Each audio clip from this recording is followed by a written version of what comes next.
start. Tell me when I'm going to start, just to give me a hand.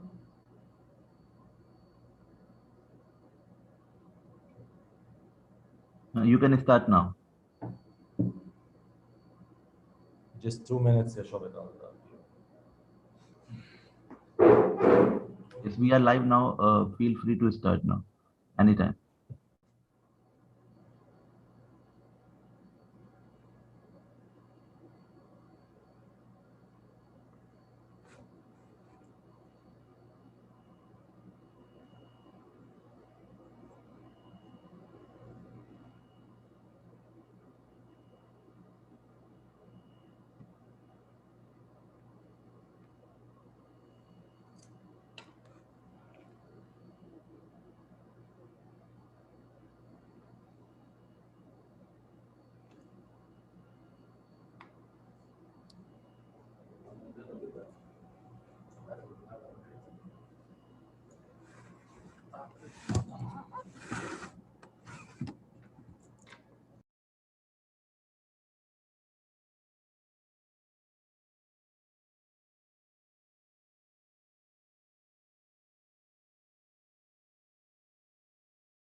Assalamu alaikum wa rahmatullahi wa barakatuh. Bismillah ar-Rahman ar-Rahim wa salatu wa salam ala ashraf al-mursaleen.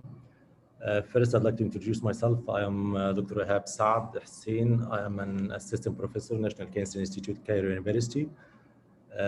Recently, I joined Saudi German Hostel Group as a consultant of the surgical oncology and having the position of the head of the department. On behalf of Saudi German Hostel Healthcare Group, it's of honor to welcome all of my friend and my colleague and my professor, and welcome as well as the audience in this prestigious international multidisciplinary meeting under the title of Recent Advance in the Management of Colorectal Cancer. Fortunately, we have in this meeting a group of skilled professors and consultants, and the most knowledgeable consultant I ever know in this field. Hopefully, inshallah, all of us will have a fruitful time and a valuable knowledge from the knowledge and experience exchange between us and our valuable speaker. First of all, allow me in just a few minutes to give a rapid hint about Saudi German hostel healthcare. The whole legacy of Saudi German hostel started with just one idea or just one dream in the mind and heart of the founder of the group, Engineering Subh al-Batargi, and his brother, Dr. Khalid al-Batargi. They thought 30 years ago, why not to bring the excellency of the healthcare presented in Germany that was experienced by Dr. Khalid al-Batargi in his educational journey in Germany. Why not to bring it in Saudi Arabia? They started with just single branch in Jeddah. The branch I'm honored to work on it. Then we have, in the time being, a full-fledged food brands in 6 cities in Saudi Arabia: Jeddah, Asir, Riyadh, Medina, Hail, and Dammam. Providing a comprehensive network that covering more than 90% of Saudi Arabia population, with ongoing expansion in Mecca and Medina to capitalize on religious tourism and further expand branch.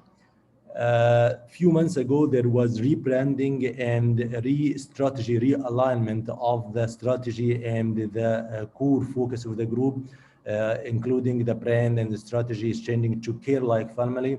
And if you can see this video, it will give us a rapid hint about the rebranding of the group. After over 30 years of existing as a recognized international brand, serving the needs of our community, we too are changing. We are proud to announce that we have embarked on a journey of transformation and rebranding from Saudi German Hospitals Group to Saudi German Health, marking a new era in our history. This is not only a name change and visual upgrade, but a portrayal of our rejuvenation, representing progress, innovation, and positive change.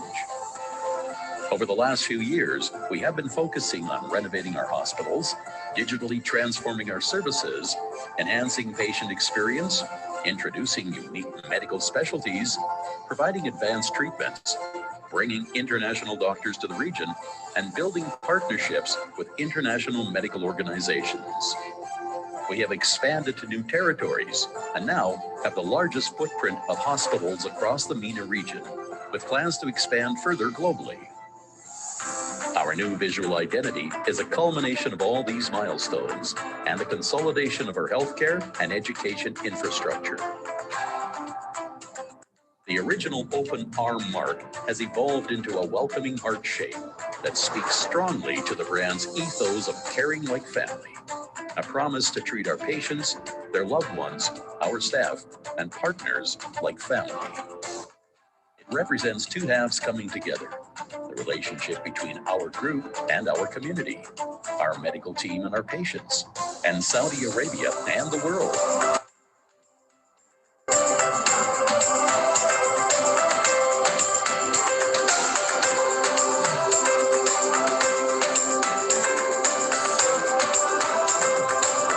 Saudi German Health represents the fact that we are a global network of hospitals, clinics, medical education facilities, and training institutes, providing a comprehensive healthcare experience, enabling us to continue living out our purpose to improve people's health and relieve their suffering.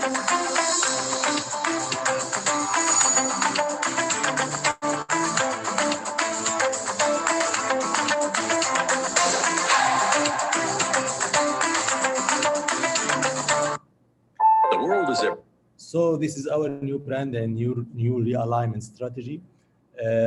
In this time, the time being, we have plus the sixth branch in Saudi Arabia. We have an operational hostel in 4 other countries. We have a hostel in Sana'a in Yemen, and 4 in Emirates, in Dubai, in Sharjah and Amman, and we have a full functioning branch in Cairo, in Nasr City. In the pipeline, there is an expansion plan to involve another 3 countries, to have 2 other branches in Jeddah. There is a planning to have a Batargi Medical City in Alexandria, and another hostel in New Visa in Egypt, and 4 hostels in Pakistan, and 1 hostel in Morocco in Casablanca. And because our group is always seeking the best healthcare provided to our patient, the whole branches are all the time applying for accreditation from a knowledgeable and well-known international committees that is concerning with the quality of the service provided to our patient. Most of the branch accredited with GCI, Sipahi, and recently in our branch in Jeddah, we have been accredited with HAMSEX. Most of the branch have a CAP, which is very prestigious for a lab accreditation, and we are working on other accreditation like Magnet for nursing and AABB for blood bank. Starting from 1988, Saudi German Hostel Healthcare was the founder of the idea of International Visiting Professor Program. The core of this idea is to bring the most advanced medical knowledge and the clinical skills to the local community. It started, as I said, from 1988, inviting a lot of consultants worldwide from countries like United States, United Kingdom, Germany. The visit usually for 1 or 2 weeks per month in a various branch of SGH, depending on the patient schedule and the patient need. SGH full-time resident and consultant give the full support for the visiting consultant during their visit. This has enabled us to introduce a new treatment strategy and new treatment line in the region. During the visit of the expert consultant, the professor also participate in a medical and surgical seminar and symposium to increase the awareness and to exchange knowledge as well. Also, we are honored to be affiliated to Mayo Clinic. Mayo Clinic, as we all know, is the first ranking hospital across the world in USA and across the world as well. Our branch in Cairo, in Egypt, Cairo was the first branch to be affiliated with Mayo Clinic. Also, our branch in Riyadh was the first branch in Riyadh to be affiliated with Mayo Clinic. The network, as being a network member of Mayo Clinic, our doctors in Saudi Arabia and Saudi General Hospital in Cairo and Riyadh are able to combine their understanding of their patient medical needs with Mayo Clinic expertise, so patients get exactly the care they need as if they were in Mayo Clinic. The Mayo Clinic network is a select group of independent health system that granted special access to the Mayo Clinic to our healthcare provider. يعني this is one of our prestigious branding that we are honored to have this alignment with the group because we all the time we are providing the best care that we could to our patient, and we provide all the time society, we are taking our society responsibility, and we providing a lot of social and society support. The group all the time receiving awards and acknowledgement from scientific committee and from governor, and even from a country's governor as well. Here you are few of the awards and acknowledgements that was presented and acknowledged to the President Engineer Subh al-Batargi and the Vice President Dr. Makarim al-Batarji, and as well Dr. Khalid Batargi. This is all what I wanted to share with you about our prestigious group. Hopefully, inshallah, you will have an excellent day of knowledge and experience change. I'll leave the floor now to Dr. Professor Islam Khalid Ibn Walid and Professor Ahmed Badriq to start the first session. Inshallah, it will be very fruitful. Thank you so much. See you.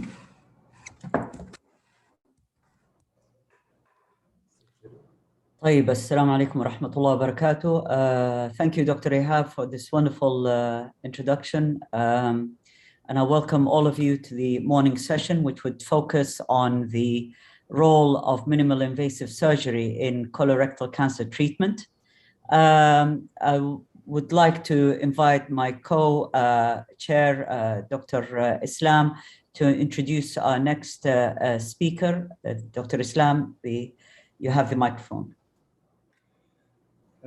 Thank you, Prof. Ahmed, for sharing with us today as the chairperson.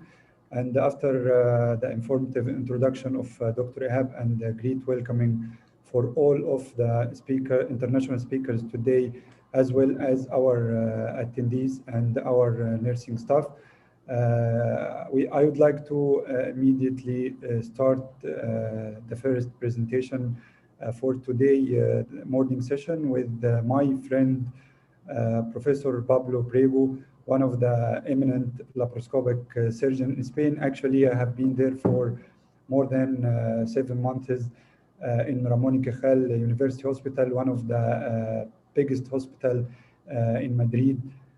He will share with us his own experience regarding a new position in laparoscopic colectomy. The floor is yours, Prof. Pablo.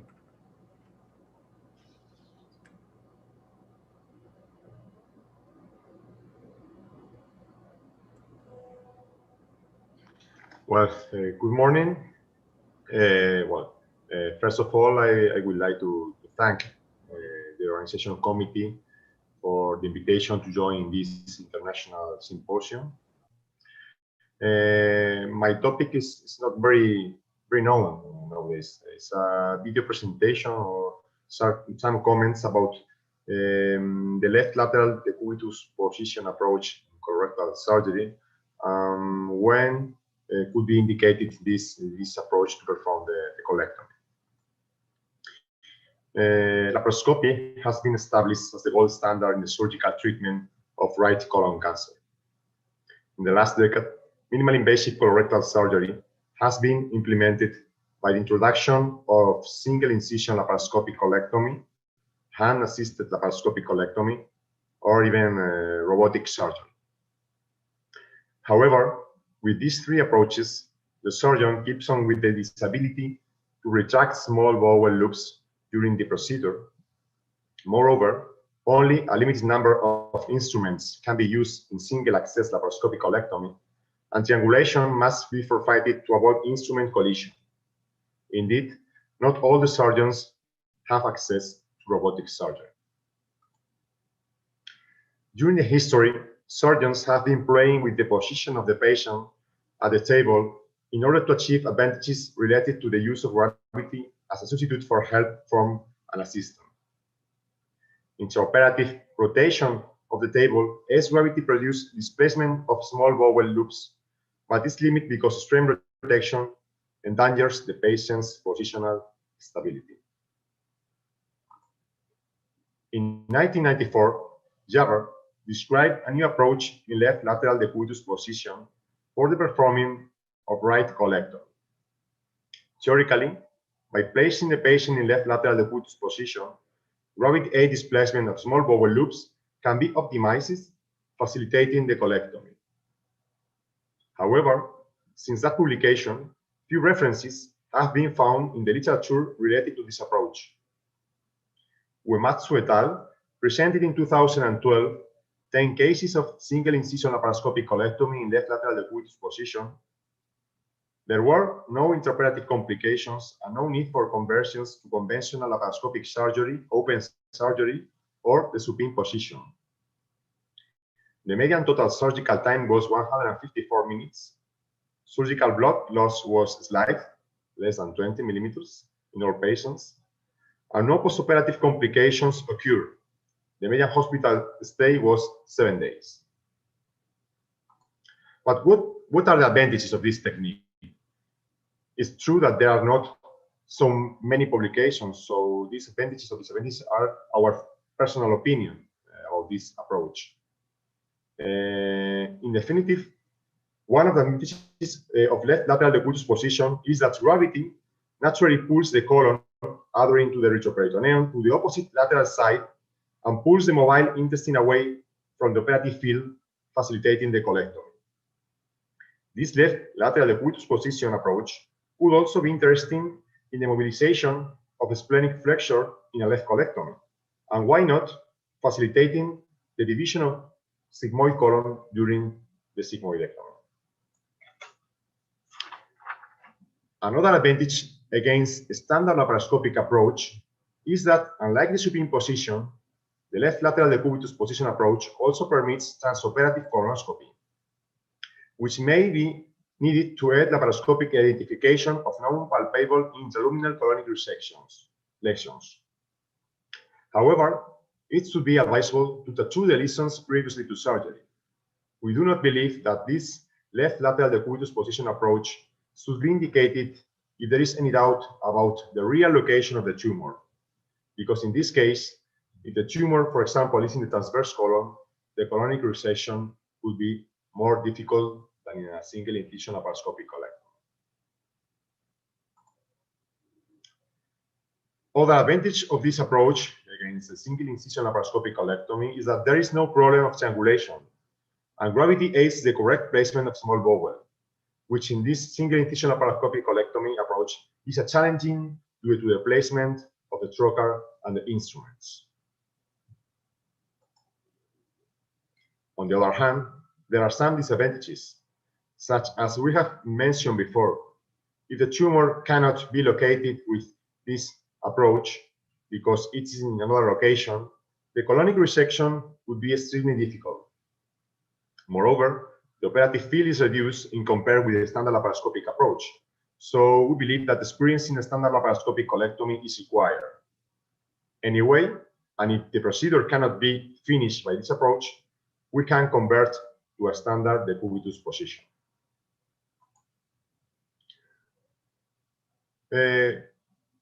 What are the indications? As I have mentioned before, there are not many publications, so this is our feeling about what we believe we can indicate this approach. Well, benign or malignant lesions of the ileocecal valve, such as ileocecal intusubsertion, inflammatory bowel disease, and second colon cancers.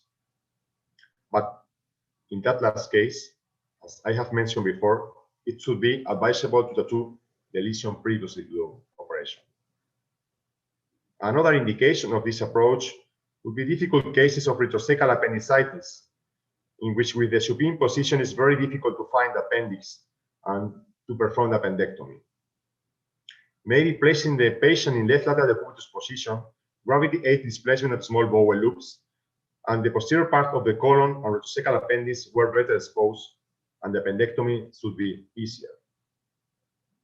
And last indication, in patients in whom the pores must be inserted through only the unilateral abdominal wall when severe abdominal adhesions or cases exhibiting troubles with skin on the opposite unilateral side were identified.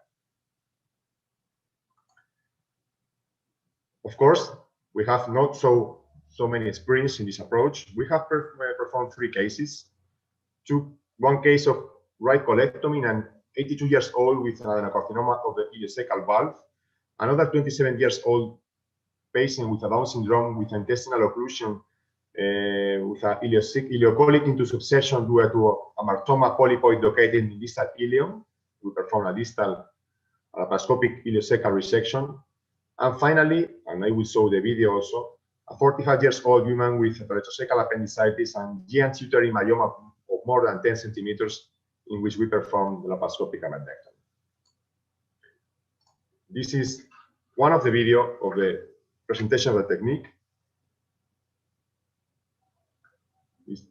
Patients were placed in left lateral decubitus position and fixed to the table by 3 planks and a band, which prop up the head, shoulder, waist, and legs on the dorsal side, so that the patient wouldn't slide backward when the table was tilted back. Pneumoperitoneum was created with Ver's needle and right upper hypochondrium, and carbon dioxide was insufflated to maintain the intra-abdominal pressure at 10-12 millimeters. With patient left lateral decubitus position, access to the abdomen was rarely blocked by the intestine. But of course, we have to be careful when we introduce the Ver's needle in order not to make an injury of the liver. A 30-degree scope is used, and the procedure is performed with 2 11mm stroker and 2 5mm stroker. The section in this case was performed with the Thunder device. We can see why the colon is in the upper part of the video, and the small bowel is far away from the field, so we have no problems of collision with the small bowel, and we have no problems with making any injury of the small bowel. Initially, right colon colic vessels were isolated and divided with clips and bipolar vascular sealing device in order to start lymphadenectomy in a similar way to the standard laparoscopic approach.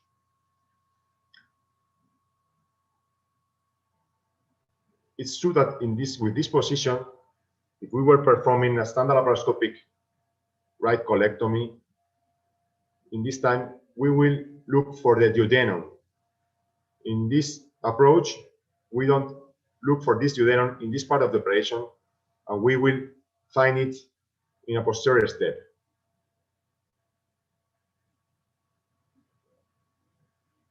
We are here dividing the ileocolic vessels. And now we continue with the mesocolon division until the place in which we have decided to cut the small bowel at the distal ileum.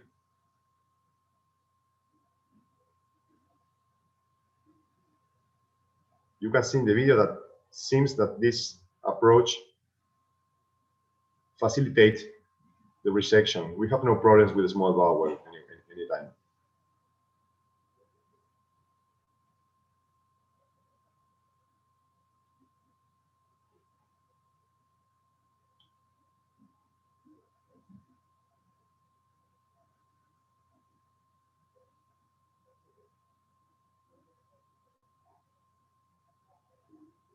Okay, after performing the lymphadenectomy, we started with the division of the colon from a lateral approach. We are now dividing the hepatic flexure of the colon. That maybe is one of the advantages of this approach, because it's easier in compared with the standard laparoscopic right colectomy. We are watching by the left hand of the surgeon is traction the right colon. The assistant is taking the tissue in the opposite side. You can see that it's very easy the division or the identification of the curved plane of this hepatic flexion. We are dividing the additions from the colon to the retroperitoneum. This patient is very slim, as it's very easy to see or to identify all the anatomy, all the operative field. We can see easily every structure. We can see the kidney, we can see the right ureter. If you are used to do this right colectomy in a standard laparoscopic approach, you can see that this approach facilitates this step of the colectomy.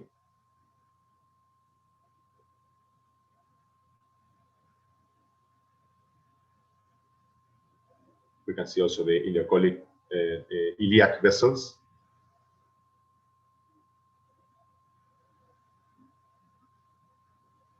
We continue with the division of the additions.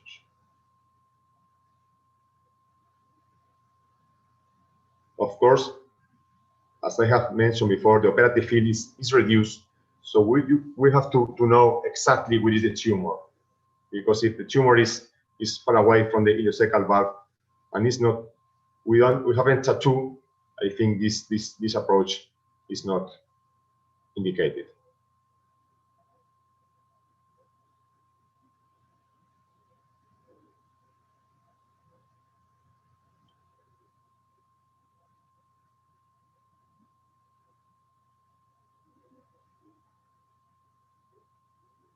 We are almost finishing the colectomy. It's true that the patient is very slim, but you can see that the anatomy is very clear with this approach. Maybe sometimes we can see better the right ureter in this approach than in the standard decubitus position approach. Of course, we can start with a decubitus position, and we can change the patient into the left lateral decubitus position for this mobilization of the hepatic flexion. And here's the duodenum that we find it in the last step of the colectomy in this case. So we have found the same structures as if we have doing a standard laparoscopic right colectomy.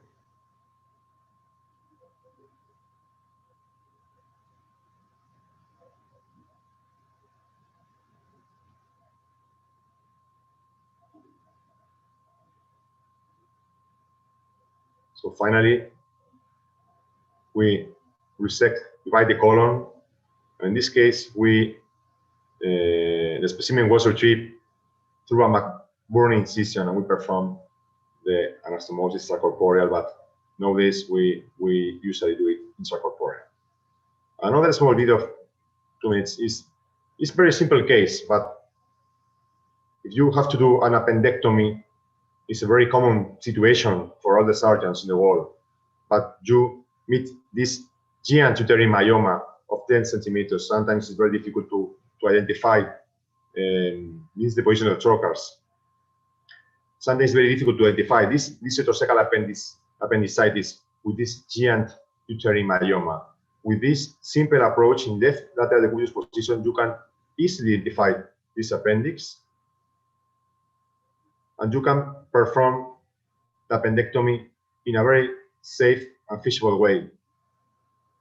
We don't know if with the standard approach we could find the appendix so easy. We can do it like easy in this, like we can show in this video. I think all the surgeons have to have in mind any possible solution to solve all the problems we have to litigate or to fight in our daily work. So we believe that in these cases, in these special cases, this approach would be indicated in order to facilitate operations.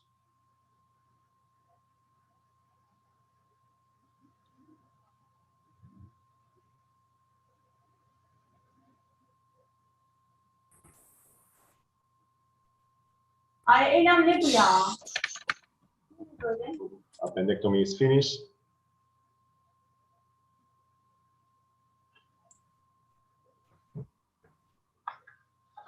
Finally, in conclusion, right colectomy in left lateral decubitus position seems to be safe and feasible, but few cases have been published in the literature.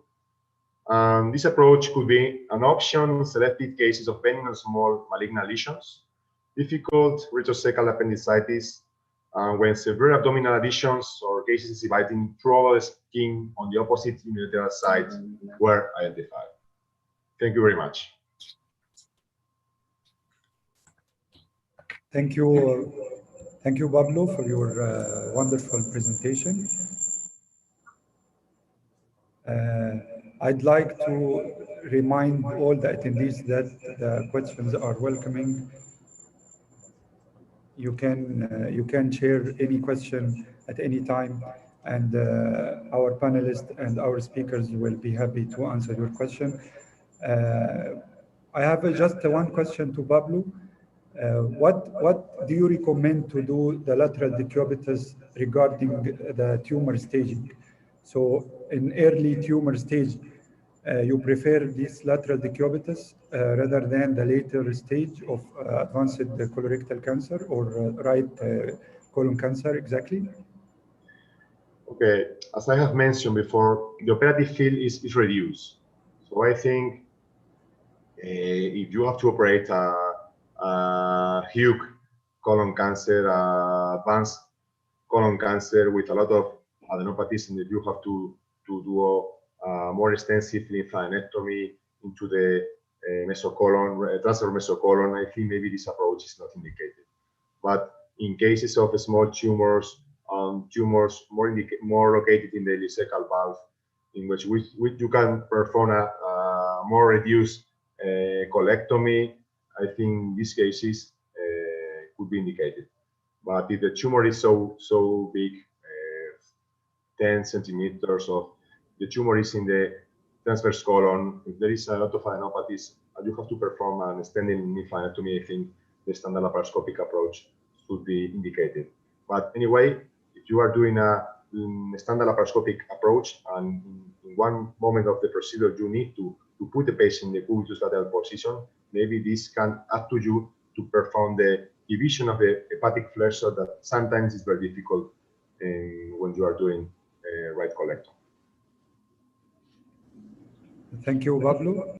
Yeah, another question for me, Dr. Pablo, will this procedure be useful in obese patients or not? Well, the two cases or the three cases we have operated were very slim. You can see in the video, this was a 82 years old lady, very slim. Obese patient, we haven't performed any of them. I usually do bariatric surgery, so I'm very familiar with these kind of patients.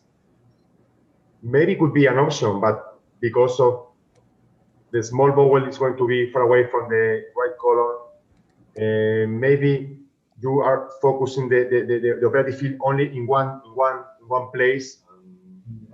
Maybe could be one option, but as I have mentioned before, I think most important is that the tumor is not too high, because if it's very big, if the patient is obese and you have a big tumor, I think it's not going to be a good indication. But one of the problems of obese patient is that how to tie the patient into the table, because if you move the patient and the patient is, I don't know, maybe 120 kilograms, maybe you have problems of placing the patient. So I think it's not the best indication. I think you can start with selected cases and you can perform, I don't know, maybe 10, 20 cases to achieve more experience. Maybe you can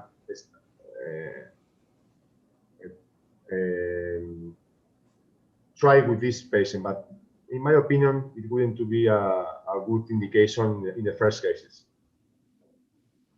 Thank you. Okay, thank you, Pablo. And would you mind please to stop sharing so that I'd like to turn it over to Dr. Ahmed Badriq, who will be introducing the next speaker. Okay, thank you, Professor Pablo, and thank you, Dr. Islam. I'd like to now welcome Dr. Hani Nada. He is a colorectal laparoscopic fellow at Guy's and St. Thomas's Hospital in London, the UK. And Dr. Nada will be, or Mr. Nada on your side of the world, I believe, will be briefing us on the role of robotic surgery in relation to colorectal cancer. So the microphone is to you now. Floor is yours. Thank you, Professor Ahmed, for this introduction. Yeah, actually, we have to forfeit our doctor title when we come to the UK. So first, I would like to start. Thank you all for this lovely opportunity to just meet your lovely expertise. And I think this is a very, very good idea, especially with the current pandemic, just to have a chance to meet and exchange our experiences. And special thanks, of course, to Professor Ehab Saad for this opportunity, which is nothing not uncommon with him. He's always been innovative, brilliant person and surgeon that I've known for a while. So to start with, it's the theme of this session is minimally invasive. And I think one of the natural progression from minimally invasive would be the laparoscopic surgery, being laparoscopic procedures and having laparoscopic surgery being introduced in our field of work. I'm a colorectal surgeon by trade now, and I'm doing a colorectal fellowship in St. Thomas's. And recently we have started introducing the robotic colorectal surgery to our service in St. Thomas's Hospital. So to start with, just sharing is okay with you guys? Yes, it's clear, my dear, it's clear. It's clear. Go ahead. So initially I would like to start to say this is laparoscopic surgery has been there for a while. Initially, we had started with having an open surgery has been introduced for surgical oncology. For a long time, it has been always debatable whether minimal invasive would affect our oncological outcome, but this has been settling, having this minimally invasive laparoscopic procedure being introduced to the service. The challenges with rectal cancer specifically has been a lot, especially in patients with high body mass index, in male patient with a narrow pelvis, big volume tumors, and stages of cancer, especially stages 4 would have either anterior or posterior invasion of the pelvic organs. Tumor location with middle and low rectal cancer as well has been specifically difficult. And recently, after having the CRM margin being the most important margin to achieve a complete TME has been quite, let's say, challenging, especially in those kind of patients. Studies had showed that laparoscopic surgery has showed a lot of advantages over open surgery, especially in reduction of the morbidities, either intraoperative, postoperatively, intraoperative blood loss, postoperative pain mainly, and ileus. And this, I think, is attributed to the very low handling of the tissue and sort of more precise dissection. And of course, the abdominal wound being the least possible with just port site incision rather than have long laparotomy incisions. Ileus wound infection, definitely, and the length of hospital stay, which have both patient's affection and economical affection as well, and cost effectiveness. All the other parameters, all the metric parameters that has been tested as well showed superiority of laparoscopic surgery over the open surgery. And despite of this, and despite that laparoscopic surgery has been there for a while, it has not been fully established apart from the last 10 years. And even for this, we still have almost 40 to 60% of our colonic resection in Europe in 2019 has been done in open fashion. Only less than 50% has been done laparoscopically. And I think this has been mainly attributed to the challenge that we find with the laparoscopic surgery, mainly dealing with the challenge in the rectal cancer, being able to approach the technically difficult tumors and location of the tumors and achieving a good oncological output. Hence came the robotic surgery, which has been there for a while now. Has been introduced mainly in urological malignancies.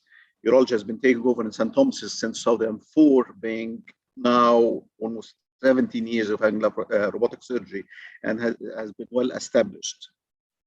Most of the challenges, some of the improvements mainly needed to be done in the ergonomics and reproductive movements, so the instrument can imitate and can transfer the movement from the console outside to the inside of intercorporeal operations. Like robotic surgery, like open surgery and laparoscopic surgery, still robotic surgery requires skills and learning progress, though it has been shown by several studies that the learning curve in laparoscopic surgery had shown shorter periods. So in another way, you can achieve a skillful, can train a skillful robotic surgeon in a shorter period of time compared to laparoscopic surgery, of course. And there has been increasing networking institutes, has been growing number of training and activity all over the world. So now, what's the advantage of robotic surgery versus laparoscopic surgery in general? I would say 3D visualization with depth perception, especially in the pelvis, and especially in intracorporeal suturing and tying. Articulating wrists, which give you the chance to have 7 degrees all around freedom of movement, basically putting a mini hand inside the abdomen, letting you do technically difficult state, especially in lower rectal cancer, and dealing with very challenging splenic flexures. Allowing more precise and complex movement, definitely.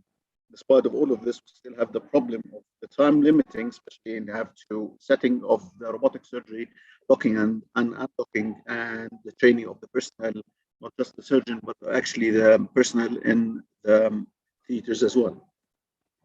Advantages, again, mainly better ergonomics, intuitive handling, the 3D vision, 7-degree freedom within the wrists.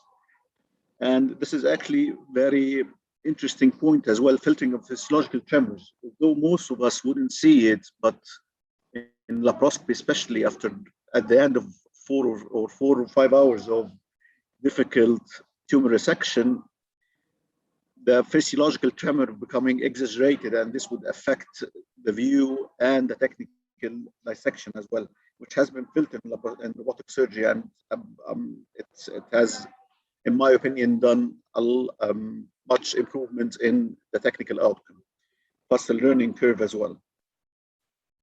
The disadvantage is still the maintenance cost, the materials of limited use. The lack of tactile sensation has been,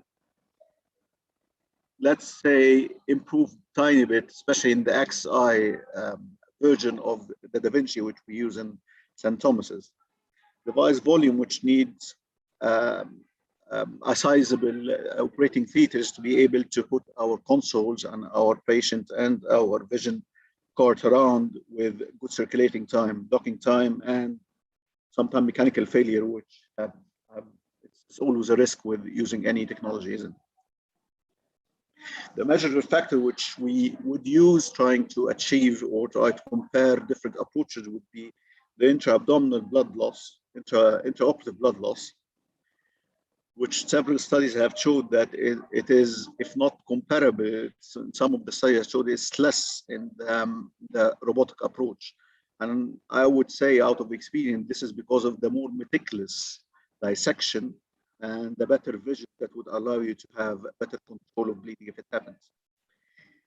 One of the main advantages of robotic surgery would be the post-operative stay and the length of hospital stay, which has reduced massively, I would say up to the half. Post-operative pain as well has been shown a massive reduction, especially with the robotic approach. And I think studies need to be done addressing this point. But from observation, I think most of it is due to the more precise and more meticulous tissue handling. And most of the movements of your instrument will be at the tip of your instrument inside the abdomen, not fulcruming at the anterior abdominal wall, which would reduce much the post-operative pain, especially in very long procedure, which entail a lot of dissection and a lot of movement at the end of the instrument rather than to be on the abdominal wall. Surgical time is still a setback because of all the dockings and the undocking and the setting of the laparoscopy, but I would say this would get better and better as in our experience in St. Thomas's. We started with having longer time, but now there is almost comparable time compared to open and laparoscopic approaches for colorectal cancer. Asthmatic leaks and surgical wound infection, I didn't find any literature that would suggest that there is any superiority or inferiority of either approaches.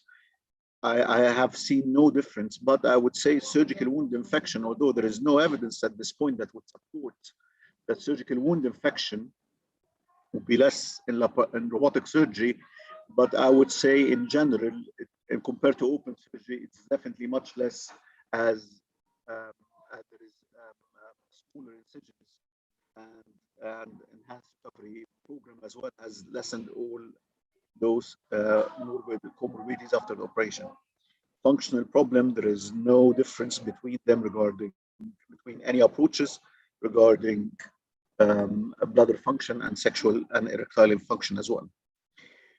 Concerning the oncological outcome with the safety margin, the only study that showed that the long-term margin has been significantly better using robotic surgery, but circumferential margin and the long-term outcome and the overall survivors has not been affected. So in a nutshell, I think the more precise performance in robotic surgery, especially in technically demanding procedure, is one of the main advantages using robotic surgery. Training the surgeon as well is much easier, especially when you have a two console and the operating surgeon can take over and can guide you as well during the training. Still, the economic costs remain a major concern. In St. Thomas's, we're using the FNG XI, which is basically mainly three parts: the vision cords, which transmit all the information coming from the console where the surgeon sits and operates with his wrist joysticks, and the patient card, which transmit all the movement inside the patient. In the XI, I found it very interesting to show you this. The XI new setting, which give us a lot of greater, three times greater field approaches than the previous models of the XI. As you can see, the port site insertion would be as in this diagram. We usually put our camera port through the third port, and we have an assistant port ready just if needed to assistant, especially holding the colon during the lateral dissection, and the control of the IMA and the pedicle. This is a very interesting study I found comparing the laparoscopic versus robotic colorectal outcomes, which have showed the conversion rate is significantly less in Da Vinci or in robotic surgery. Length of stay has almost half, and the operative time still not achieved. But as you can see, I think it can be achievable in further training. Another study showed that it was a retrospective study that showed that the quality of the comparative laparoscopic and robotic assisted surgery in colorectal cancer, and it did show that there is significant pure conversion significant shorter length of stay, and the overall post-operative and perioperative morbidity has not been significantly changed. And I just wanted to show you this slide just to see that it is much more beneficial in rectal cancer for obvious reason than in colonic cancer. Although we have done of sigmoidectomy and left and right hemicolectomies, but I would say the more benefit was in rectal cancer with the confined and challenging anatomy. This is just a slide of what we have done in St. Thomas's. Recently, we started our service May this year, where we have done around 40 patients, robotically assisted resections between right and left hemicolectomies, and we've done few pelvic floor operations like VMRs and for rectal prolapse.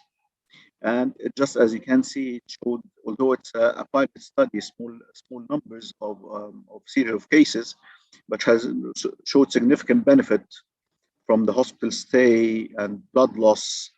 When the post-operative pain, especially when we wouldn't need to put a rectal sheath catheter for post-operative pain, and the complication rate has much reduced as well. So to conclude it, I would say that robotic surgery presents a leap in the surgical instruments, especially at the articulation and the 7-degree articulation at the end of the instruments.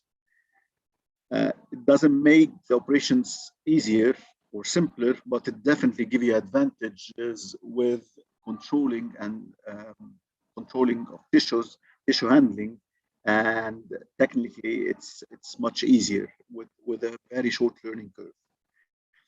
I have found no oncological or functional inferiority using the robotic surgery, but I would think in further studies they've showed an oncological benefit and function benefit, especially with the meticulous tissue handling and the less complication intraoperatively and postoperatively.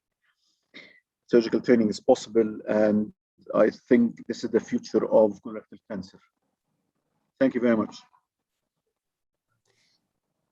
Well, thank you very much, Dr. Nada, for fantastic and a very comprehensive presentation on the robotic role in colorectal cancer resections. I just have, I don't see many questions on the Q&A panel here. I just have one question.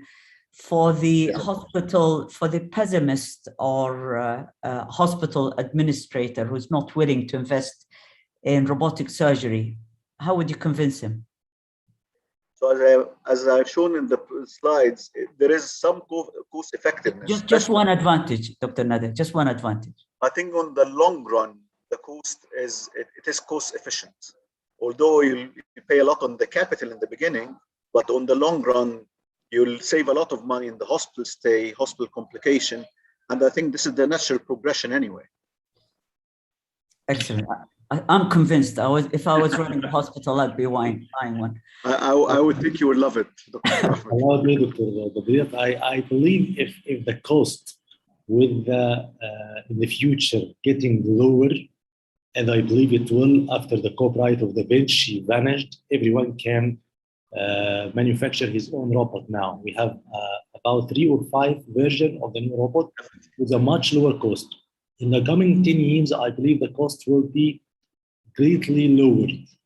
At this point, all the investors will run to have a robot because all the patients asking for robot all the time. Thank you, Dr. Hani. Thank you, Dr. Ehab. Thank you very much. Thank you very much. And I'd like to hand now to my colleague, Dr. Islam, once again. Now we would like to invite Professor Ahmed Badrique for giving us a great and perfect lecture about the facts in laparoscopic resection for colorectal cancer. So you can start, Dr. Ahmed. Dr. Ahmed, Professor of Surgery, Al University, and consultant of laparoscopic and general surgery, Saudi German Hospital. Right, I hope you can see my screen clearly? Yes, it's clear. Okay, great. Well, thank you very much, Dr. Islam, and I'd like to extend my sincere thanks to Dr. Ihab and the organizing. Dr. Hani, kindly mute your phone. Hani? Fantastic. Okay. Dr. Ihab, thank you very much for this invitation. It's a privilege to take part today amongst the wider Saudi German hospital group. So my remit today would be to present 10 what I believe broad facts about the role of laparoscopy in colorectal cancer resections. Some of the issues have already been touched on by our previous speakers. Okay. For some reason. Right. The induction of laparoscopy in colorectal cancer, in colorectal management really initiated in the early 1990s. But it wasn't really till Jacob and his colleagues in Miami, Florida, presented a series on 20 patients that showed the validity and the safety of the laparoscopic approach in a mixed bag of colorectal treatment of mixed bag of colorectal conditions. But following this initial enthusiasm, reports began to emerge on port site metastases. And this has really suspended this technique in many centers and many countries.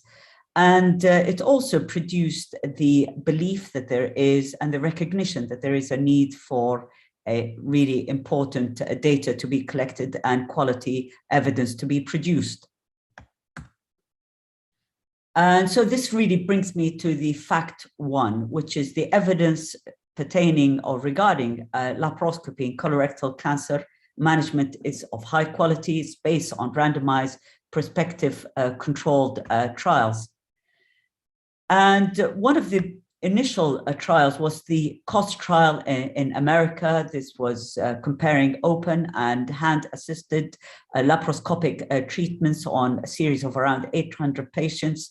It lasted around 9 years. In Europe, one of the first trials was the Barcelona trial.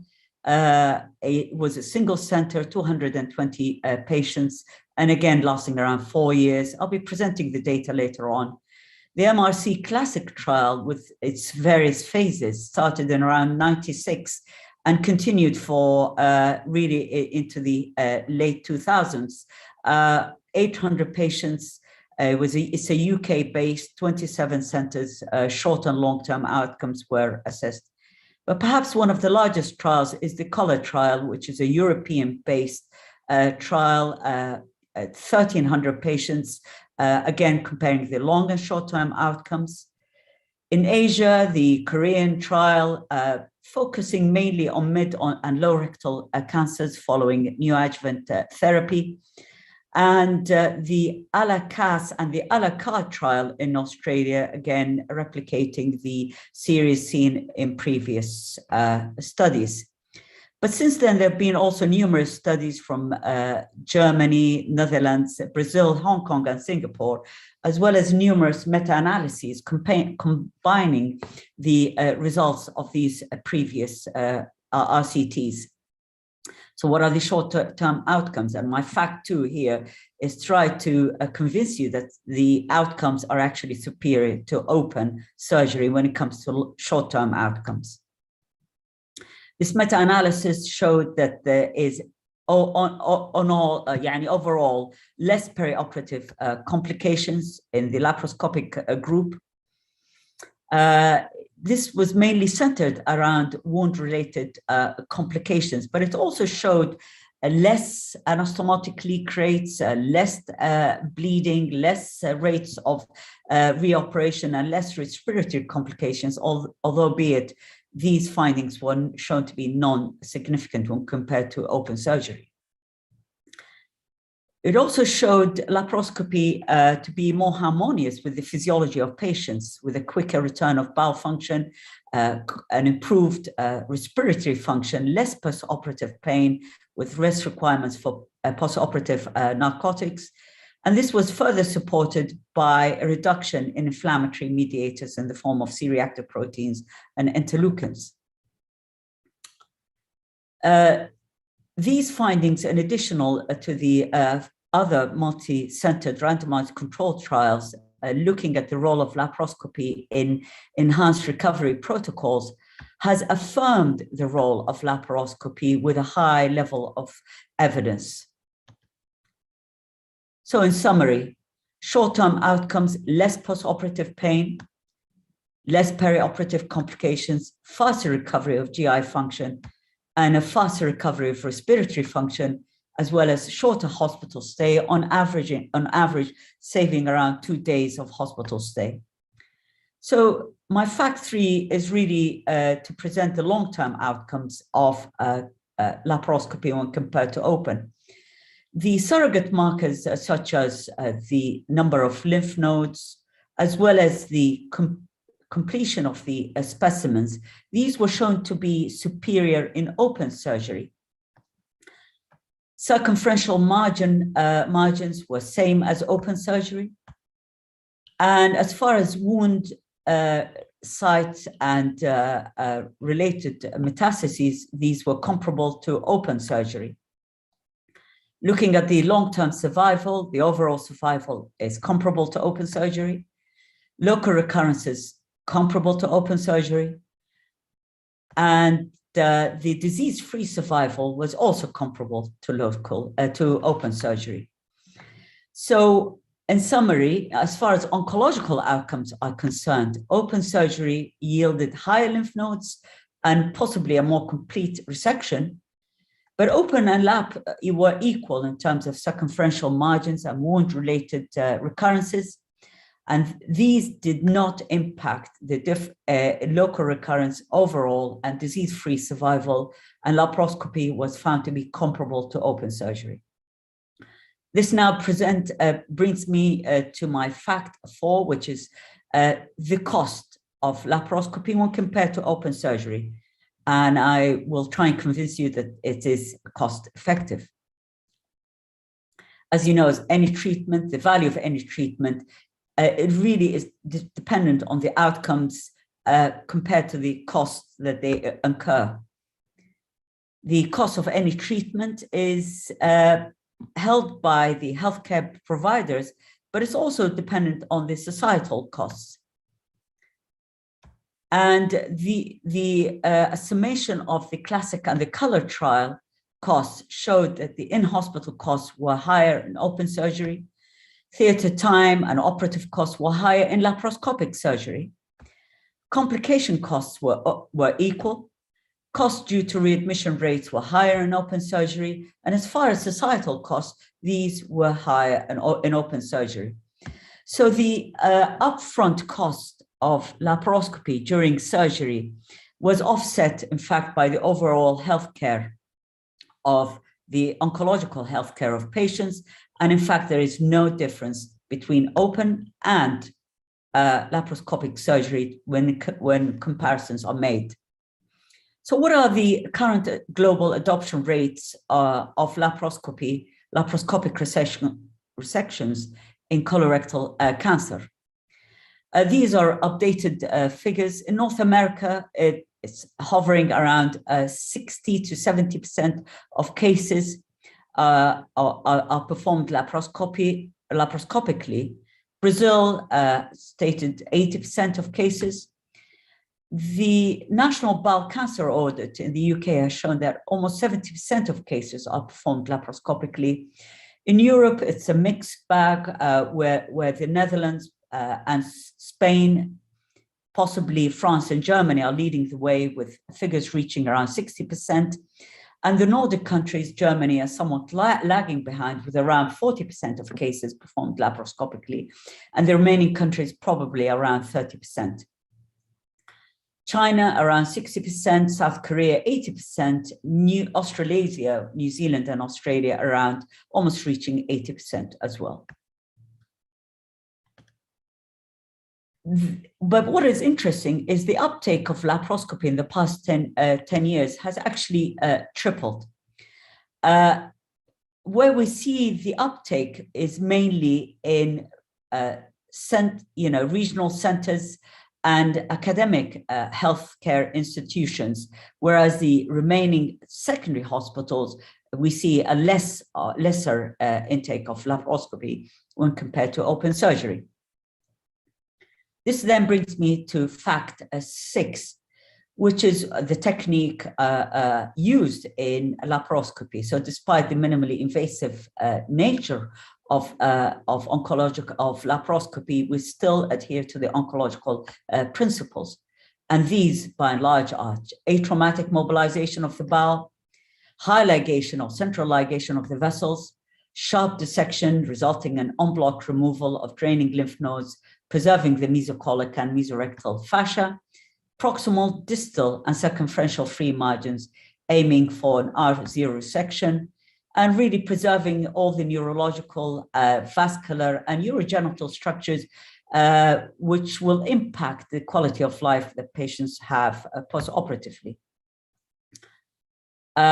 This is a video really to show the degree of movement during surgery in terms of Trendelenburg and side movements. Once the ports are inserted, as Professor Pablo has shown earlier, one of the most critical and possibly difficult steps to perform is to get the small bowel out of the way, as well as the omentum, and view the surgical field.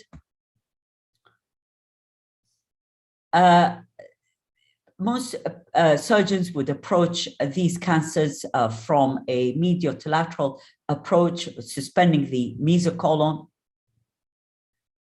and getting into the plane between the mesocolon and the retroperitoneal Toll's fascia, isolating the vessels, in this case the IMA, just above the aorta, ensuring that the hypogastric nerves are away, and continuing the retrocolic dissection from medial to lateral, then performing lateral mobilization along the Toll's line, ensuring not to enter the retroperitoneal area.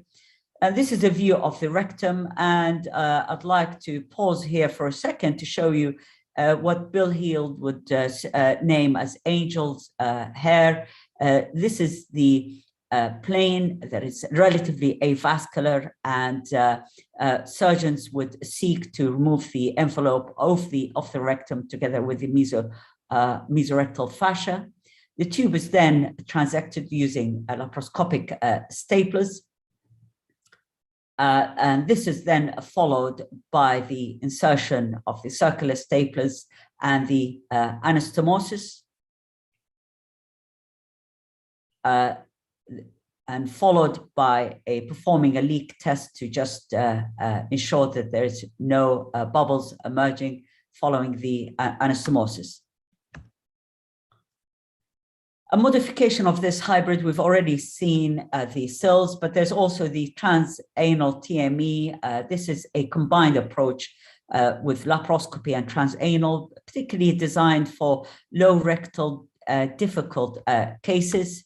CILS, we've already heard about CILS, single port laparoscopic surgeries, and hand-assisted surgeries. There's also notes, and really time does not permit to give further details on these techniques. What are the facilitators in laparoscopy? Well, it helps to have the culture that enhances laparoscopic approach. It also helps to have talent. But without the system of governance that ensures support and investment, a multidisciplinary team that helps you prepare and plan and mitigate all the possible circumstances that may occur during surgery, The anesthetist, the captain that flies the plane during surgery, where communications between him or her and the surgeon is really crucial. The surgical assistants and the operating staff, these are the eyes and ears of the surgeon and help facilitate smooth running of the surgery itself. It also helps to have, enough space to accommodate quite a few people with multiple screens. Some simple stuff, really: the bear hugger, adequate padding, the sequential pneumatic compressions, the hydraulic stirrups that facilitate the movement of the legs during surgery with ease and allows the surgeon to choose where to operate from, as well as the screens, the high resolution screens that are possibly enabled with fluorescence imaging that is now increasingly being used to delineate the vascularized and devascularized area of the bowel before the anastomosis. And you've seen these before. These are these laparoscopic staplers and the energy devices. These are all important facilitators in the laparoscopic procedures. What are the challenges? Well, Hani's already touched on the rectum. So what is the problem with the rectum?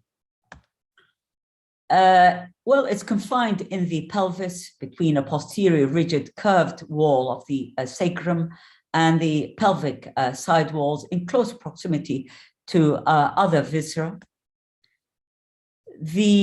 Is quite a severe degree of angulation of the rectum particularly between the peritonized and deperitonized area. And this can lead to an inaccurate dissection of the mesorectum and therefore impacting the degree of local recurrences following surgery. The proximity of the anal sphincter also compounds this surgery and makes it more difficult as continence then becomes an issue. Classically, the difficult cases are male narrow pelvises, high BMIs, post-radiation, low rectal cancers with advanced tumors, and these can impact the quality of TME and lymph node harvest, circumferential margins, the application of staplers and reloads, and the preservation of the anal sphincter and continence following surgery. What are the contraindications to laparoscopy? Well, I would surmise that, in fact, this is a spectrum dependent on the patient, the surgeon, and the center. These two relative contraindications, evidence, in fact, has shown that they, in fact, are not, and many series have been performed on octogenarians, I'm sorry, I'm not able to say it, octogenarians, and they've been shown to be done quite safely. Patients with limited comorbidities, even obesity, and we've seen the rectum and the transverse colon, these can be done quite safely as well. What would be considered, I think, in most authorities as an absolute contraindications with severe comorbidities, cardiopulmonary comorbidities, multivisceral involvement, and particularly those invading the anterior abdominal wall. So what is the learning curve and how do we mitigate it? As we've seen, laparoscopic colectomies are technically demanding and challenging. There's a continuous evolution of new technologies, not done well where errors can occur. This can impact the perioperative morbidities, the oncological outcomes, and the post-operative quality of life of patients. And many studies have done, in fact, this is a meta-analysis of these studies where it's been shown really to have an impact on conversion rates and complications and short-term outcomes. You really need around 100 to 150 cases. whereas to perform quality oncological resections, possibly more than that, in the range of 150 cases. This long curve and the awareness of issues relating to patient safety has slowed down the uptake of laparoscopy. And people have really looked to the aviation industry to learn lessons on how to best train surgeons. And the principles are now is basically to ensure that surgeons, qualified surgeons, have structured training, that the operative approach is standardized with the enhanced use of simulations and the continuous input of collaborative input of proctors, preceptors, and mentors. Standardization and simulation breaks down the surgery into multiple steps where surgeons can learn where they've gone well and where they find things are difficult with the continuous input of preceptors. Preclinical or pre-surgical is crucial using dry, animal, and digital labs, whereas high fidelity simulation using cadaveric specimens also ensures that surgeons can perform these surgeries in a safe and a stress-free environment. More recently, there's been an improvement in an advancement in digital technology. This has enabled virtual real-time mentoring where mentors can sit anywhere in the world and guide you through the surgery. And this has been shown really to speed up the acquisition of the skills required for laparoscopic resections. So in conclusion, the utilization of laparoscopy, I believe, has matured. Laparoscopy is being shown to be cost-effective, results in superior short-term outcomes with oncological outcomes that equate to open surgery. The rate of uptake has increased, but the approach remains to be underutilized. Collaborative, standardized training is key to improved utilization and overall patient care. And thank you very much. Thank you, Prof. Patrick, for this awesome, informative, and comprehensive presentation. I really liked so much.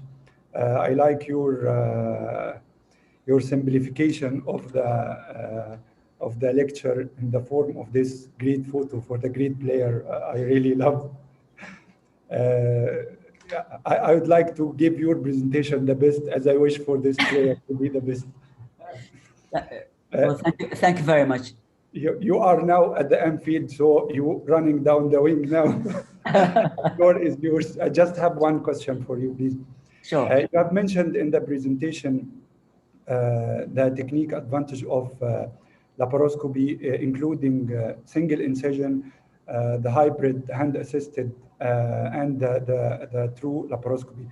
So what do you think, or what's your preference when you are doing laparoscopic colectomy, especially when you have the facilities for all of the three procedures? I would believe I've tried single port. This is a very crowded. I believe it's a surgeon preference. I am a surgeon who believes in the essence of visualizing your field really accurately to perform precise surgery. And in fact, if you ask me, you didn't mention robotic surgery, but my preference would be robotic surgery out of all these technical approaches. But in terms of laparoscopy, I still believe that multi-port is quite essential and crucial. There is a role for transanal TMEs for really difficult cases, but that again requires a lot of training and mentoring. And there was, in fact, the evidence has been mixed in terms of transanal TME and there has been recently a moratorium on and a suspension of this technique, particularly in the Nordic countries. Norway has in particular. So out of all these procedures, laparoscopic, multi-port, but really, I believe robotic surgery is the way to go forward. Thank you, Prof. Badrik. Now, would you mind please to introduce the next speaker? Thank you once again. Right, I'm having difficulty with my screen at the moment, but I'd like to present Dr. Islam. It's you. So Dr. Islam is a friend and a colleague at the Saudi-German hospital group here in Jeddah. He's a consultant surgeon. And basically, Dr. Islam will be presenting the review and the debates regarding anastomosis in colorectal cancer resections. Okay. Dr. Islam, the floor is yours. Yeah. I will stop sharing. Thank you so much.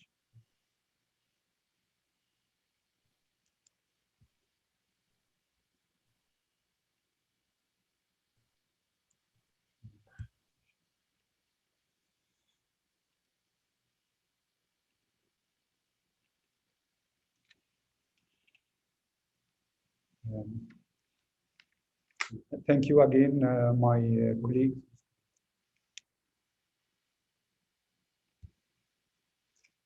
Thank you again, my colleagues, my speakers, and the attendants for being with us. Now I'm going to do a presentation and a quick review and debate about colorectal cancer, starting with a history. The first one who invented laparoscopic colectomy was Moses Jacob in 1990, followed by Dennis Fowler, who invented total laparoscopic colectomy with extracorporeal anastomosis, and then Joseph Oddo, who did it completely intracorporeally.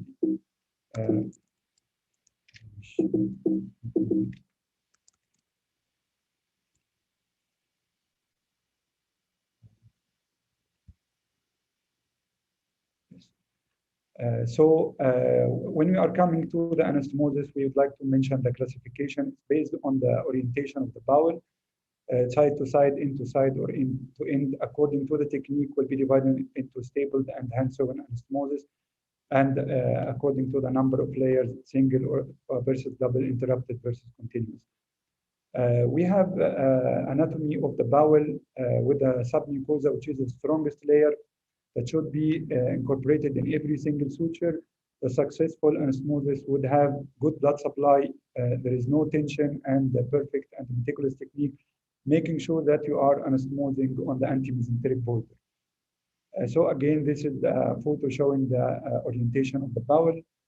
The types of the anastomosis, end-to-end, which is the more physiological one, end to side, when there is discrepancy between the anastomosis, and side to side, it's most easy and preferable one. So we have the hand-sewn anastomosis, and the stapled one can be done by endo-GIA, circular stapler or transverse stapler, and the choice is influenced only by personal experience and preference of the surgeon. So we can use different instruments in the anastomosis: transverse anastomosis stapler, linear cutting stapler, circular, and laparoscopic endo-GIA. Coming to criticism between the staple and the hand-sewn anastomosis, a study was published in 2019, systemic review, including 6 randomized controlled trial with about 1,000 participants, concluded that there is a fewer leak rate when you are doing it with a stapled anastomosis. Regarding the single versus double, we have a randomized controlled trial, including 252 patients, and the conclusion was there is mostly they are equal to each other regarding the technique of performing the anastomosis. Interrupted versus continuous, the data are lacking, so we have a retrospective study, which is not the strongest one, and they are telling us there is significant reduction in the anastomotic leakage when we are doing it in a continuous fashion. So there is no targeted guidelines throughout the literature that mention which one is better. Coming to the techniques, We have the extracorporeal and intracorporeal anastomosis. The intracorporeal anastomosis has been studied extensively in laparoscopic colectomy.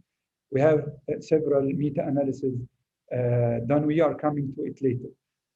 The steps, it was mentioned during lecture of Prof. Badrik and Prof. Pablo. So this is a photo simplifying the anastomosis extracorporeally.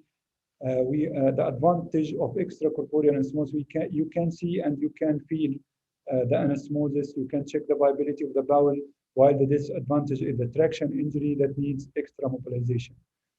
Different patterns of intracorporeal ileocolic anastomosis can be done in a hands-on with different side-to-side, in-to-side, or side-to-in, in addition to the mechanical side-to-side or side-to-in, the last two pictures. The steps of intracorporeal, Dr. Ahmed had shown us the video for the same procedure.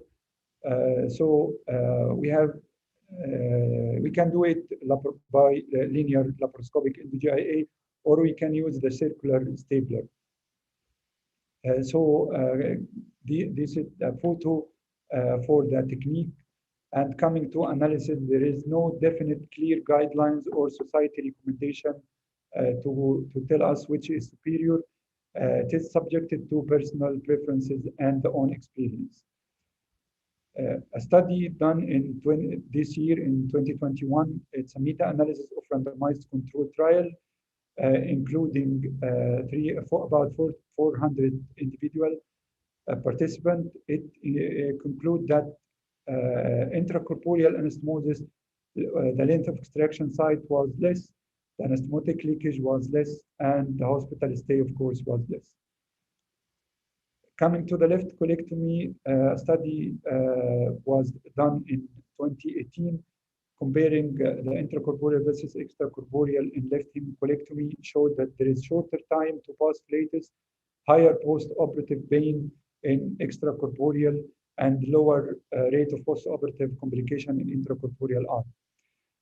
Systemic review and meta-analysis done in 2020, including 24 articles with a huge number of participants, 2,674, conclude that the operative time was less in extracorporeal arm, while all other post-operative complication was in favor of intracorporeal procedure. So the conclusion of this wonderful systemic review, that the intracorporeal can be considered as a safe alternative technique in laparoscopic colectomies with potential benefit in the patient. Coming to the society guidelines, as I mentioned before, there is no clear guidelines, so they are just mentioning in the European Association for Endoscopic Surgery that the intracorporeal dissection means that we can carry out the whole dissection, division of vessels, and transection of the rectum laparoscopically. When we need to extend the finistile or do finistile incision, it's called a conversion to a laparotomy. So when we are looking for which is better, we have to check the complication.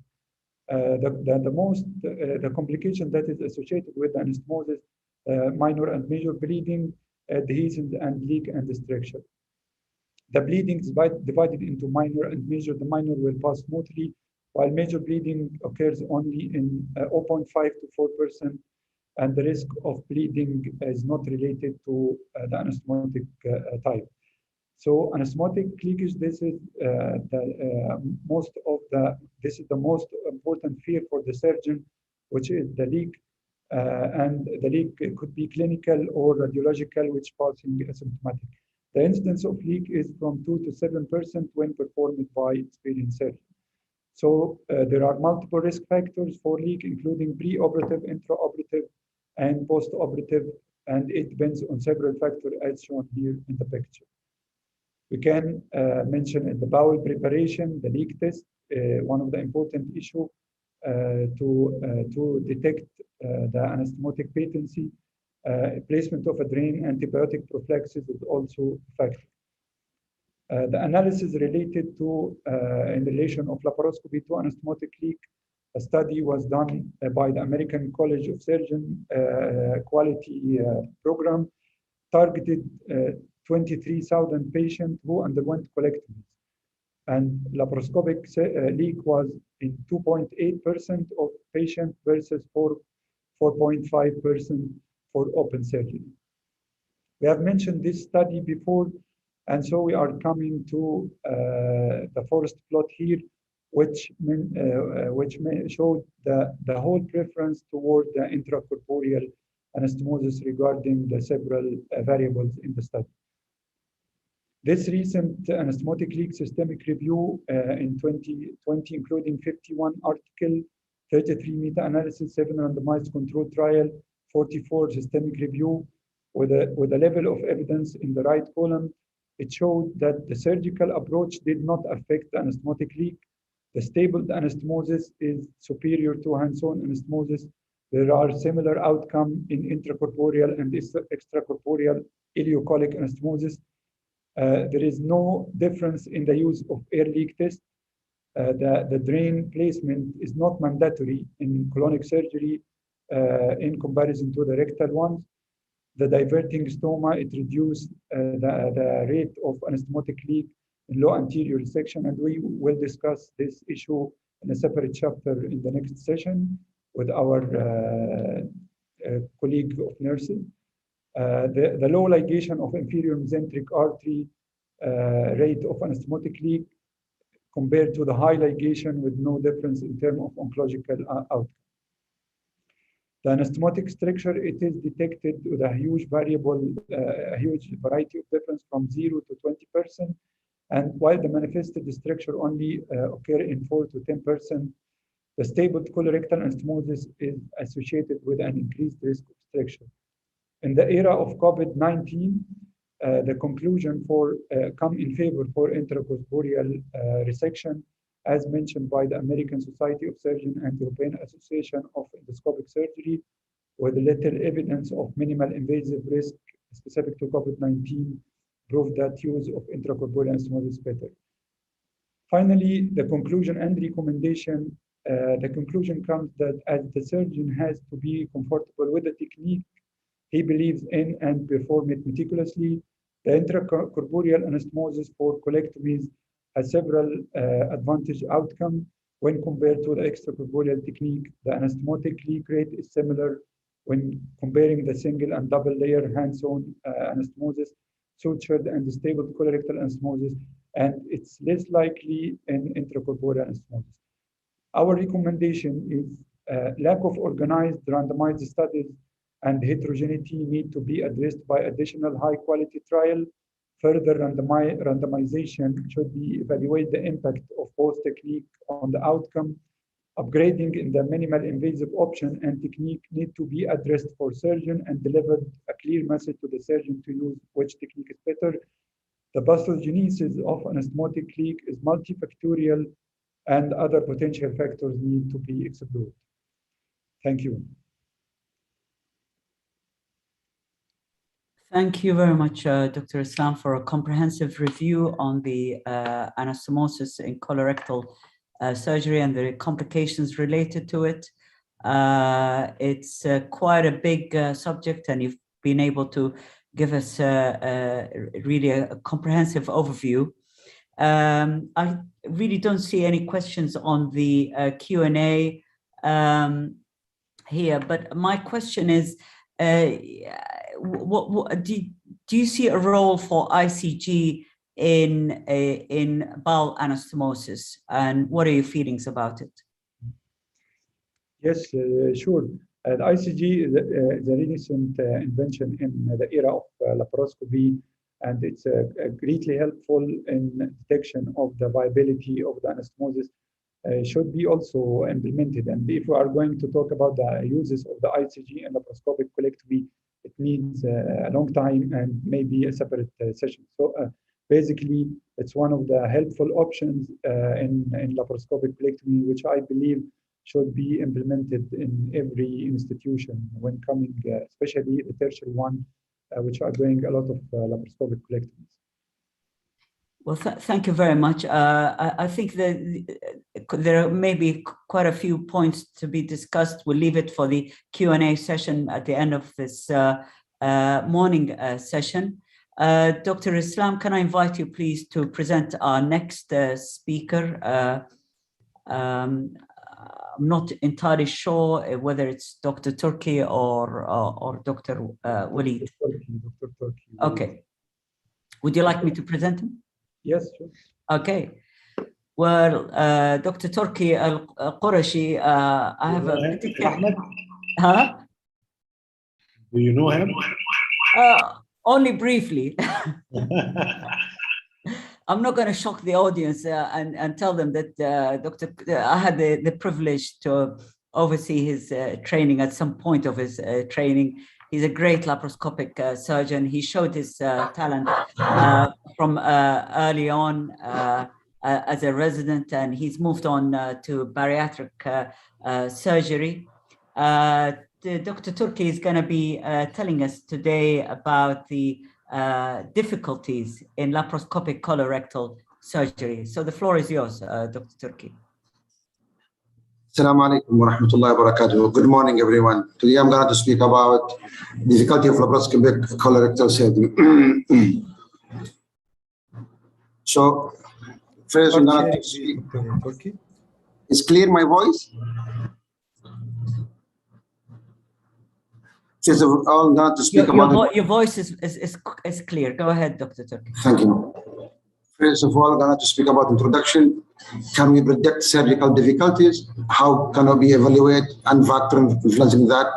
And then we're going to speak, or not going to speak about complication. Laparoscopic is visible to treat this complication or going to be difficult for that. Everybody know this photo, this is the colon, this is what you got to do, either left or right, or sigmoid, or anterior. I don't see the presentation, Dr. Turki. Would you be able to share it with us, please? Okay.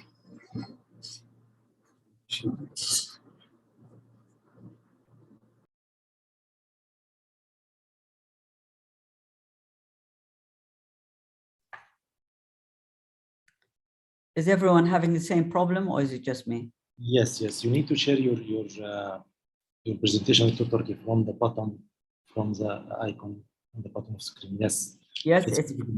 Yes.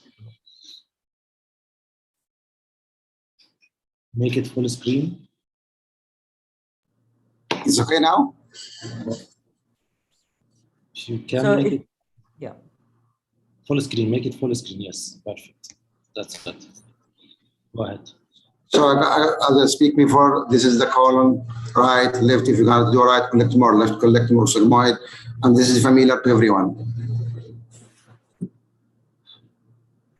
When laparoscopic colectomy was introduced in 1991, it did not experience the same level of enhancement among practitioners that giving laparoscopic cholecystectomy.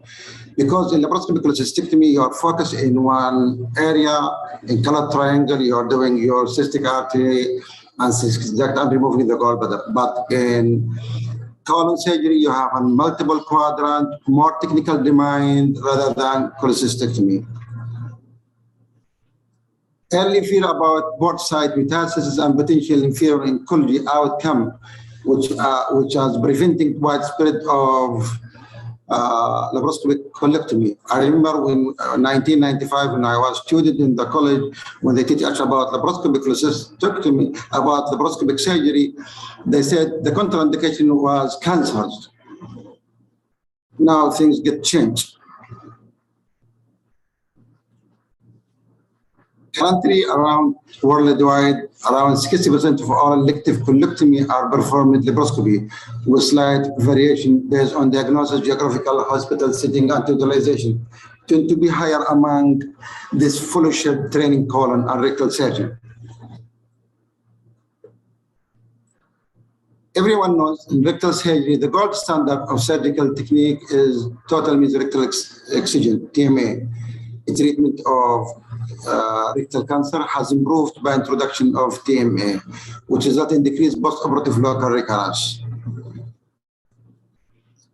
Difficulties in TMA are assumed to be due to limited surgical maneuver in narrow pelvis. Everybody knows the pelvic cavity is narrow, is not affected by pneumoperitoneum. So the difficulties is coming with narrow pelvis, autonomic nerve conservation, and sphincter preservation and anastomosis. Compared with open and laparoscopic surgery, TMA with greater precision are providing better visibility even in the narrow space in the pelvis. Also, laparoscopic rectal surgery has been accepted to accumulate the evidence. It remains technically difficult in patients with obesity, narrow male pelvis, bulky tumor. Recent large scale randomized control trial shows favorable outcome of laparoscopic rectal surgery compared to the open rectal surgery. The recent studies have reported that surgical difficulties are affected not only by surgeon skill, but also by the patient clinical and anatomical factor. However, the objective numerical rating index to help surgeon to assess and evaluate his cases to assess and estimate surgical difficulty are not yet developed yet.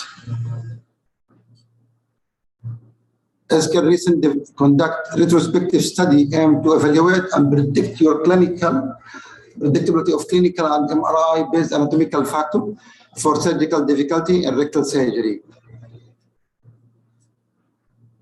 To measure the surgical difficulty grading, they choose 6 factors: operating time, intraoperative blood loss, conversion to open surgery, transanal approach, add to transabdominal TMA, length of hospital stay, post-operative morbidity.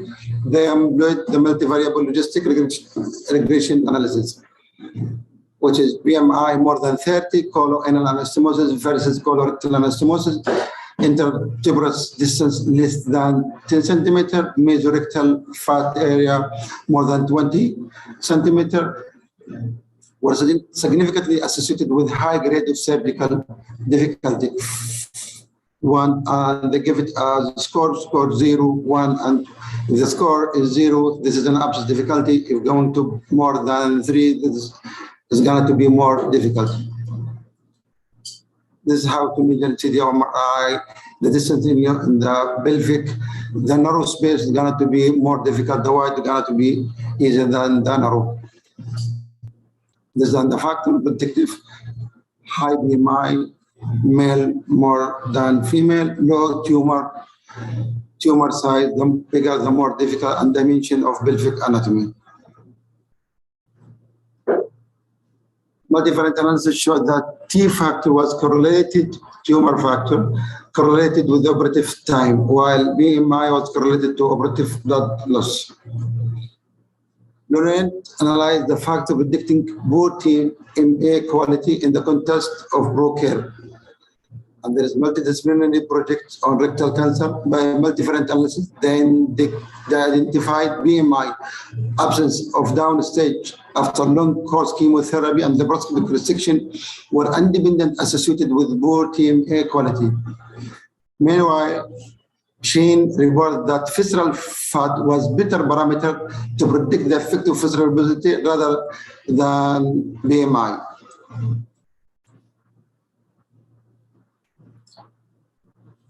The anatomical parameters such as prominence of sacral perimetry, size of the pelvis, degree of sacral curve can be correlated with surgical difficulty.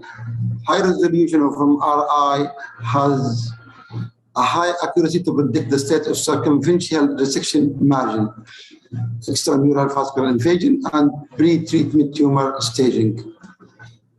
A mercury magnetic resonance imaging and rectal cancer European study shows intense association between MRI finding and histopathological finding. In addition, MRI pelvimetry can be used to predict the surgical difficulty during TMA dissections.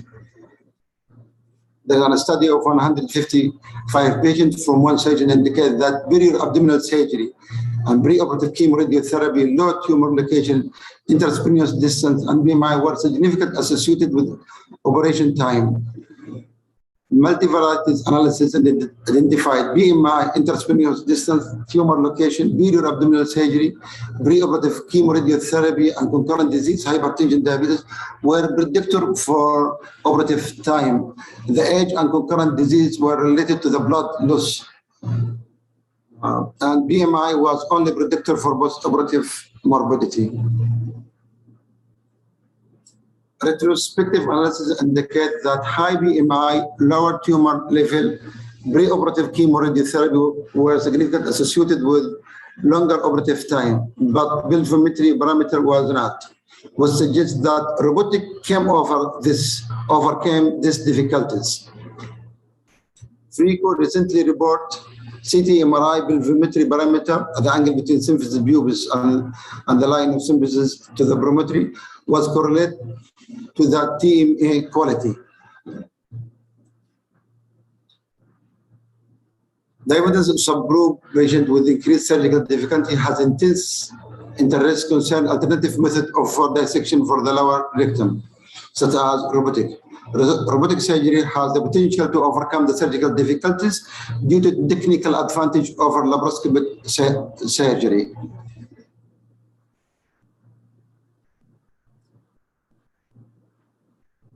Tumor surgery or colorectal surgery, unlike the upper abdomen or pelvic space, is not expanded by pneumoperitoneum. Laparoscopic resection for rectal cancer is performed in the pelvis with limited working space. It is therefore surgery demand high skill. Patient anatomic, pathological, and clinical factors have been identified to influence the operative difficulties. One interesting finding of current study is the fact that all the three preoperative clinical factors, perior abdominal surgery, concurrent disease, hypertension, diabetes, and preoperative chemotherapy are predictable for operative difficulty. In patients with mild and moderate hypertension, drug use in the chronic treatment may increase need for active management of hypertensive episode. Drosdick report diabetes is significant risk factor for incisional hernia. No association between hypertension, diabetes, and postoperative morbidity early in bowel obstruction. Perior abdominal surgery may increase tissue adhesion and fibrosis. This increase operative time. In a study of 1,000 consecutive patients who received laparoscopic colorectal resection, perior abdominal surgery, significant increased the rate of conversion in the intent enterotomy and post-operative ileus.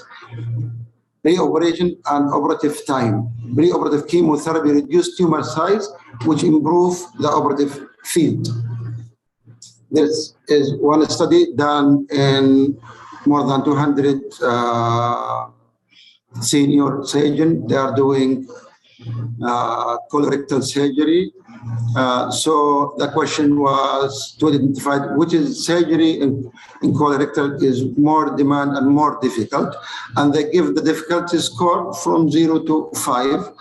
And they found in this study, among this surgeon, the easiest surgery is sigmoid colectomy, then going to the right colectomy with extracorporeal anastomosis, then Hartmann, then going to the anterior AB resection, left colectomy, then coming also, you found here splenic flexures, or sigmoid colectomy with splenic flexure, then coming to the right colectomy with intracorporeal. Well, before was right colectomy with extracorporeal anastomosis easier than intracorporeal anastomosis. Then going to the low anterior resection and Hartmann reverse. In Hartmann, because you are doing more than one procedure. First of all, you're going to do splenic flexure, going to do splenic mobilization, splenic colon mobilization. Then you go to the rectum and dissect it. So it's more than one procedure. So the difficulty is going to be more.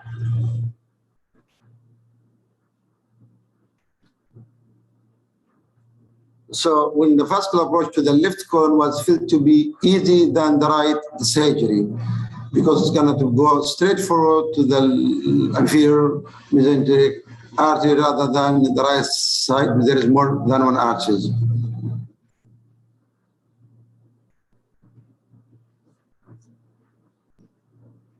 Right side anastomosis. There is difference between the left side and right side anastomosis. Left side always going to be intracorporeal, either use the instrumentation. Right side there is intracorporeal corporal or extracorporal. The extracorporal is more easy than the intracorporal anastomosis. In the survey was segregated into two groups: general laparoscopic surgeon and colorectal surgeon, defined as surgeon whose primary focus and practice in colorectal surgery. No statistical significant difference in overall difficulty rating across any of the procedure were detected in the two groups, indicated that general laparoscopic surgeon and laparoscopic colorectal surgeon tend to score procedure similarly. In the difficulties of reoperations and colorectal surgery, everybody knows reoperation is surgical intervention to solve any complications during the procedure, either early or late. The main indication for reoperation is anastomotic leak or bleeding or an abscess or bowel obstructions. Before everybody in the sepsis to use laparoscopy, they are against to use laparoscopy, and especially in the leak, post-operative or sepsis. They said in pneumoperitoneum we spread the infection more than open laparoscopy. Now, recently increased experience with minimal invasive colorectal procedure extended its indication to early and late complication. However, there is lack of experience with the approach for reoperation in the literature to confirm the hypothesis that laparoscopy is better than laparotomy also for reoperations. Operative time, main advantage of laparoscopic access for reoperation, in fact, that in laparoscopy you can access in all the abdomen every rather than an opens, and you can see it by laparoscopy.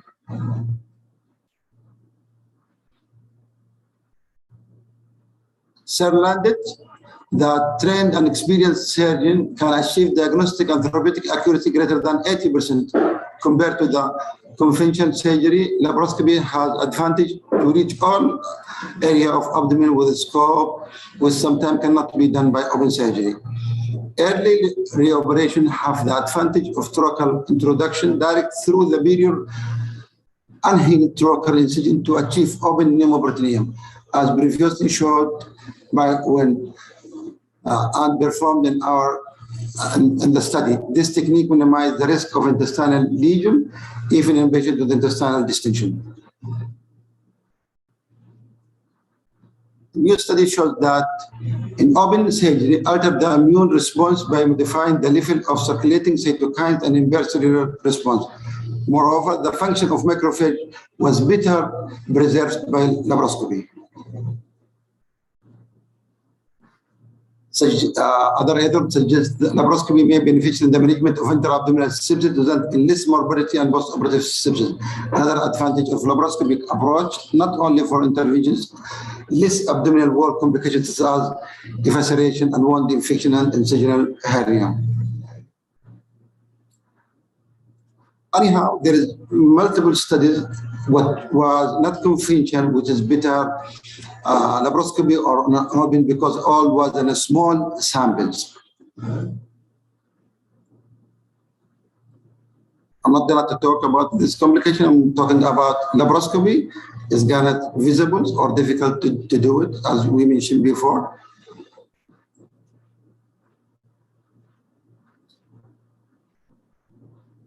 Here, and everybody knows the leak red, but anyhow, the anastomotic leak red using the more leak is coming with the male gender, previous abdominal surgery, and there's Crohn's disease and low rectal cancer, and prolonged operative time more than 120 minutes. In conclusion, if you're going to start your laparoscopic colorectal surgery, first of all, you should prepare for that.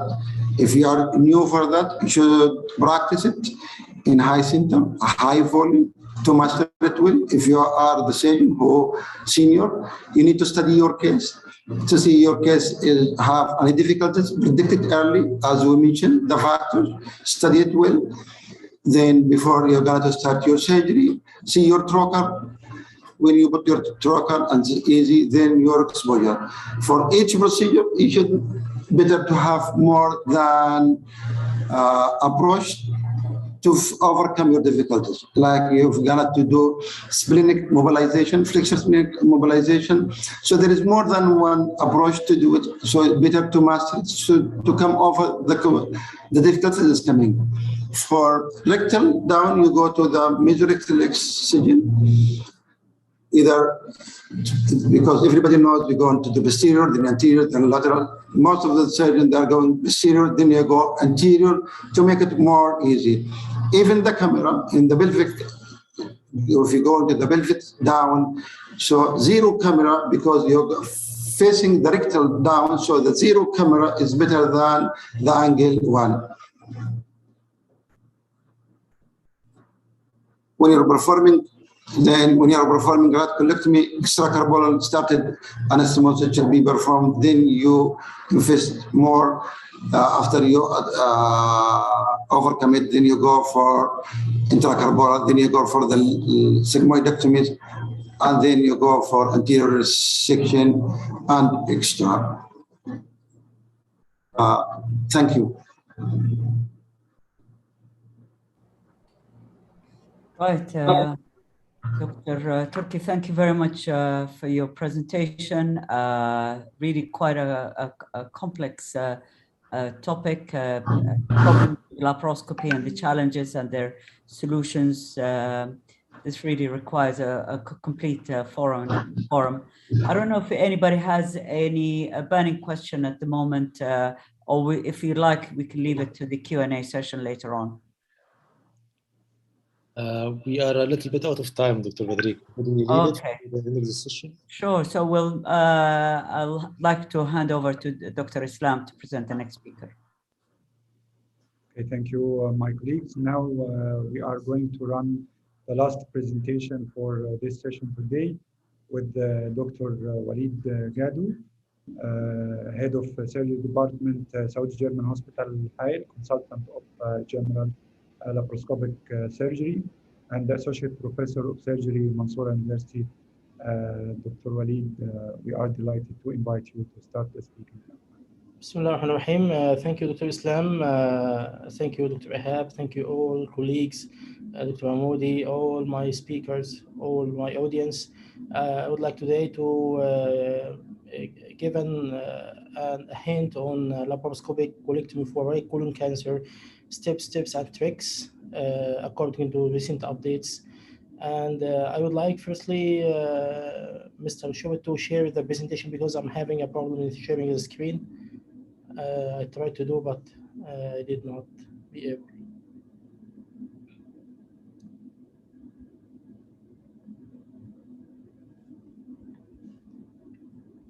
Your presentation.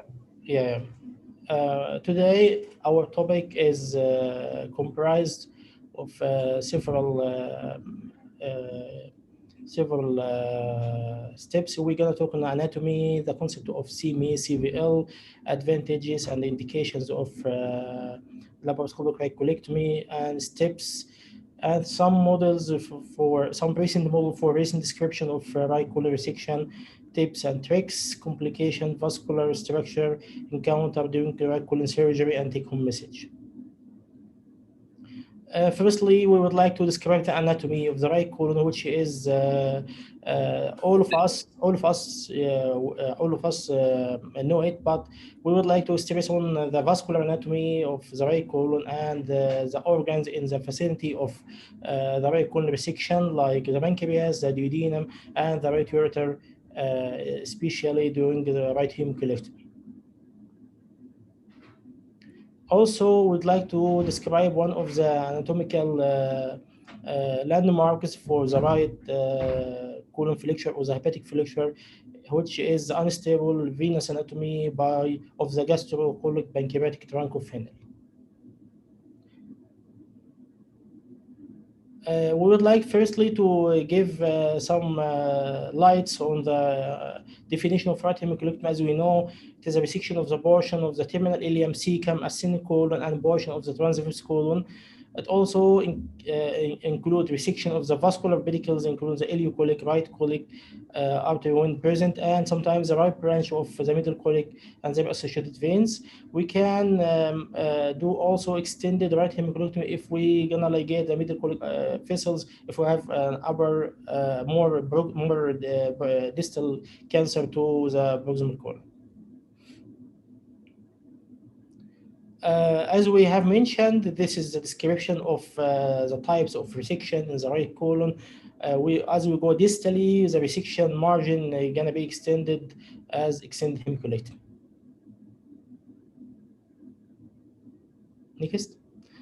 Laparoscopic right hemicolectomy has been shown to be the preferred alternative technique in the resection of the benign and malignant diseases of the colon, and in experience, has been shown to be to have an equivalent oncologic outcome with improvements in the speed of recovery when compared to open surgery. And despite the increasing use of robotic surgery in this type of resection, it has some disadvantages like longer operative time and greater hospital cost, and limited availability in most of the hospitals. Because the concept of CME, CVL, which means a complete mesocolic excision with central vascular ligation, or the D3 lymphadenectomy, was prescribed before in the Japanese and the Korean literature, but on 1909, Lund University has a paper done by Hohenberger, which arises the term of CMA-CVL, which is equivalent to D3 lymphadenectomy done in the Japanese literature, or more precise than it. He concluded that the 5-year local recurrence rate at Lund University Hospital in Germany decreased from 6.5 to 3.6, and also has an improved cancer-related survival rate. Next. This concept consists of a sharp dissection of the mesocolic plane with a taut line with complete removal of the mesocolon and all draining lymph nodes within the intact visceral facial layer. Next. As we see here, we're gonna remove with adequate length of colonic resection all the pericolonic lymph nodes, which is the D1, and we're gonna do high vascular tie as the origin of the vessels, removing also the intermediate D2 and the central lymph node D3. This is according to the concept. Next. Next.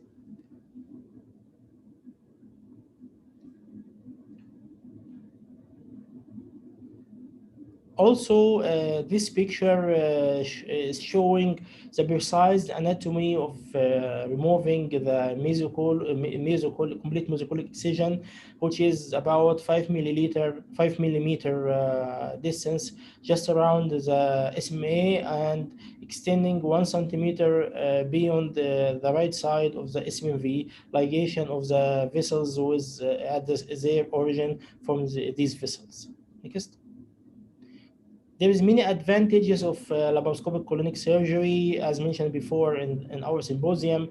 One important of them is decreased surgical stress, which will improve the patient immunological outcome, and less wound infection rate, less morbidity, less mortality numbers, less blood loss, and better anatomical details are visualized during the laparoscopic resection. Some disadvantages in laparoscopic colonic surgery, including some contraindications. Some of them were mentioned before in our symposium, like absolute or relative. And the learning curve may be longer than the open surgery in learning the different techniques of them. The duration may be slightly longer in some centers in the learning curve time, and the cost is higher. Conversion to open surgery is an option if we fail, and some debates about the oncological issue between the open and the laparoscopic surgery, but now I think all the oncological issues are equivalent. Next. Indications of right colon resection includes endoscopically unresectable polyps, right side polyps, which are high risk adenomas and high grade dysplasia or villus component, large hyperplastic polyps, and sessile serrated adenoma or polyps, adenocarcinoma of the right colon, and the carcinoid if it is involving the terminal ileum or the appendix within 2 centimeters or greater, or containing a high-risk pathology such as goblet cell carcinoid or lymphovascular invasion or perineal invasion. Some diagnostic studies are important to be done before doing the right colon resection, including colonoscopy or CT colonography, angiography if we have no facility to do colonoscopy due to obstruction, and CT chest, abdomen, pelvis for metastatic workup to evaluate other organ for metastasis. Patient factors affecting the visibility of laparoscopic resection include obesity, abdominal surgery, cardiac dysfunction, pulmonary dysfunction, large tumor burden, potential local involvement of adjacent organs, and abnormal anatomy. All these factors may affect the progression to do perfect laparoscopic surgery and may drag us to do open surgery for these patients.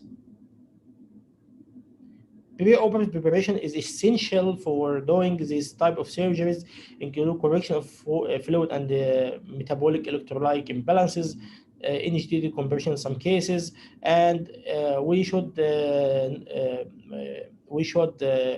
spotlight that right colectomy can be done on an emergency basis in unprepared bowel. Blood transfusion may be advisable, especially in older patients or cardiovascular diseases, and perioperative systemic antibiotics should be or must be administered to avoid infection post-operatively, and we should select our patient more safely or precisely, because patient with hereditary non-bulbous colorectal cancer or Leach syndrome should go for subtotal colectomy, not for right hemicolectomy, and the patient should be assessed to ensure they tolerate the pneumoperitoneum and changes in the position during the surgery, because as we gonna mention that we will go for different positions to be able to resect the colon perfectly.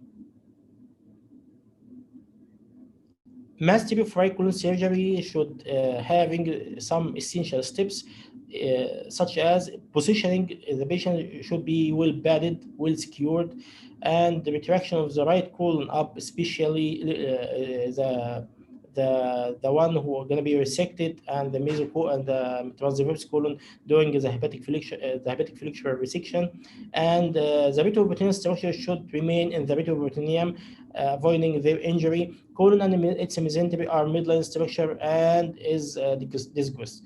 Energy devices should not seal other structures in the field, so they should not touch anything. If they touch them, they can burn it, and we should be sure that we can touch any fat or anything before we change the catching or after cauterizing the blood vessels. Confident localization of the lesion by observing previously tattooed lesion or palpating the colon with the bowel forceps is essential intraoperative, and the resection of the tumors invading the abdominal wall or adjacent organ should be taken in block, and this may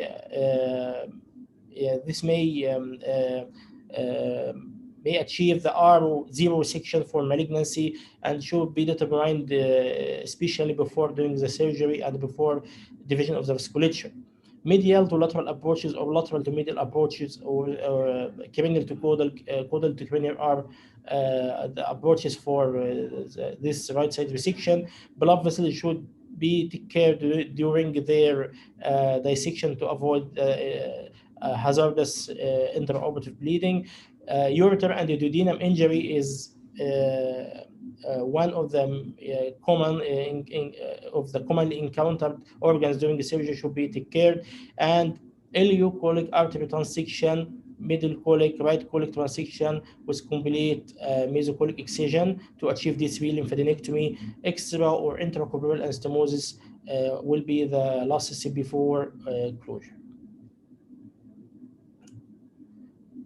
To describe the technical details in brief, patient positioning should be supine and the right side up, arms along the body with spread leg to allow intra-aortic colonoscopy if needed, and operative table must allow Trendelenburg position and anti-Trendelenburg lateral positions rotations, and the surgeon should stay on the patient left side next, and the assistant should stay on the between the patient legs, catching the camera next.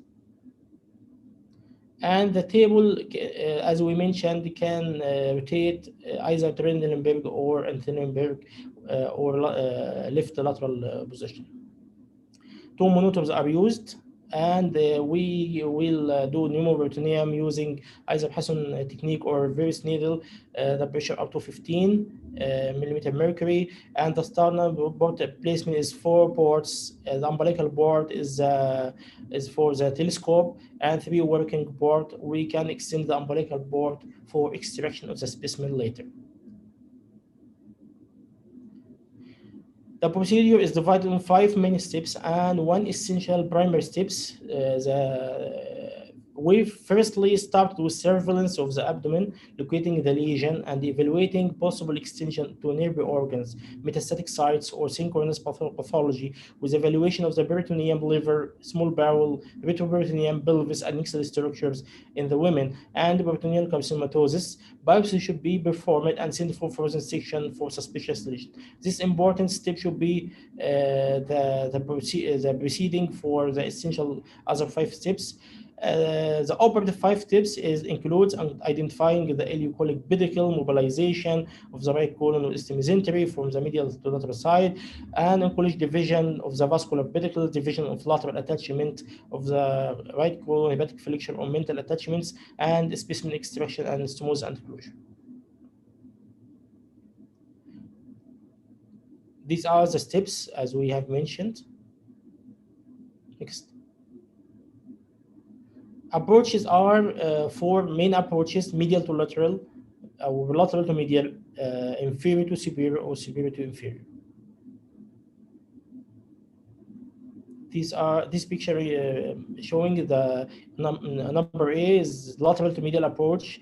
Number B sees the green arrows showing that we should start from the medial to lateral approaches, exposing the vessels and ligation firstly before going for the lateral, and superior to inferior approach starting from doing a devascularization of the mesocolon.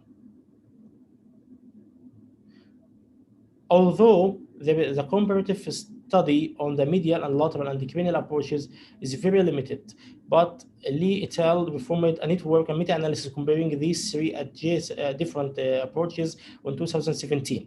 And according to their data, the lateral approach needed shorter post-operative flatus recovery time than both medial and cranial approaches. The length of hospital stay was shorter in the lateral approach compared to medial approach. And the cranial approach achieved less post-operative complications, includes anastomotic leak, ileus, wound infection, pneumonia, acute renal retention, wound hernia, post-operative hemorrhage than the medial approach.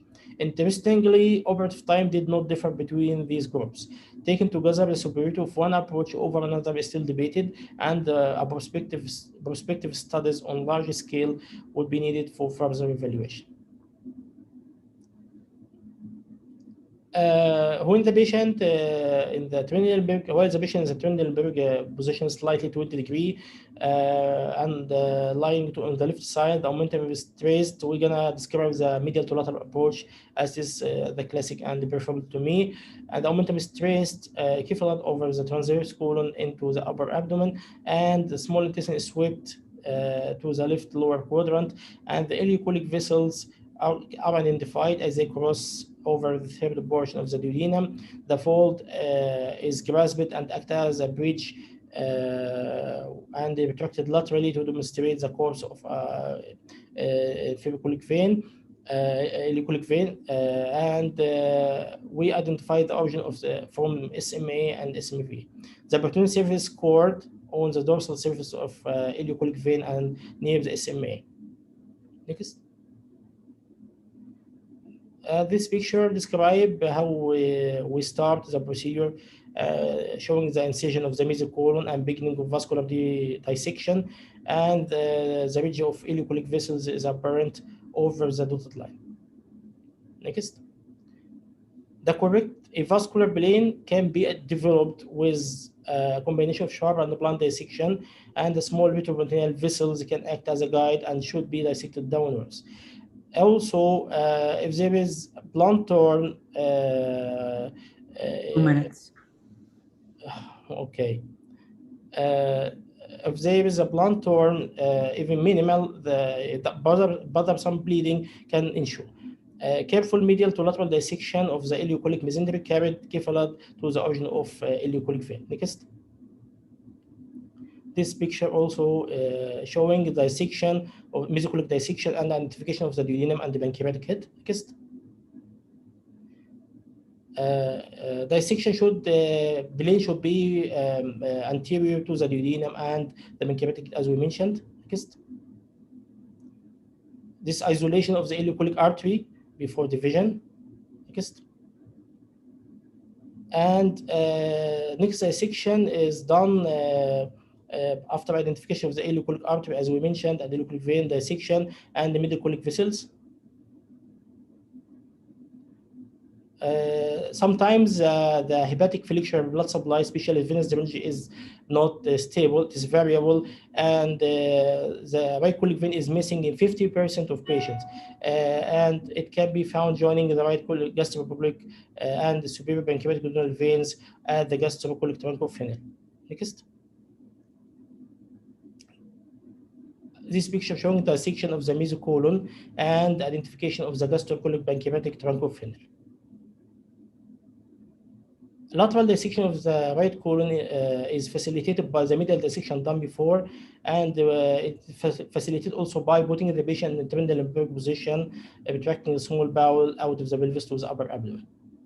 Next. And after dissection of the right colon, enterocolonic anastomosis is done either intracorporally or extracorporally. Extraction site should be sufficiently large to avoid contamination of the tumor by the extracted specimen. And before doing the anastomosis, we should investigate the vascular supply of the planned resection sites. The mesentery should be carefully inspected, and the terminal vessel should be visually assessed for pulsation and pulsatile blood flow. Next. The anastomosis can be done side to side, anti-mesenteric function, end to end, or stapled. We conclude, Dr. Walid. Okay, give me only 2 minutes, Dr. Ahmed, if possible. Next. Next. Next. Closure of the operative site is done. This paper is an interesting paper that was published in 2018. Describing right hemicolectomy as critical views like the cholecystectomy. It includes 8 critical views, as we're gonna show it now. Next. These critical views includes that the pages includes that the resection of the right colon as a book. The symbolic pages represent the corresponding dissection planes. We have retroperitoneal, ileocolic, transverse mesocolic, and the mesogastric planes. This will show well the vascular relation and the radicality criteria. Next. This is a picture. They shown the mesocolic and mesogastric and retroperitoneal ileocolic page. Next. Next. Next. Next. Next, next, next. So to conclude the tips and tricks for these individuals, moving left side boards close to the midline is crucial to the ability to reach the right upper quadrant. In medial mobilization of the right colic artery, the initial peritoneal incision should be close to the mesenteric artery to ensure high ligation of the vessel. and completing the medial to lateral dissection from the right branch of the middle colic artery down to the cecum is the key to dissection, allowing easier dissection of the lateral ascending colon to the total fascia. Careful attention to the duodenum and the pancreatic head should be maintained while freeing the transverse mesocolon. Mobilization of the base of the terminal ileum mesentery over the inferior vena cava and towards the ligament of Treitz ensure adequate mobilization of the bowel extravasation and tension free and smooth. Next. Mobilizing the greater momentum and transverse colon to or beyond the midline facilitates specimen extraction. Sweeping the ascending colon and terminal ileum to the left side of the patient abdomen is a good test to ensure complete mobilization of the entire right and transverse colon. And the stapler should be inserted through the enterotomies but not pushed into the intestinal stumps. Ensure adequate appropriate oncologic resection. CVL is performed during all steps. Next.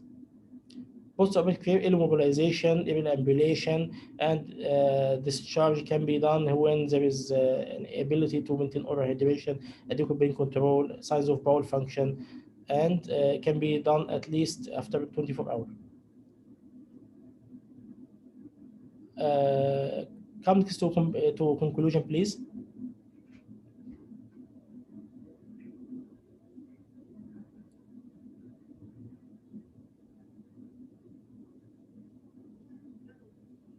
Okay, the take-home message is laparoscopic right colectomy when compared to traditional open surgery have been shown to have quicker return of bowel function, less requirement to IV narcotics, earlier patient ambulation.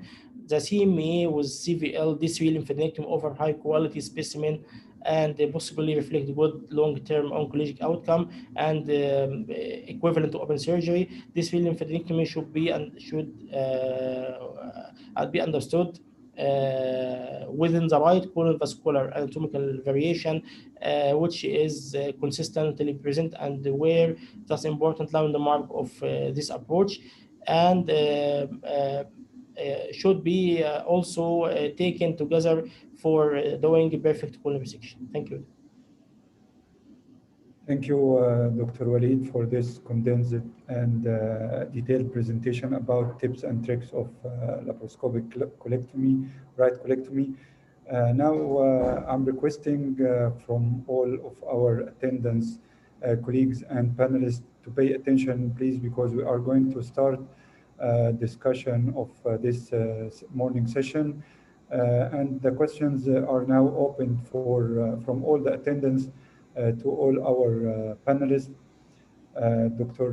Badrik, you have the floor now to start the available questions in the Q&A and some questions that in mind to our panelists.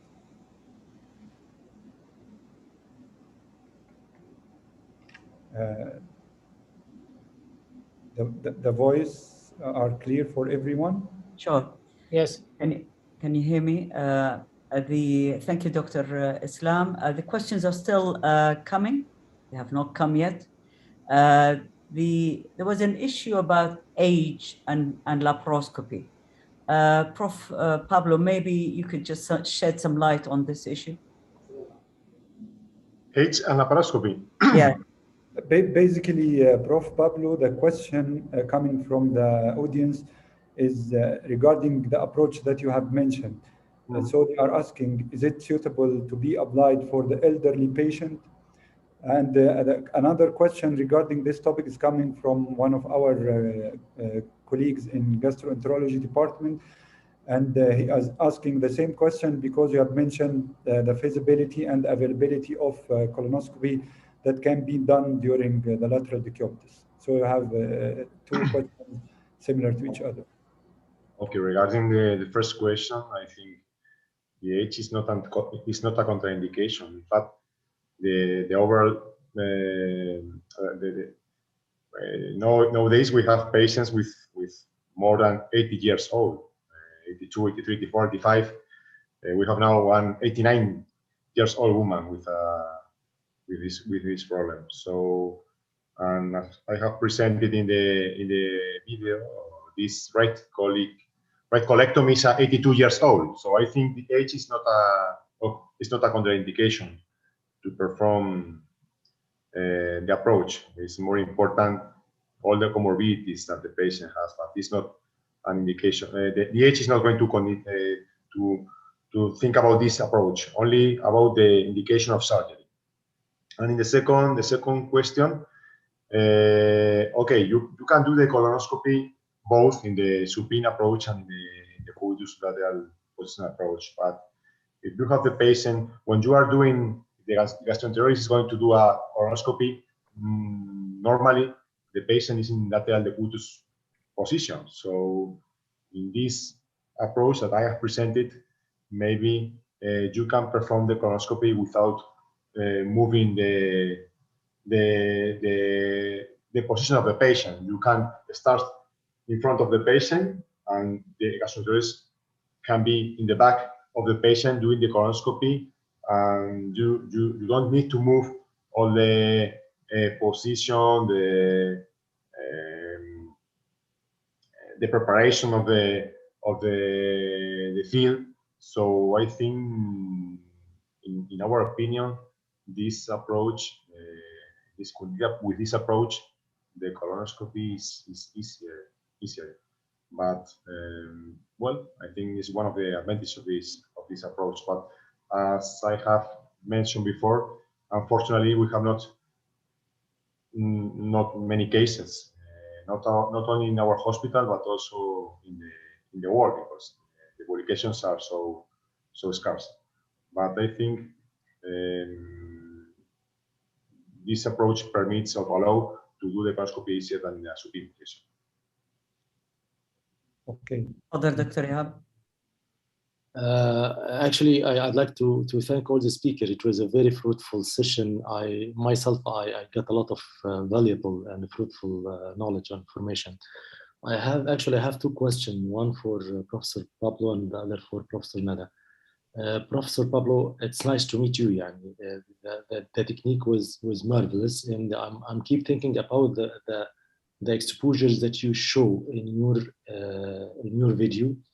But my question about the total mesorectal or mesocolonic excision. If you are going to do total mesocolonic excision, you have to be immediately on the vessels. On the lateral decubitus, are you able to do this in an oncological safe wise or not? This is my question about this point.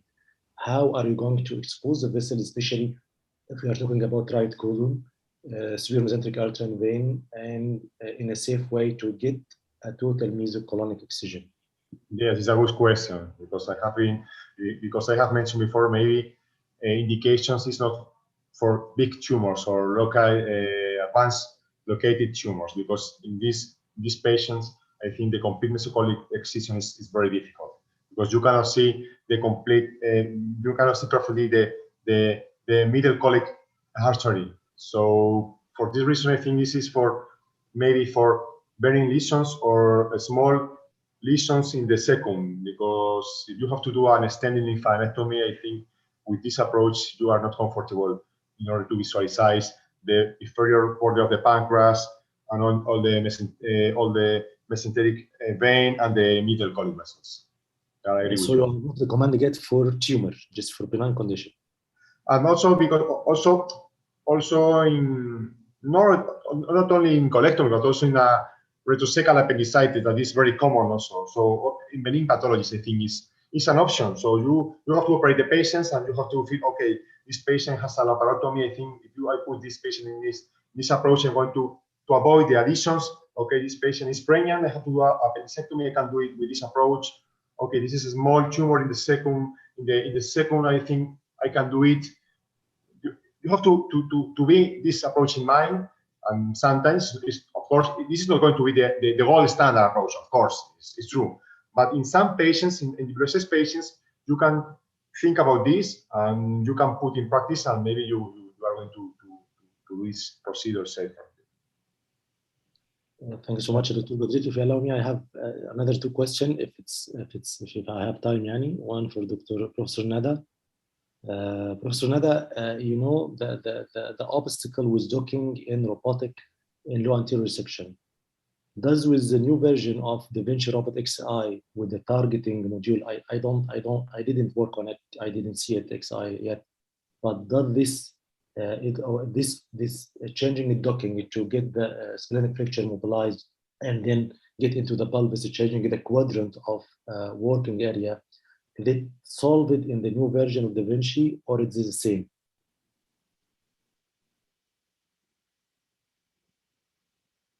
What do you think, Dr. Badrik? I believe you have an great. I had a bit of loss of connection.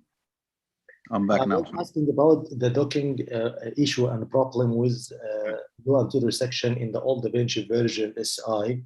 I believe in XI, I didn't work on XI yet, but I believe in new version of XI, it's overlap the issue of changing quadrant targeting, because as you know, in the last version, we waste a lot of time to move from the pelvis to the upper left quadrant to do a splenic flexure. I wanted to listen from you if this is nice in the new version of Da Vinci or not. I think it's much better. This problem has been quite addressed properly in the XI version. So you can see, if you remembered my slide, we have put the chokers.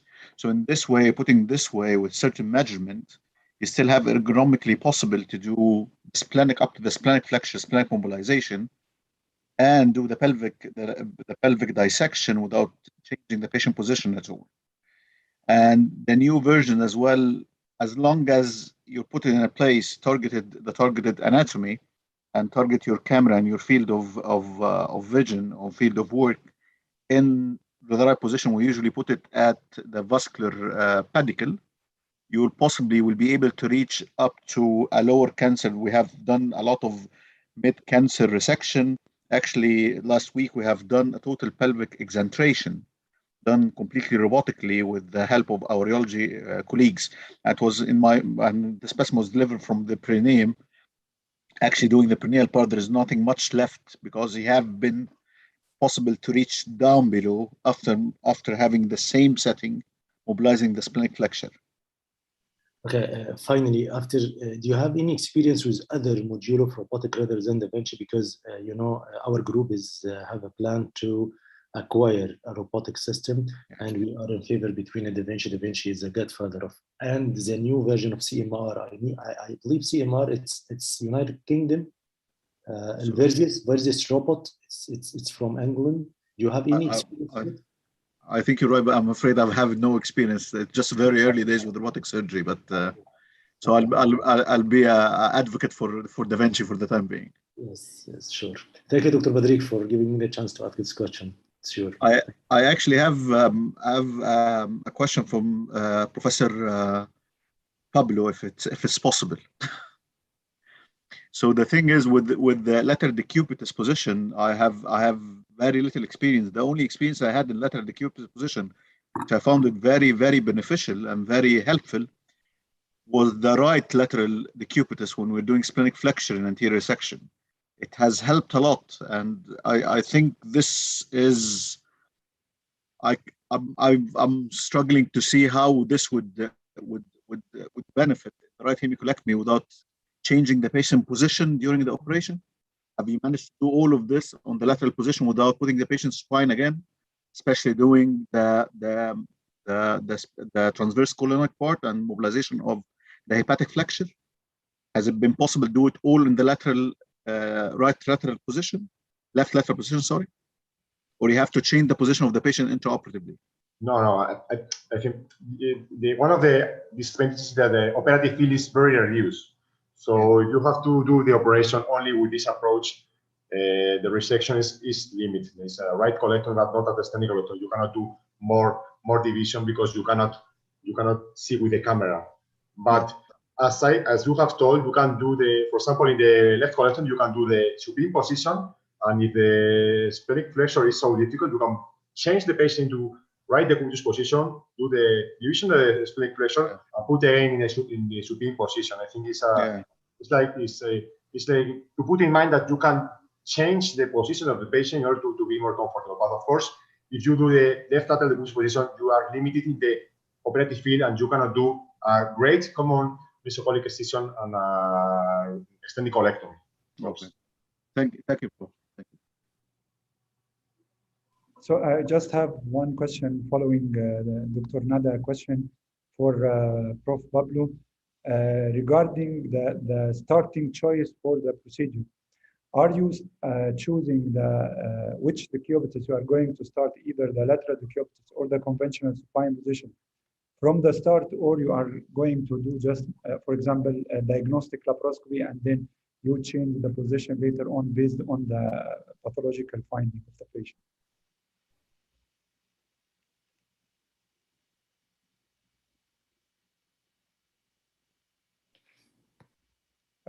Am I clear now, or can you hear me, Pablo, please? Yes, your voice is clear, but Okay, I don't.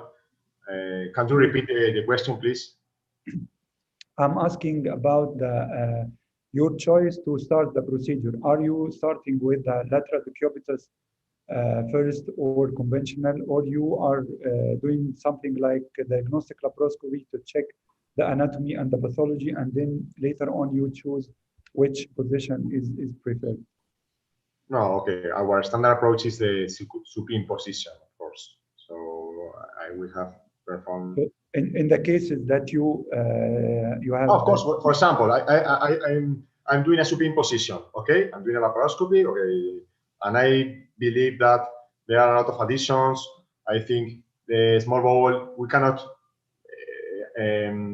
leave the small bowel because we cannot continue with the procedure. Maybe in these cases, you can change the position of the patient and into a left lateral decubitus position.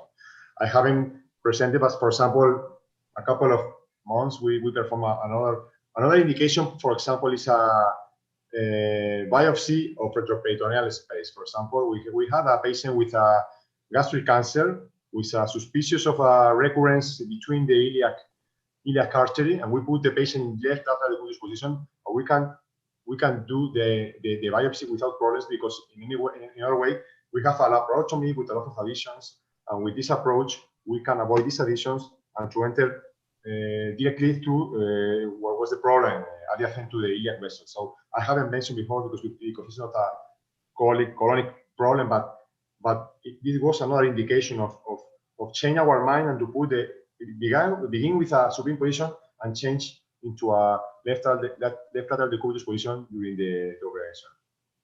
Yes, thank you, Pablo. I have a question from the audience. I'd like to direct it to Dr. Badrik.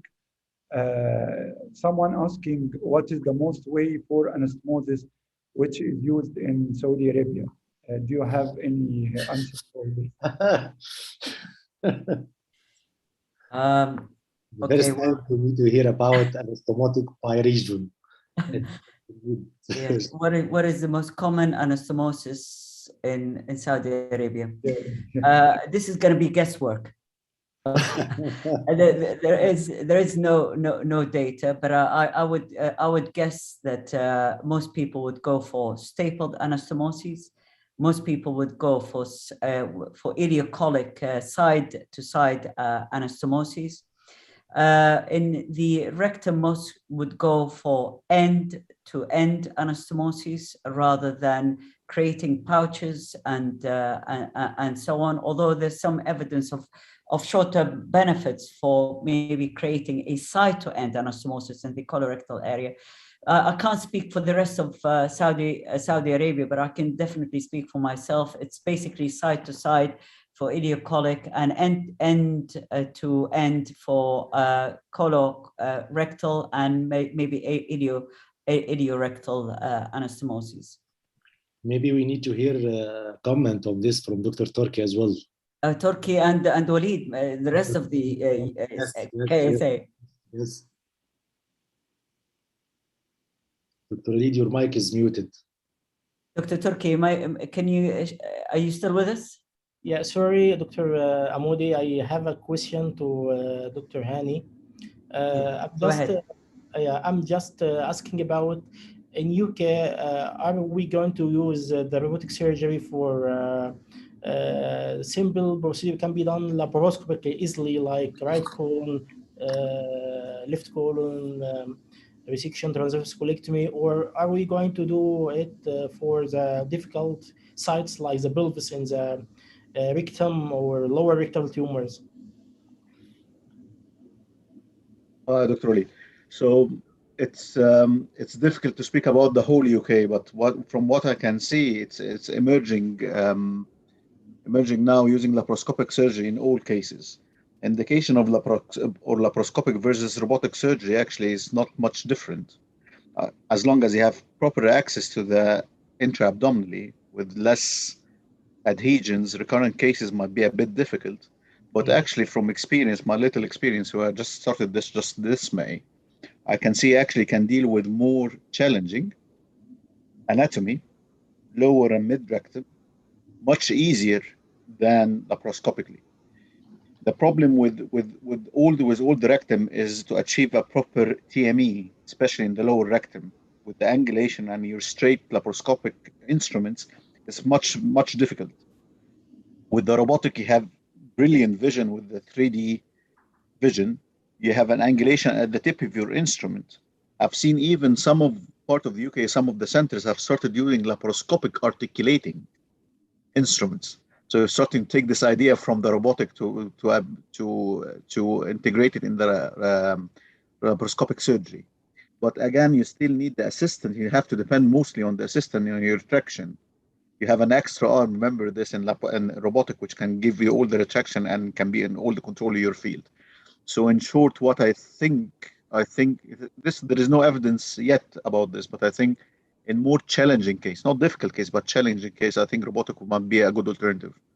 And this is, I think, reflected at this point on the conversion rate of laparoscopic versus robotic. Okay. I'd like to just add one point here, which is that having a broad indication for the use of robotic surgery actually improves the quality of resections in difficult cases.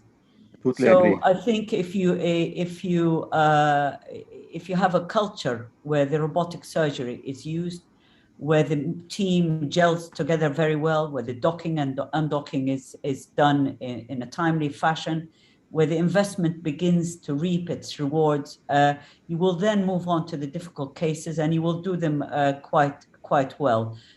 So I would keep options open for robotic surgery, because that in end filters into the quality of resections done in difficult cases robotically. I think you're spot on, Dr. Ahmed. I think this is absolutely right. Actually, there is part of the laparoscopic surgery, robotic surgery, that you need to do laparoscopic packing of the small bowel, for instance, or minor adhesolysis, to make your field more appropriate for your robotic approach. So it's definitely one of the tools that you keep it in mind. And from experience, it's a bit short experience, but we have progressed from having docking time from the patient going to theaters till starting the robotic operation, reduced from half an hour to almost 10 minutes. And this in a span of less than 4 months. So it is doable if you have a good team used to do this technique and used to work in this position. I think we can achieve exactly what you have mentioned. Okay, we are running out of time, and we have, for the audience, we have only to take just a couple of questions that our panelists can answer. One question asking about the survival rate in colon cancer, and the other question asking about consideration of TBN in treating post-operative. So, Dr. Walid, would you like to share with us, please, answering the post-operative, post-anastomotic leak management regarding the point of the TBN, as one of the audience are asking? Okay, for the colon cancer, we should be careful about the patient, firstly in the first few days, and we we have many signs that indicate that there is maybe a leak. The leak is different. The leak is different between each site of anastomosis. It is higher in the lower or distal colon than the proximal colon. And one of the clinical parameters is the presence of fever, tachycardia, unexplained abdominal distension. This is one of the clinical parameters. We can be sure by doing examination of the patient, so showing signs of peritonitis or the drain is leaking fluid, especially if the patient is not having a covering stone. Okay. question was about using the TPN in treating post-operative leak. So when you recommend to use the TPN, and what are the other options that we should take care about when there is leak? Okay, we can use a TPN to nourish the patient having a colonic fistula or having an intestinal fistula exactly. But it has many drawbacks, such as line infections, such as derangement of the electrolytes and the metabolic profile of the patient. We can use it cautiously in some cases, having renal failure or hepatic failure in some patients. Besides that, we have to decide where the leak is, especially are you meaning colonic leakage or intestinal leakage? If it is proximal intestinal leakage, we can use it. We have another choice doing distal jejunostomy as for feeding. If it is colonic, we have to use it for a few days until and doing covering stoma until the patient is having the ability to regain his ability to take oral intake. Thank you, Dr. Walid. Dr. Ahmed Badrique, would you like please to finish this session, and we will transfer to the next session. So the mic is yours now. Okay. Right. Well, thank you, Dr. Islam. I think I'd like to thank all the panelists, all people who've attended this morning session. I hope you found it informative and useful. And I hope you enjoy the remaining day. It's a very thoroughly rich program. Please don't leave, okay? There's a lot to be gained and a lot to be learned. So thank you for your attendance. Thanks to the speakers once again. Assalamu alaikum wa rahmatullah. Now, Dr. Ihab, head of the symposium, he has the mic to speak about the next session. Thank you all. Again, I don't know how to thank and appreciate all the speakers. You honor us and you give us a lot of informative talks and speech. It was very informative and very fruitful. Thank you, Professor Pablo. Thank you, Professor Nada. Thank you, Dr. Thank you, Dr. Turki. And of course, our marvelous moderator, Dr. Badrique and Dr. Islam. Thank you so much. It was great and honor to be with you in this session. Please be with us. We have the next session. It will be very interesting session. Our nursing colleague, and in the evening session, we have three very hot sessions. I believe all of you have to attend it. It will be very fruitful. We have a session for metastatectomy from colorectal cancer, either liver metastatectomy or lung metastatectomy, and we have invited speakers from Germany, from UK, from Turkey, from India, from Emirates. And the second session in the evening will be HIPIC. It will be my session. Please attend it. It will be very fruitful, and we will have a lot of debate about HIPIC and colorectal cancer. And finally, we will end with an immunotherapy and chemotherapy in the last session in this evening. So please be with us. Continue this day. We will start the evening session from 5 p.m. All of you are invited as a speaker and then a panelist to be with us in the evening session as well. Now I have the honor to introduce our colleague and our partner in healthcare providers and our backbone and support to help our people to get better, to our patients to get better, who are the nursing team. It's an honor and a pleasure to present our coordinator for the nursing session, Mrs. Mary, and she's coordinator educational nursing team in the SGH Riyadh. And I believe this session will be extremely fruitful to us as a physician to learn more about how the nursing taking care of our patient after we did our job. So I'll leave the floor now to Mrs. Mary to start the session, and we will all with you. I'm looking forward to listen to every one of you. I'm looking forward to listen how you are dealing with my patient when I'm not there. Go ahead, it's yours. Thank you so much, Dr. Ihab. And good morning again, everyone. My name is Mary May Mavi Villaverde. I'm one of the nursing educators in Saudi German Hospital Riyadh, and I am the chairperson of today's second session. On behalf of Saudi German Health, I would like to welcome you once again to our virtual International Oncology Symposium. Over the next 2 hours, we will learn from the presentations of nurse experts regarding the best practices in nursing care of patients diagnosed with colorectal cancer. The learning outcome of the nursing session is to demonstrate knowledge gain about colorectal cancer nursing care as evidenced by your response to the participant survey at the end of the session. So as for the program sessions, we're going to start with the best nursing practices in colorectal cancer care by Ms. Safa Mohammed and Mr. Hashim Kuti from Saudi German Hospital Riyadh, followed by colorectal cancer patient and family education by Ms. Mayan Calderero and Ms. Avi Odato from Saudi German Hospital Jeddah, a presentation on nursing care during chemotherapy for the colorectal cancer patient by Mr. Tharwat Ibrahim from Saudi German Hospital Cairo. Then we will turn to a presentation by Mr. Abdelhamid Maharos from Saudi German Hospital Cairo as well on palliative care for the colorectal cancer patient.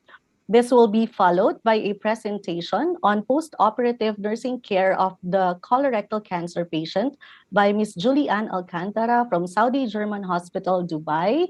And finally, a presentation on problems experienced by individuals with the stoma by Dr. Eylem Yigitoglu from Istanbul University.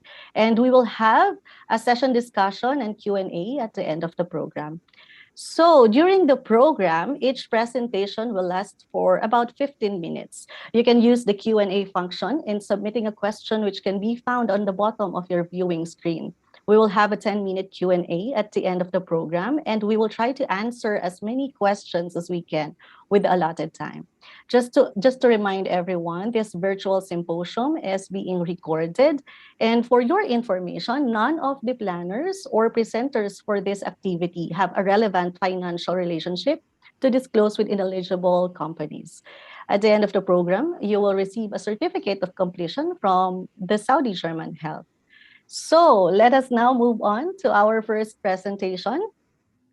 Our first segment will be about the best practices in colorectal cancer care by Ms. Safa Mohammed and Mr. Hashim Kuti from Saudi German Hospital Riyadh.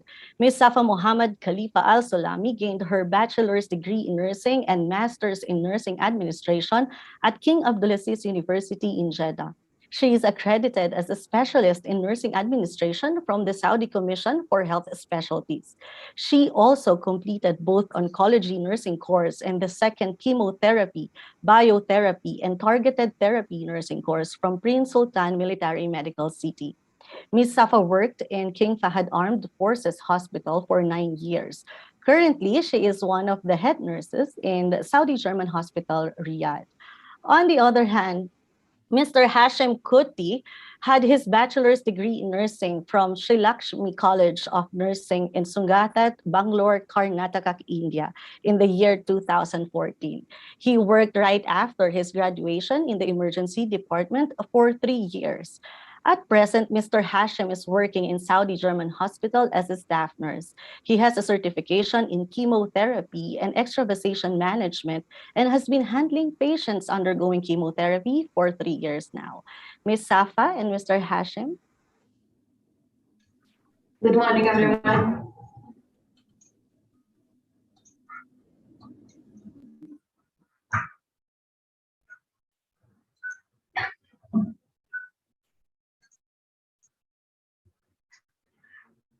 Today, we're going to discuss with you the best nursing practice in colorectal cancer care, which is actually came with understanding and demonstrating the knowledge of colorectal cancer staging and treatment and nurses' role as well. We will discuss in our presentation today the epidemiology and the prevalence and incidence of colorectal cancer, the most common etiology, and how we gonna manage the early sign and how we detect the colorectal cancer and diagnosing early as much as we can, staging system for colorectal cancer and treatment and nurses' role as well. In the beginning, we can colorectal cancer. It's actually has the highest mortality rate and very markedly around the world. It's also it's common actually in male more than female. The incidence actually become more substantially higher in male as by Globocam. In the United States, the mortality rate has been actually steadily decreased, but annually approximately 149,000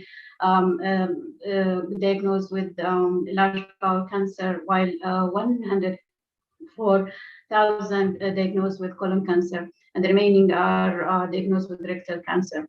The 80% actually from the approximately 80% from the cancer cases, it's due to the colorectal cancer. Globally, the highest incident rate was found in Australia and New Zealand, Europe and North America, and the lowest rate was found in Africa and South Central Asia.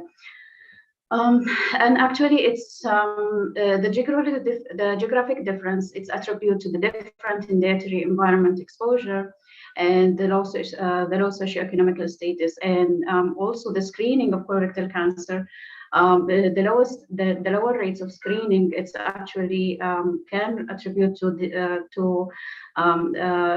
late diagnosis of colorectal cancer. In Saudi Arabia, we can see here, as the study shown, that the highest incidence, it's for the highest cases number in colorectal cancer, it's found in Riyadh, followed by Mecca and Eastern region. And to the side, which related to the side, the colon cancer cases and the rectal cancer cases, almost shown this is the highest in male than the female. For the site of the cancer, actually the rectum it's reached with 35%, and followed by the ascending column and the sigmoid, and to the ratio. The ratio in the male it's higher than the female with 11 to 10 cases. For the reason or the risk factor for this one, the study shows that the high intake of meat and dairy fat it's increased the risk of colorectal cancer. Also the smoking and the high alcoholic consumptions, as well as the physical activity, the lack of physical activity, and the high body mass index.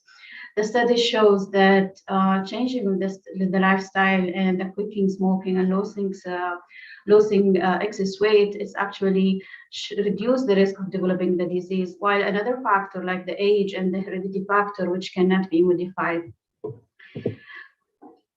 As a nurses, we need to know that the polyps are known to bleed. So if your patient came with a sign of bleeding, or a patient came with known case of polyps, or some complaint like for bleed, the most commonly, we need to advise for fecal alkaline blood. And once it came positive, actually, with the doctor advice, either this patient will go for colonoscopy or another diagnosis. Also, your advice for the elderly patients, the age from 60 to 50 years old, for every 2 years screening for colorectal cancer. The majority of patients, actually, we advise for the highly suspicious patient, we advise for screening within 2 weeks of referral.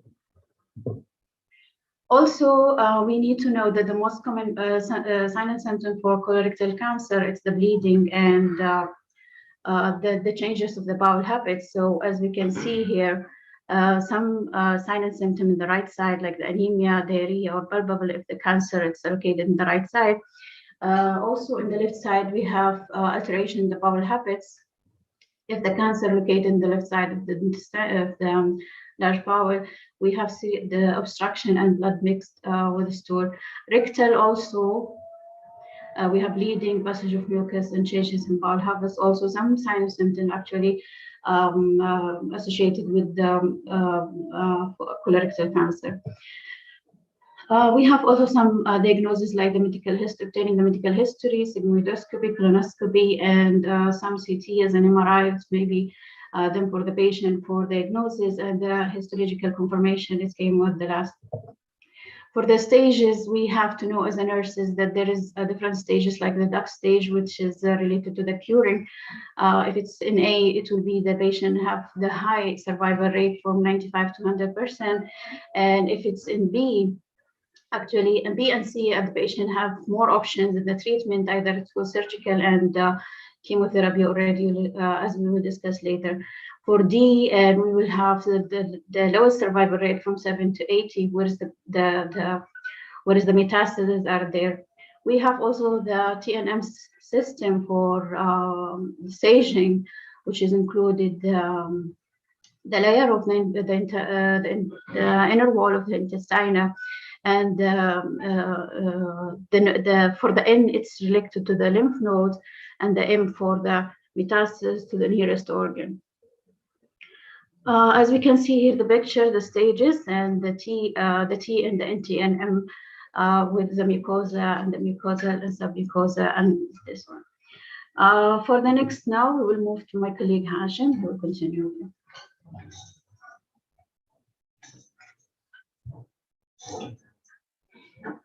Thank you, Ms. Safa Muhammad. Now we are discussing about the treatment for the primary treatment for colorectal cancer. Firstly, primary colorectal surgery. Initially, the treatment will focus on removing the cancer. Primary bowel resection surgery is the standard and initial treatment for a primary colorectal cancer. There will be complications such as fecal urgency, diarrhea, constipation, and changes of bowel habit. Changes of bowel habit, it will affect the quality of the life. This depends upon the patient's condition. As a result of the surgery, patient can experience chronic abdominal pain. And after the corrective surgery, patient may produce more scar tissue, and the medical management with analgesics is not always beneficial. Next, we move to liver resection surgery. Sometimes the patient will go to the liver metastatic disease. In this, the portal vein is ligated, cutting off the blood supply to the section, which has to be removed. At least 30 to 35% of the healthy liver to remain to prevent the liver failure, which include the bleeding, bile leaks, liver failure, and jaundice. By leaking into the abdominal cavity, it needs further surgery to resolve. Next, we move to lung resection surgery. In stage 4 rectal cancer, sometimes it's spread to the lungs also. It is generally performed via video-assisted thoracoscopic surgery called lobectomy or segmentectomy, which is the removal of the segment of the lungs. Risk include infection, bleeding, and it may cause to pneumothorax.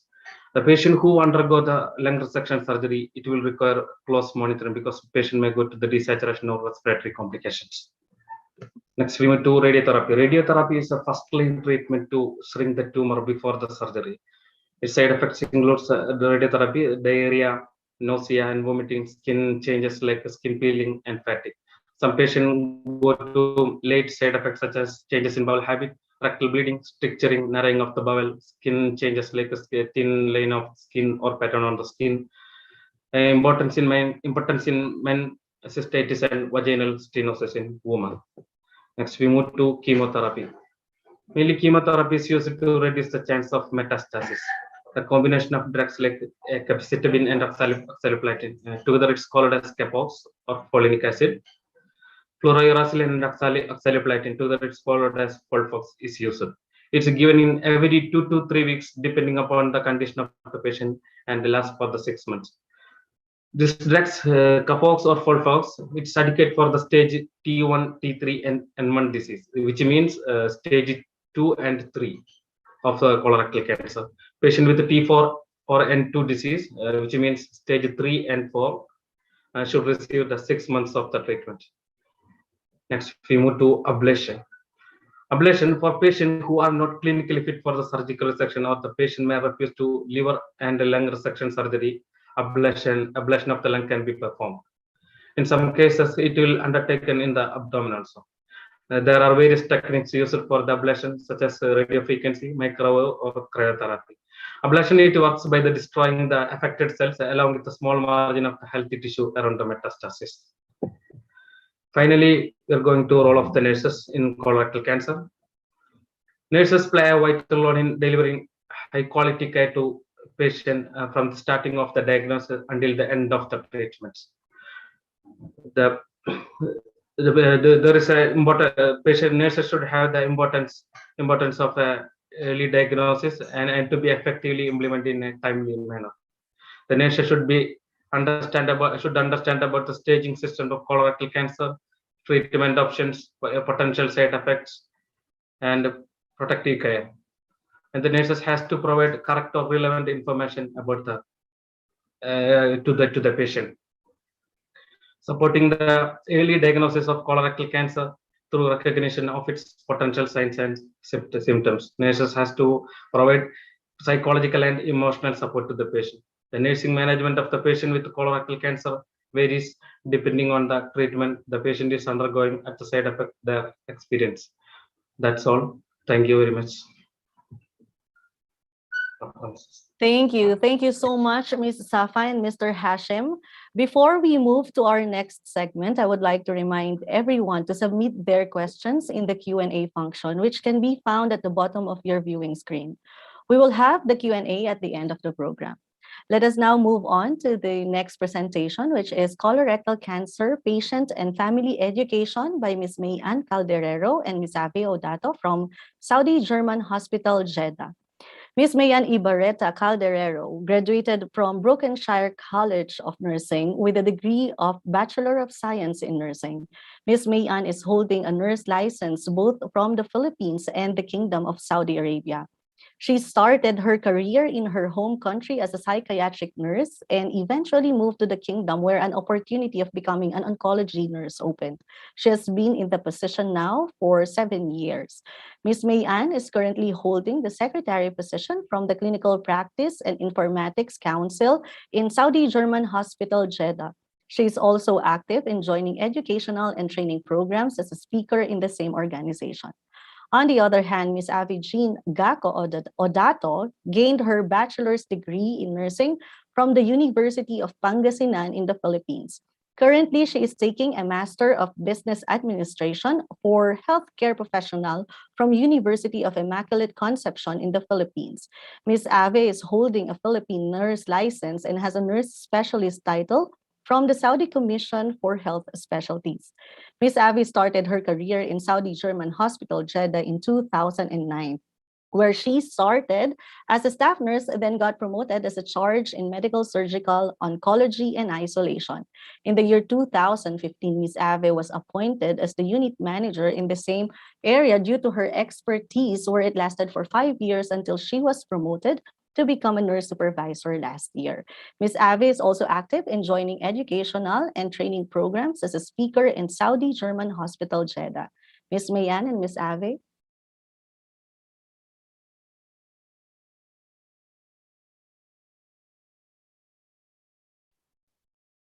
Hello, everyone. Good morning.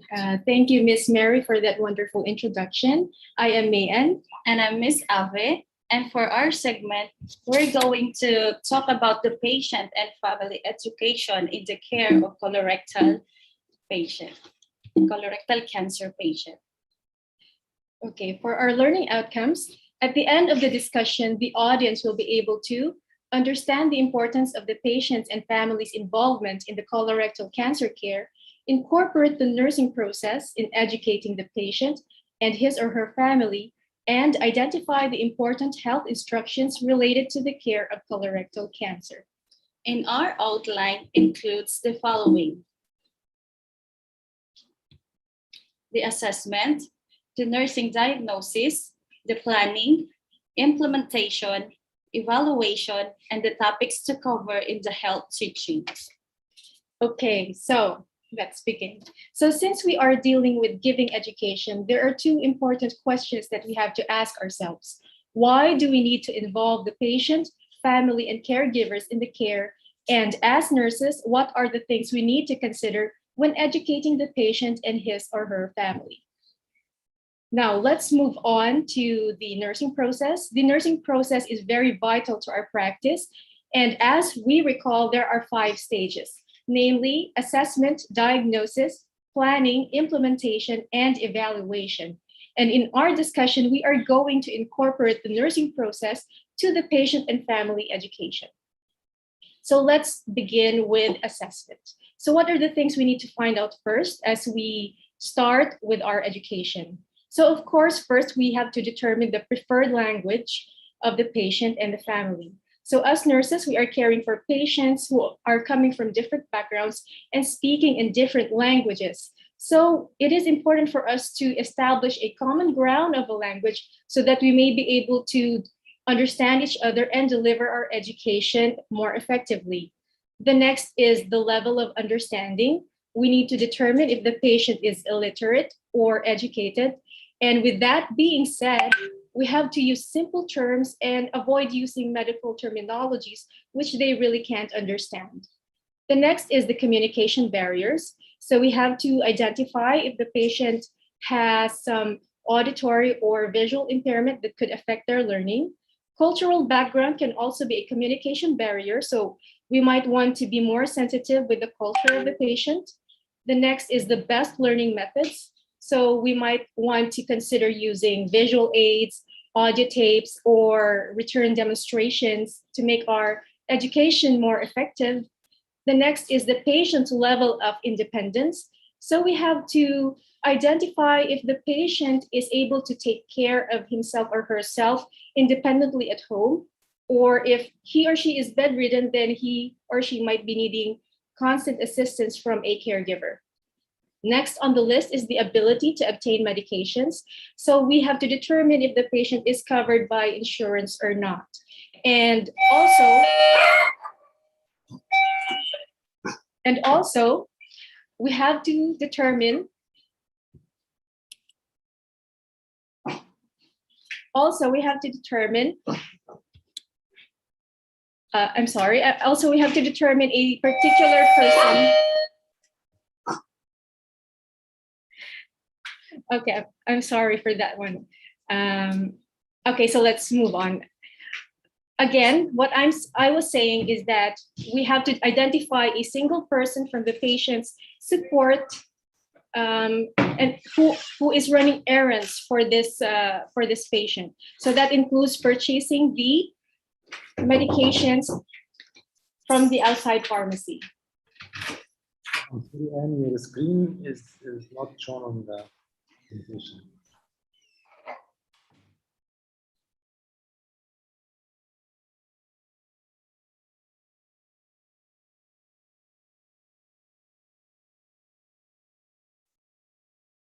Hello, Miss Mary? Yes, ma'am. Yes. Can you see my screen? Not yet. Oh, okay. Stop sharing and share it again. What? Yeah, Okay. so are you ready now? Yes, ma'am. We still cannot see. Yeah, okay. I think it's going. Okay. Okay, the last part on the assessment is the support system. So we might want to determine if the patient is living alone or with a family. Now moving on to the second part of the nursing process, which is the diagnosis. So we have a different diagnosis compared to the doctors. The doctors, they have their medical diagnosis, and us nurses, we have our nursing diagnosis, which is more comprehensive and holistic in a sense. So these are the nursing diagnoses that we might want to focus on in our, in giving the patient and family education. So this includes knowledge deficit, body image disturbance, risk for altered family processes, anxiety and fear, most especially this one, because education is a powerful tool to help relieve the anxiety and fear that the patient and family are feeling. And the last is readiness for enhanced patient and family coping. Next is the planning. So we have to first complete a written list of discharge instructions in collaboration with treating physician. So as we write our discharge instructions, we have to remember that we have to spell out everything for the patient and avoid using medical terminologies like OD, BID, or TID. These are terms and abbreviations that we can readily understand as healthcare professionals. But for the patient, they cannot understand this. So let's try not to use these terms in our discharge instructions. Of course, we might want to arrange consultations with the ostomy nurse, especially if the patient is a post-colorectal resection patient. And also we might want to consult other medical specialties, especially if the patient has comorbidities like diabetes or hypertension. Next is to prepare take-home medications. And also we might want to consider using audiovisual aids, again, to make our education more effective and efficient. And the last is consider using an interpreter or a translator. Now, there are a few things that we have to remember when we want to use an interpreter or a translator. First is never to use children as interpreters because of their limited understanding and vocabulary. And second of all, we might want to verify with our facility if we offer translation services to our foreign clients. So may it be in person or through telephone services. The fourth part of the nursing process is implementation. First, we have to gather everything that we need before going to the patient's room. So that includes the list of instructions, teaching aids, take-home medications, and interpreter. And we might also want to tag along the attending physician because sometimes the patient and the family would like to ask some questions directed to the patient, to the physician rather than to the nurse. So I believe that to be more effective in our education, we will have to bring along sometimes the attending physician with us. Okay, next is ask everyone to gather around in a semicircle formation with you at the front. So it's like a teacher and students kind of formation. And the next is to give the health teachings. So later on, Ms. Abby will be discussing what exactly we are going to teach to the patient. So she will be more on detail on this one. Next is to provide a list of prescribed drugs, dosages, timings, and written information about the medication. Again, I would like to emphasize that we nurses have to write everything in simple terms and spell out everything and avoid using medical abbreviations and terminologies. Next is to provide the medical contact information so that if the patient has a concern, they can easily reach out to somebody who can relieve or respond to their queries. In addition, also, you can give contact information to various support groups because sometimes the patient and the family would like to connect to people who are in the same journey as they are in. So that would be very helpful for our patients and family.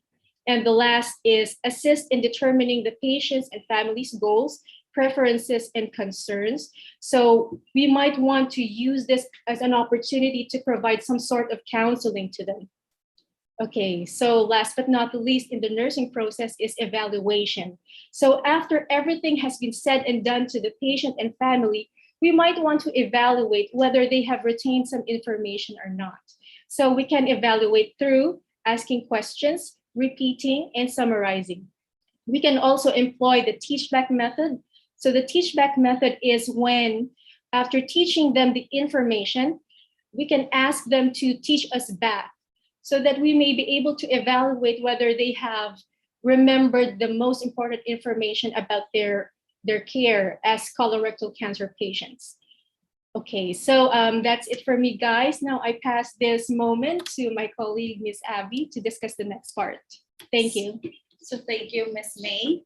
So after we nurses graduate from BSN to registered nurse, we become patients advocate and educators, even if we do not work as teachers in the academy. So nursing is not just about dispensing medication or administering treatments. So we are also responsible in teaching the patient and their caregivers or partners in preventing and managing their medical conditions. By relaying this information, we help our patients take control of their health care. So what do we teach the patient and his or her family? So we're going to teach about the possible side effects of the colorectal cancer treatment. Like for example, the chemotherapy and the radiotherapy. So, like side effects may include tiredness or fatigue, feeling and being sick, hair loss, loss of appetite, mouth sore, constipation, and diarrhea. But these side effects can be treated.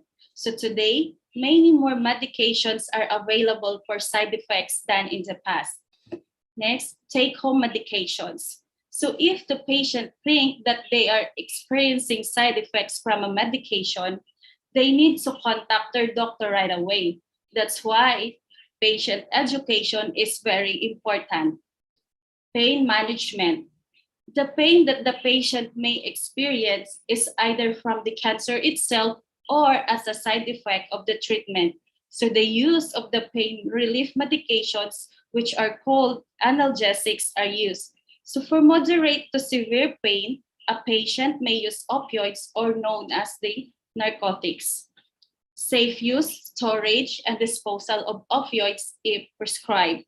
Although these opioids effectively relieve cancer pain, they are dangerous if a family member swallows them. So therefore, they need to take the extra mile in securing this medication.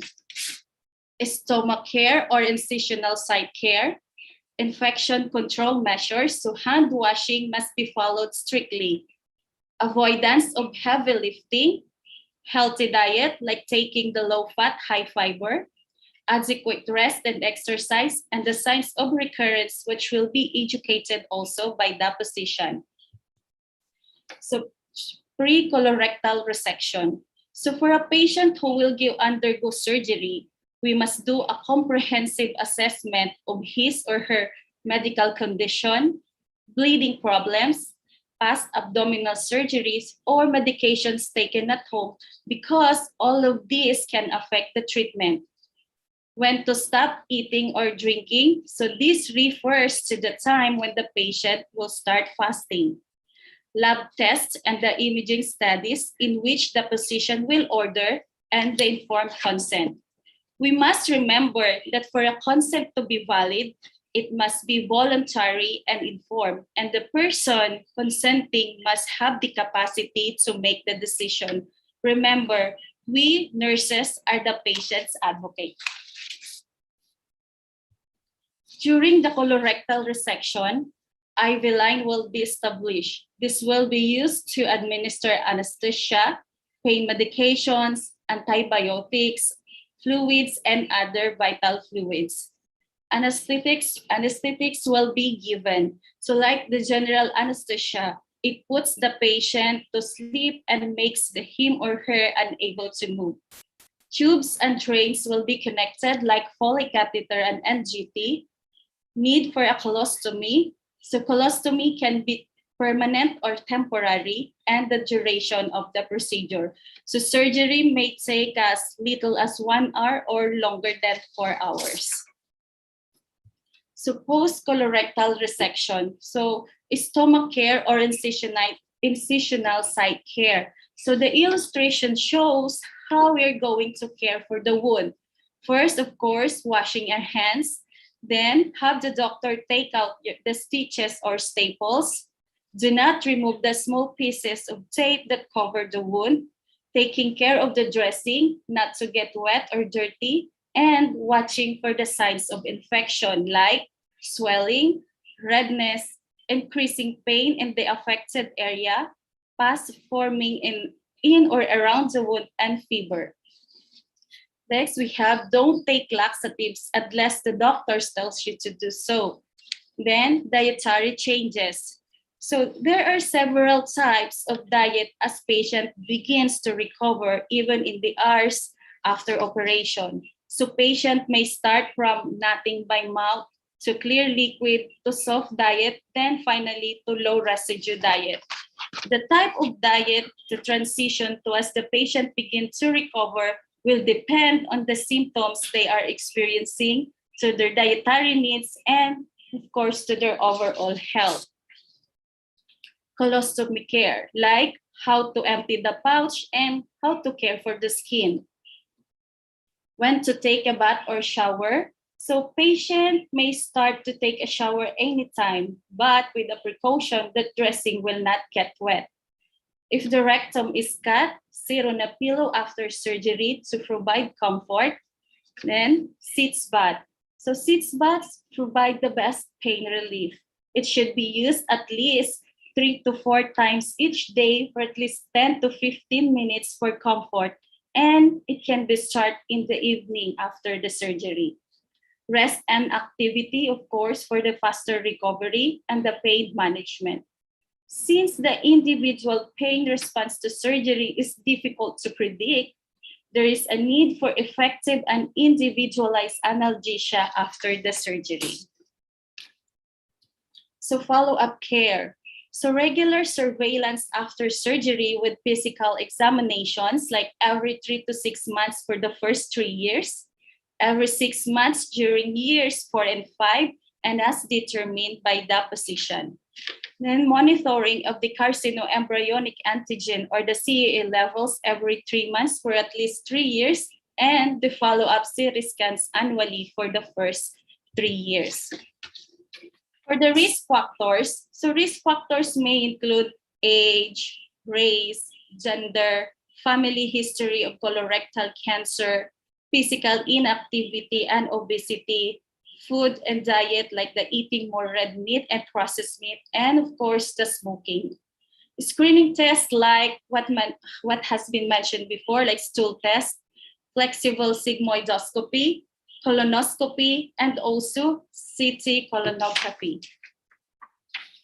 Protective factors to reduce the risk of colorectal cancer, like taking high fiber diet. So this one can be from beans, broccoli, avocados, apples, and nuts. Vitamin B6 intake, so can be found in poultry like the chicken and turkey, some fish, oats, and bananas. Increased calcium intake, so like drinking milk, cheese and other dairy foods, green leafy vegetables, and bread. And of course, the regular exercise is specifically patterned to the patient. And finally, documentation. We health professionals need not only to be excellent educators, we must also be attentive to how we document what we have done. So documentation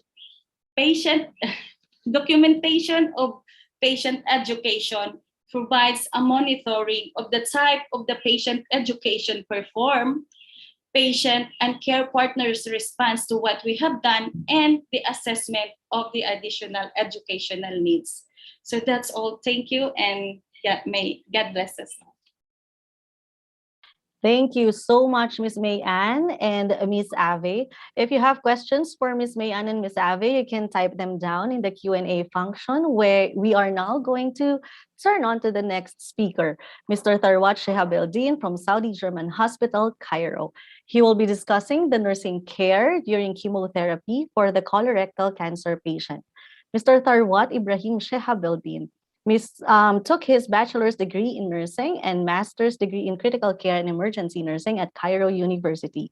He is a certified life support provider, and he's holding a nurse specialist title from the Ministry of Health and Population in Egypt.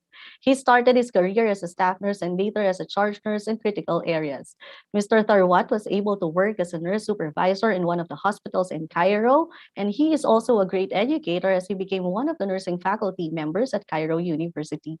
Mr. Tharwat started in Saudi German Hospital, Cairo in 2016 as a nurse educator, which lasted for a year as he was later upgraded as an assistant chief nursing officer because of his great contribution to the institution. Mr. Tharwat published articles and presented many educational offerings about many topics, including chemotherapy. Mr. Tharwat. Hello, Ms. Mary. Thank you for this introduction, and hello, everyone, and good afternoon by Egypt time. I will start this topic presentation, the title as nursing care during chemotherapy for the colorectal cancer patient.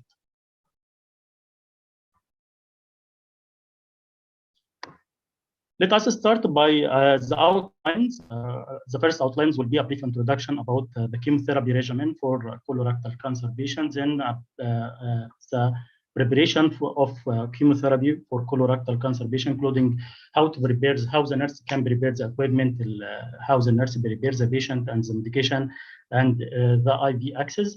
Then we'll move to the administration of IV chemotherapy for colorectal cancer patient and the nursing role during the administration and after administration. Then we'll concentrate about some side effect, mainly acute side effect of cancer, of chemotherapy for colorectal cancer patient. Then we'll take a brief about signs and symptoms of extravasation and immediate nursing care in case of there is an extravasation happen as a complication of chemotherapy. We'll start by the introduction. We have 3 regimens of chemotherapy that the colorectal cancer patient can take. The first one is primary chemotherapy. This given for the patient with metastasis colorectal cancer, that there is a metastasis to some organ like liver or lung. In this case, the surgery cannot eliminate the cancer from all these sites, so the chemotherapy can shrink the tumor nodules and prolong the patient life and relieve some symptoms that the patient may suffer from it. The second line of management of chemotherapy will be new adjuvant chemotherapy. This is given before the surgery for certain colorectal cancer patient to shrink the tumors and allow the surgeon for better remove of these cells. In this situation, the patient usually receive some regimen with the chemotherapy like radiotherapy, like hormonal therapy, and immunotherapy. Adjuvant chemotherapy, this is the last regimen of the chemotherapy. It is given after the colorectal cancer is removed with the surgery. In this case, also the surgeon cannot eliminate all the cancer cells, as there may be some cancer cells in the lymph nodes or other organs. And usually we use this adjuvant chemotherapy to kill the remaining cancer cell. We have 3 types of medication of chemotherapy. The first one is 5-fluorouracil. 5-fluorouracil is the first line of the chemotherapy drug for advanced colorectal cancer patient, and it is used for many years since 1962. This for the 5-fluorouracil is often given IV, but there is some available form as oral medication. Irinotecan is the second line of the second type of chemotherapy medication. It is used for the patient with metastatic colorectal cancer. It can be used alone or in combination with the 5-fluorouracil, often given intravenous. Oxaliplatin is the last one. It is used for the treatment of advanced colorectal cancer. It is given alone, along with 5-fluorouracil medication. Also, it is given IV route. We'll move to the preparation for the chemotherapy administration. The first part of the preparation is to prepare your equipment, and it's essential to prepare a proper preparation of PPE, personal protective equipment, and should include all these items, eye goggles, to prevent any contact of chemotherapy with your eye, surgical mask, 2 pairs of disposable gloves and disposable gown, and also overshoes. The second part of the equipment is an intravenous IV kit. If the patient didn't insert an intravenous device, you should prepare intravenous IV kit. Also, you should prepare a medication plastic tray, and it is preferred to be closed so that to keep the chemotherapy inside it. And the last equipment that should be present inside the oncology unit or in the place of the patient who will take chemotherapy, the cytotoxic spill kit in case there is any spill happen during the administration of chemotherapy. The second part of preparation is to prepare your patient. And as we mentioned in the previous presentation, that the consent is is important for the patient and the nurse, as the nurse is one of her role is to advocate the patient rights, so that the patient should be capable to sign the consent, and all the adverse events from the chemotherapy should be informed to him by the physician. The second is to take vital signs. Baseline vital signs is very important so that we can be able to monitor our patient, or to monitor if there is any adverse event happen during chemotherapy administration. Also, you should assess the patient height and weight, and should be documented in the patient file, so that if the patient, as we know, all patients who receive chemotherapy may suffer from severe weight loss, so that we can adjust the dose of the chemotherapy before the administration to the patient. Also, the allergy is one of the important items that should be assessed before the administration of the chemotherapy, especially if the patient has taken chemotherapy before and he is allergic to this type of chemotherapy. Lab test also should be assessed before administration of chemotherapy, and we should concentrate with the complete blood cell platelet count, also liver function, and blood urine nitrogen, and blood creatinine. Also, we should assess some symptoms that the patient may suffer from it before the administration of chemotherapy, especially the nausea and the vomiting, so that antiemetic medication can be given before the administration of chemotherapy. For the preparation of the medication, the chemotherapy medication should be done in biological safety cabinets in the laminar hood, should be prepared by one who have privilege and competency to prepare the chemotherapy medication. Double checking is very important by two registered nurses before the administration of chemotherapy. All the medication rights should be checked by two registered nurses. We are talking about patient name, right medication name, right dose, right route, right frequency. Always work below your eye level so that any splash cannot contact your eye, and you can protect your eye, as we mentioned before, by using the eye goggles. Sterile technique should be maintained all over the preparation and all over the administration steps. The last item of preparation is the preparation of the IV access. You should ensure that an appropriate device has been inserted, and this appropriate device should be a large vein so that we can reduce the incidence of extravasation. You should inspect the device site very well and make sure that there is any sign of phlebitis or swelling and the vein is intact.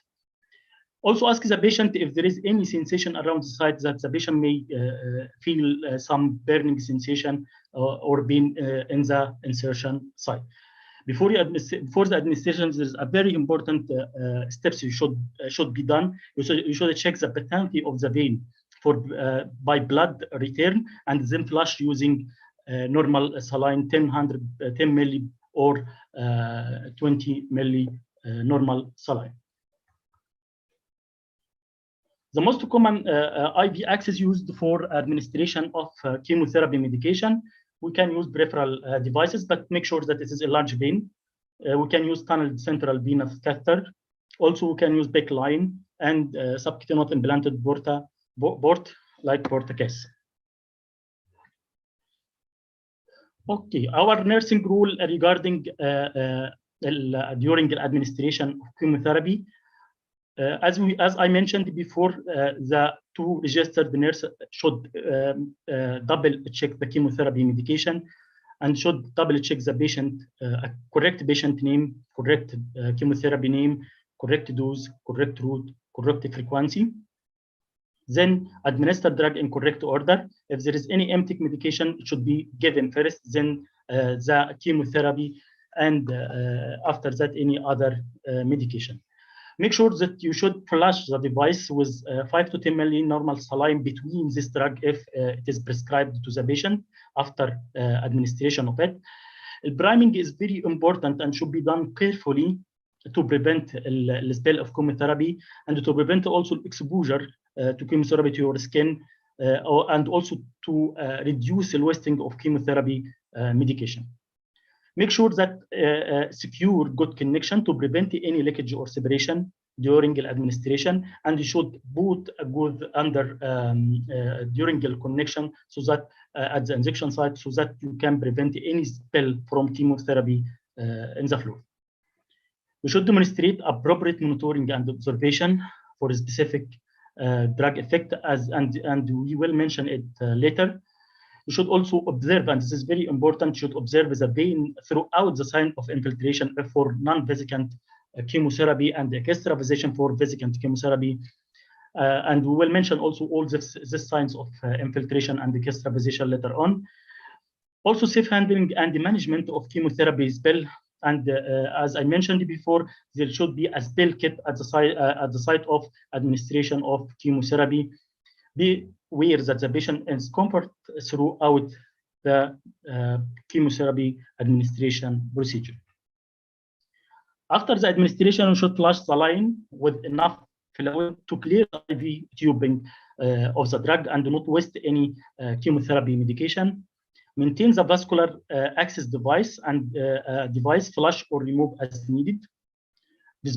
Dispose chemotherapy waste as per facility policy.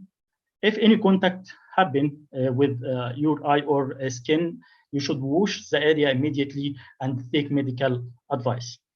Discard the gloves, gown, and the PPEs labeled hazard waste. Monitor the patient for adverse event like pain, uremia, necrosis, and notify the physician if any of this adverse event happen. Document the medication and education given to the patient and also the patient response during the chemotherapy administration. Communicate with the patient, that this is very important item, as my colleague mentioned before, and also communicate with the caregiver about post-administration consideration. The most common side effect of chemotherapy medication, nausea and vomiting, loss of appetite, sexual dysfunction, and also mouth sores. We can anxiety and depression, one of most common signs of chemotherapy, also swelling in hands and feet. Extravasation is one of most common complications that may happen to the patient who giving chemotherapy. Mainly happen with vesicant chemotherapy, leaks out of the vein and the vessels. And the nurse should prevent extravasation by implementing several strategies. The first is monitoring the site during the administration, and consider the patient at risk, especially the vulnerable patient, the pediatric and geriatric patient, as this patient have very fragile veins. The location of the device is very important. It should be located in a large, broad vein. Sequence of the drug. If the patient is take consecutive chemotherapy, this patient may be risky for extravasation.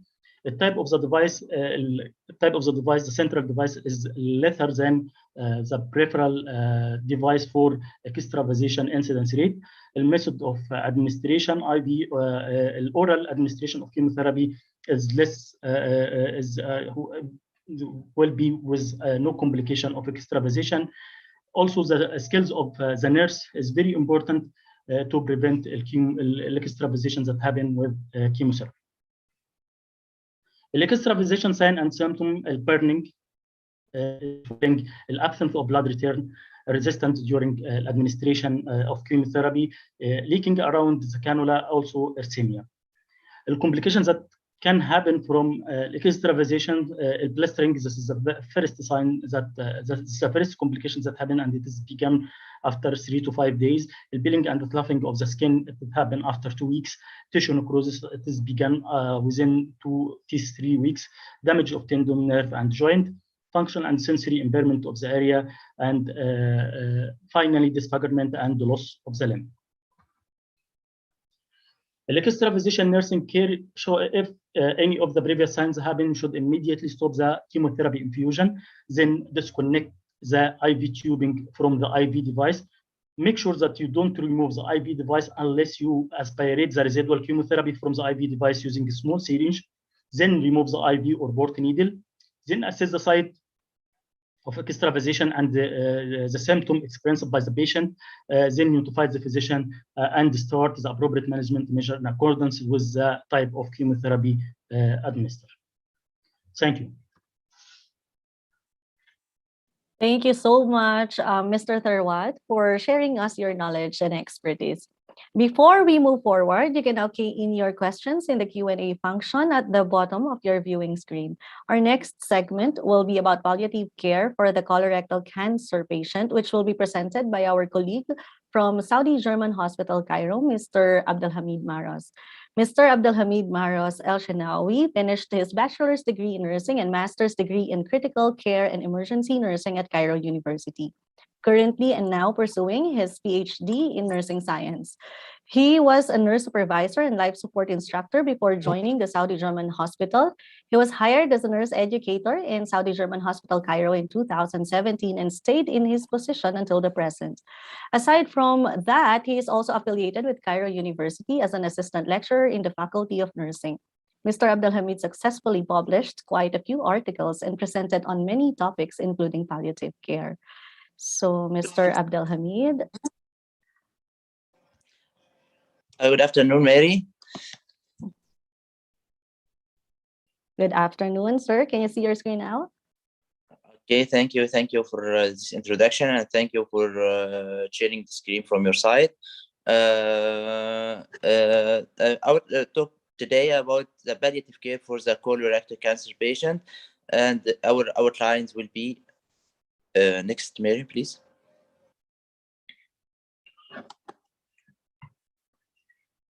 The introduction about the palliative care and what are the main benefits of early establishment of palliative care for cancer patient, and palliative care versus hospice care.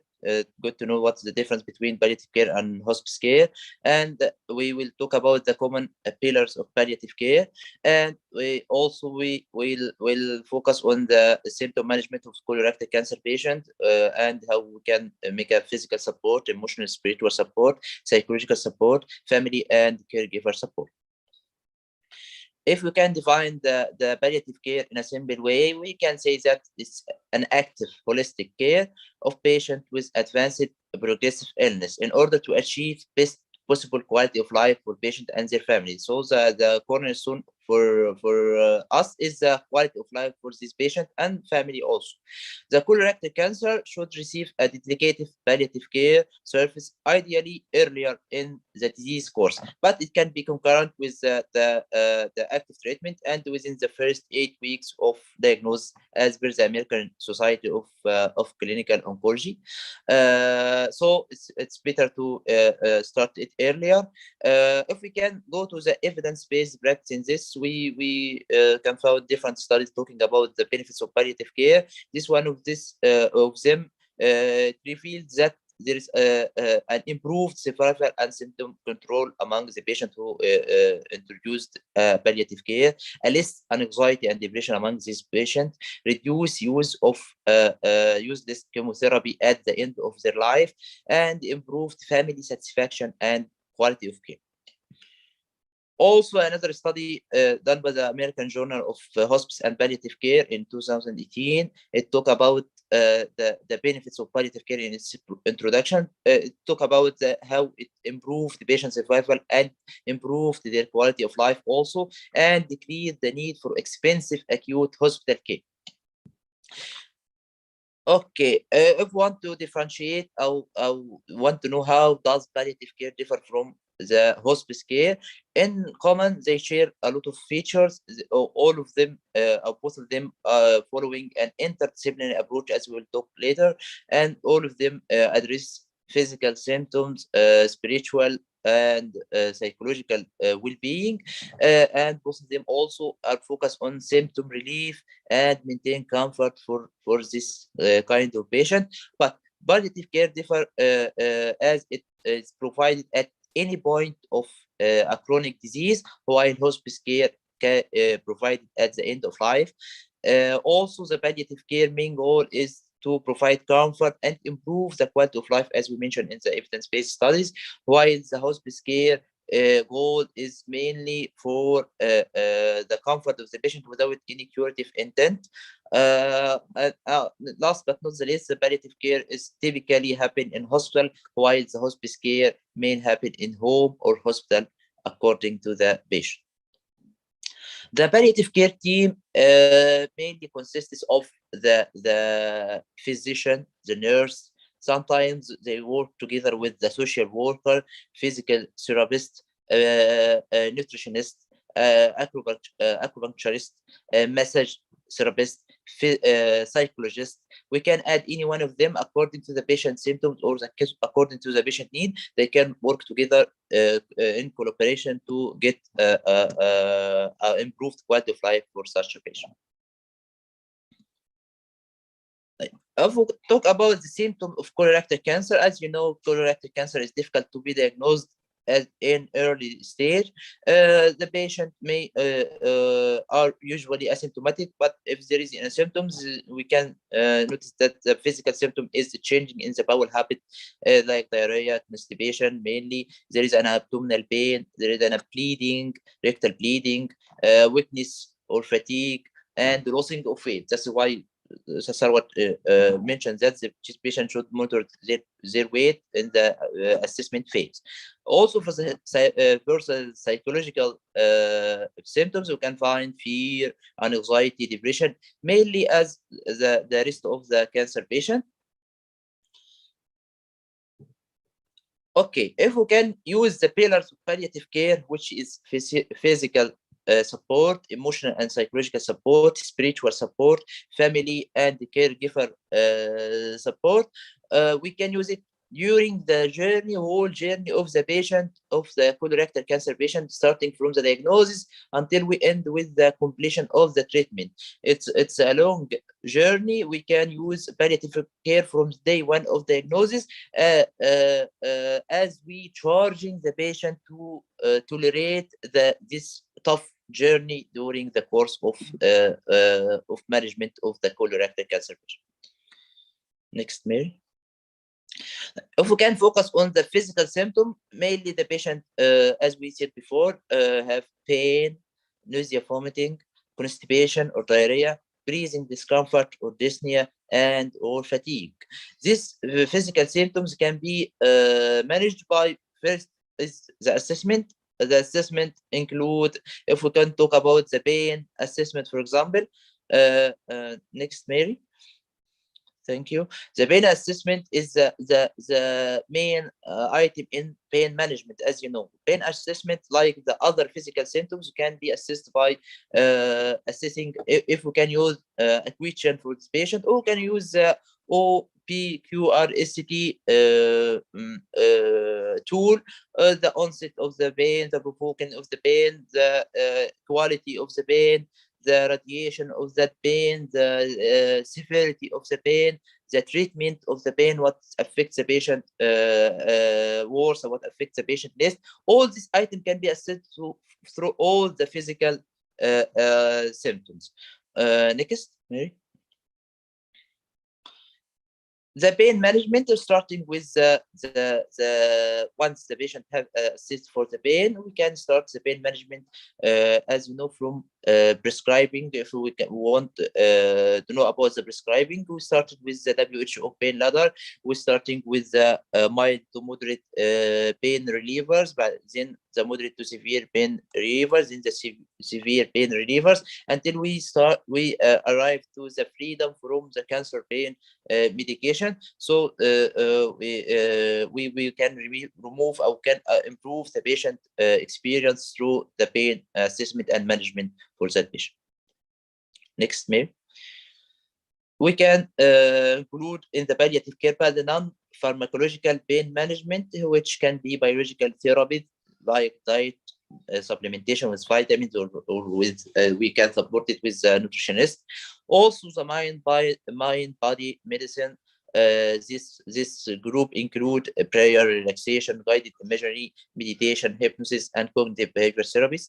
We can use also the manipulative and body-based practice, including physiotherapy, occupational therapy, also the energy medicine, including healing touch or therapeutic touch that the nurse should use during the course of management. For the GIT symptom, nausea and vomiting, we can use the pharmacological symptom management alongside with the non-pharmacological management, like appropriate preparation or presentation of food, offers small meals, putting the patient in upright position, regular mouth care, and relaxation therapies. We can use acupuncture or acupressure using other non-pharmacological management. For the constipation, aim of management is to establish an acceptable, comfortable bowel habits and restore the patient independence. So the oral laxative should be used in preference to rectal intervention, and patient should eat more high fiber foods every day, drink more fluid, get as much exercise as possible, avoid or cut back on any food that may cause constipation for him. This all non-pharmacological items can use as a management for the constipation. For the discomfort of the breathing discomfort or dyspnea, the opioids are the gold standard for managing breathlessness as per order. Oxygen is only useful for patients whose breathlessness is related to hypoxia. As we know that oxygen is a treatment, shouldn't be used unless there is a hypoxia revealed by oxygen saturation less than 92%. We can use an anxiolytic such as diazepam or lorazepam to relieve the discomfort or the anxiety that may cause dyspnea or breathing discomfort for this patient. If we talk about the fatigue, as you know, most of the patients with chemotherapy or with cancer have a fatigue. There is a non-pharmacological management, like just to give the patient provision of information and how to manage fatigue carefully, calibrate exercise, even to conserve and restore energy level, counseling, basing of activities like complementary therapy, the acupuncture, as we talked before, assist the patient with their activity of daily living is much more important in this patient. We can assist them in a personal hygiene needs, helping them eating, with them drinking, all the activity of daily living should be assessed and promote a good night's sleep and prevent complication of immobility. The spiritual support is much more important for this kind of patient. We check this published article. It talk about the benefit of spiritual support and how it's very important for the end of life as well, and for caring of patient with advanced disease. Patient who this study reveals that patients who were well supported by religious communities and received spiritual support from the medical team had a higher rates of hospice care, fewer aggressive interventions, and fewer ICU deaths. That's why it's very important, spiritual support. For the emotional support, we can use the therapeutic communication that you talk. My colleagues talked before about it, and the patient education, and provide hope if there is reason to be hopeful. However, avoid offering false hope. Providing patient with a caregiver and the caregiver with factual information based on patient assessment, like lab data, pathological report, and diagnostic imaging. Many people are able to be hopeful about something, even the cancer is growing. But if they received a true information and honest information, maybe differ with their hope and their communication. Counseling may be helpful to address emotions, fears, and concern. Changing in rules relationship also may require intervention from the counselor and the social workers on the palliative care team. We can support the patient with cancer counseling. For the psychological support can significantly improve the patient quality of life. As we talked before, that the main issue of us is the quality of life. So we had to support the quality of life for this patient.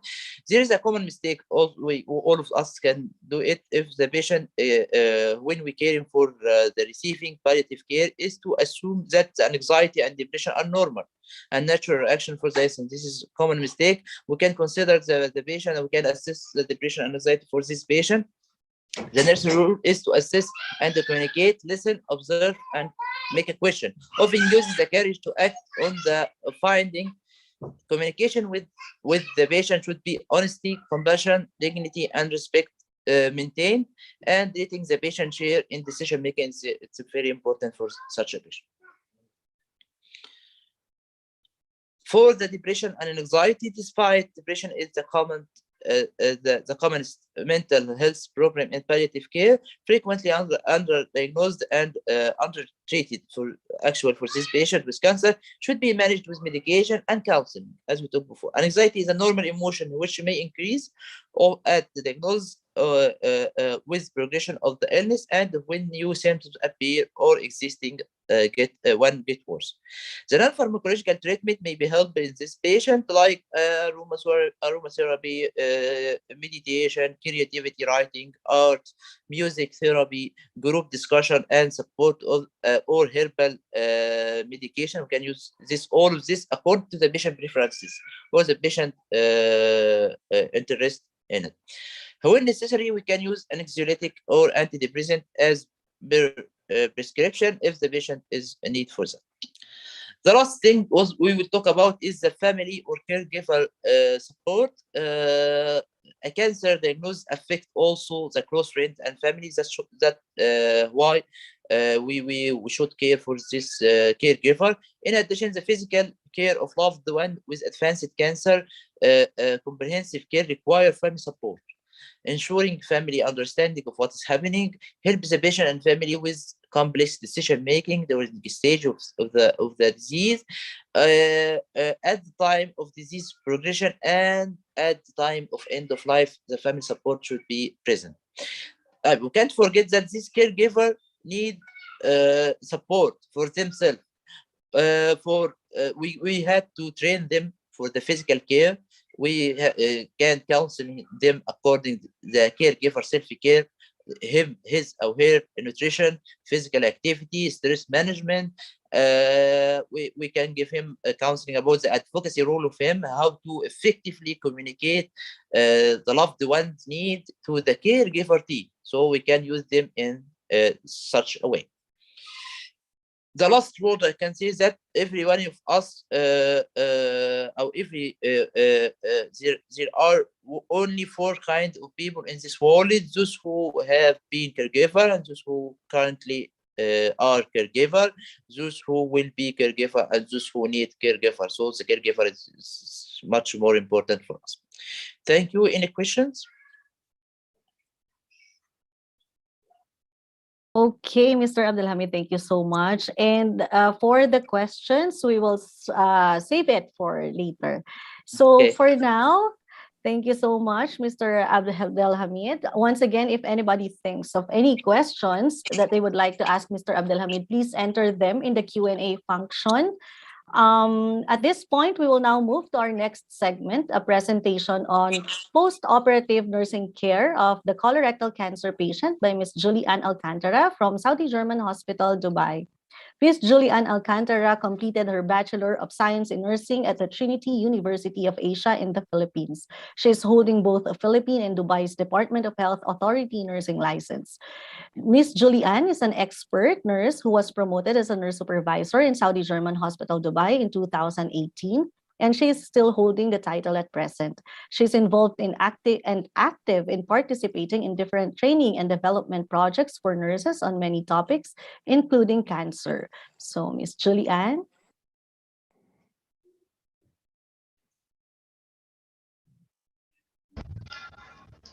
Thank you very much for that wonderful, yeah.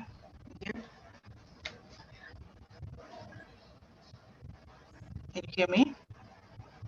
Yes, you can share your screen now. Yeah.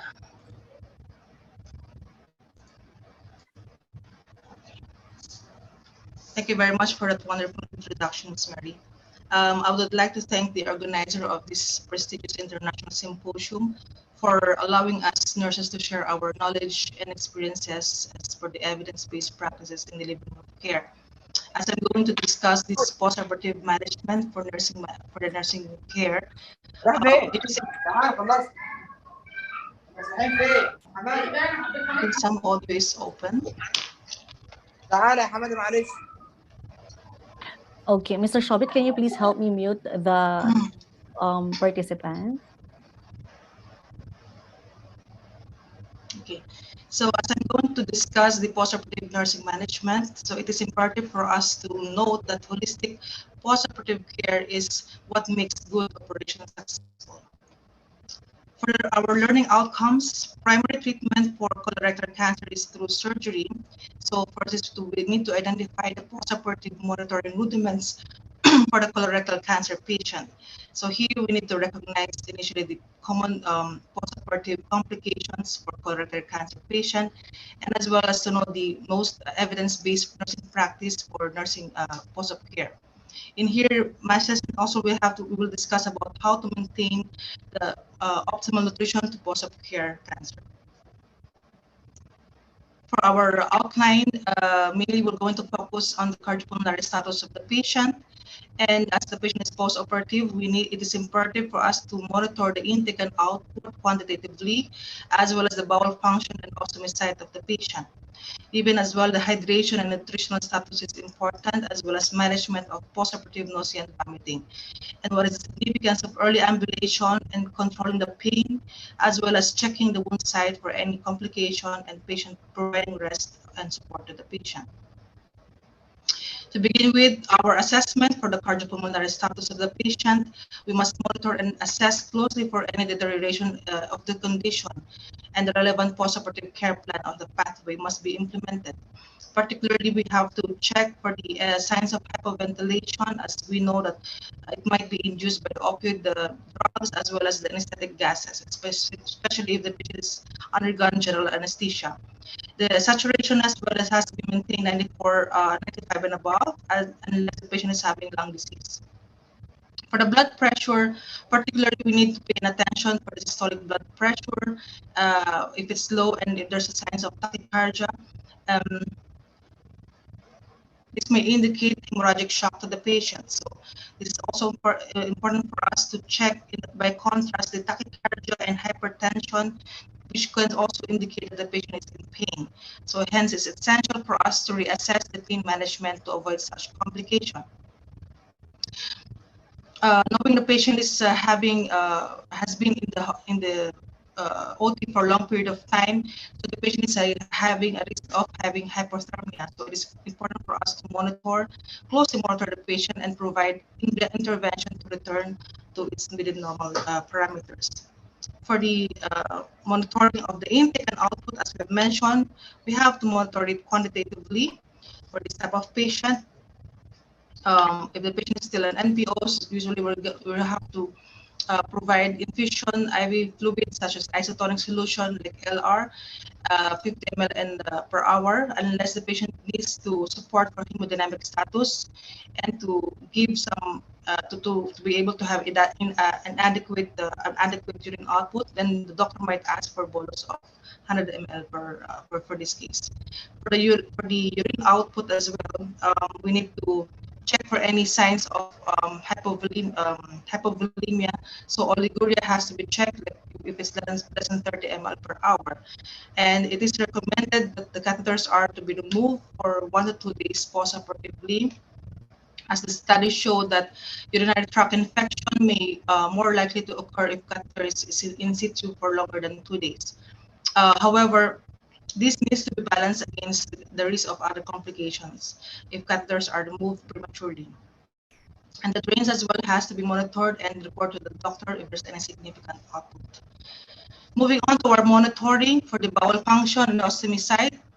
Bowel function especially is can provide a critical information about his patient's internal organs. So assessing the abdomen by sequence of inspection, auscultation, percussion, and palpation is important.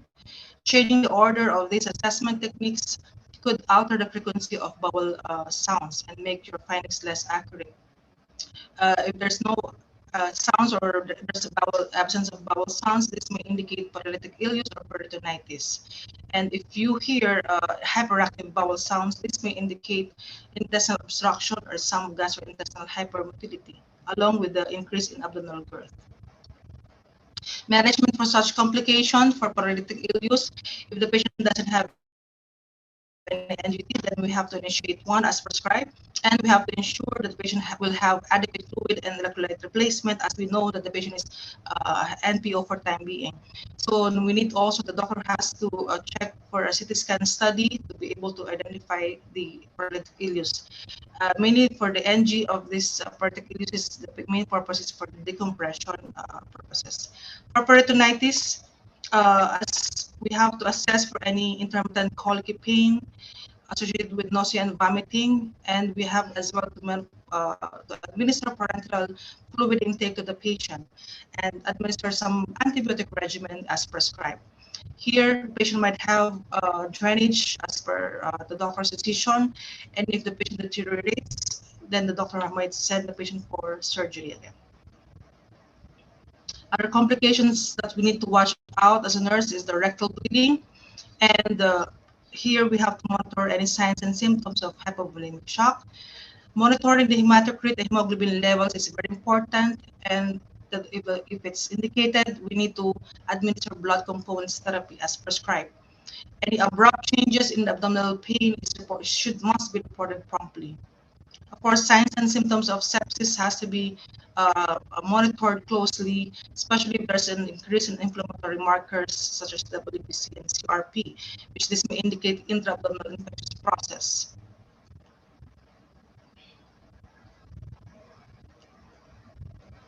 For the ostomy site, assessment of this ostomy should, for the signs of any irritation, edema, infection, or some skin breakdown. It should look like a healthy mucous membrane, such as inside our mouth. This light bleeding around the stomach and its stem is normal. However, if it's more than slight bleeding, it must be reported to the doctor. The ideal stomach characteristics should be red rounded, at least 1 inch of protrusion, and there should be a lumen at the center of the stoma. If you have noticed any dark purple or black stoma, which indicate impaired blood supply, this must be reported immediately to the surgeon. Measuring output from these ostomies, first with the ileostomy, we all know that the stools in this part of the intestines are generally fluid. So because of the stomach has no muscle to defecate, to control defecation, we'll need to have a collected pouch for the stool. So once the patient is eating again, ileostomy drainage is usually emptied every 2 to 3 hours. And the total output of fecal matter has to be calculated every 8 hours. So we have to watch for the signs of dehydration and fluid imbalance at this case, as we know that the patient is having risk of dehydration. Any symptoms of decreased ileal output accompanied by a stomach ache or cramping must be immediately reported to the doctor. Continue for the evacuation and irrigation for the ileostomy. Once the patient has resumed his diet, the pouch must be emptied 2 to 3 hours, as mentioned, collecting in the pouch. And the patient may be asked to sit in a toilet to drain the effluent and to drain into the bowl. This will also promote some independency to the patient as he needs it after the operation. The ileostomy are not usually irrigated unless there is a blockage by large particles or undigested food. However, the patient may start to irrigate it after recovering or recuperating from the surgery, which will take around 2 to 3 months. But time being, as the patient is in the hospital, it should be done. The irrigation should be done by the provider, or if we have enterostomal therapies or ostomy nurse. For the colostomy, it should function after 2 to 3 days because of the preoperative bowel evacuation has been performed and the clear liquid diet is being given, so it's expected to have output after 3 days. The pouch may be emptied for any frequent excessive gases collection, and once the stool is there, so it must be emptied if it reaches half, 1/3 to half full. The stool is liquid immediately after the postoperative, but it becomes more solid. It depends on where the stoma has been implanted. So if the stool from the colostomy is in the ascending colon, the consistency of the stool is mainly more likely liquid. In the transverse colon, it's mainly pasty consistency, and on the descending, it is more of solid. Moving on to our managing the hydration and nutritional support to the patient. So initially, the patient must be NPO. After the NGT has been removed, patient may progress from liquid to solid as tolerated if there's no nausea and vomiting. And if all patients are actually encouraged to start the early feeding. By contrast, if the patient undergone minimal invasive surgery like laparoscopic surgery Patient in this condition can eat solid food very soon after the surgery because they usually have less pain. They're able to ambulate earlier than those who have conventional approach. Keep in mind that the patient who undergone surgery, there's an increase in metabolic rate. So there's a chance for depletion of potassium and some vitamins like C and B, which will be needed for wound healing. So checking the serum electrolytes and albumin as well it is very important for us. If for the malnourished patient, it is evident that there's a decrease in albumin, which also can cause slow in recovery. This may also lead in abdominal swelling and or ascites eventually. Some symptoms that will show poor nutritional status like brittle nails, poor skin turgor, or muscle wasting of the patient. And also sometimes patient might have orthostatic hypotension. So maintaining optimal nutrition, we need to provide high caloric and high protein diet to the patient and to give some nutritional supplements as well. As we always keep on emphasizing, the oral intake is encouraged even in day 0, at least 1 liter. So replacement of potassium and the albumin as prescribed is very essential. And teaching about the benefit of healthy diet to the patient is, of course, as per his preference, but it should go parallel with the diet, advised diet for him. So some food which has to be avoided that may cause excessive odor or gases are listed on the screen, like eggs and asparagus and fish. In other case, the patient we might give total parenteral nutrition to the patient or TPN if the patient will be kept NPO for at least 5 to 7 days due to some complication. And if the patient also have a short gut or any intrinsic intestinal disease, so the doctor might initiate TPN for the patient. And there are some food also that may cause diarrhea, which we have to be aware and provide health teaching to the patient, like butter and cream, spicy foods, etc. Managing constipation, of course, we have to suggest increased fluid intake at least 2 liters per day. And if there's a chance for the patient to drink apple juice and eat prunes, as well as to provide some laxative would be effective.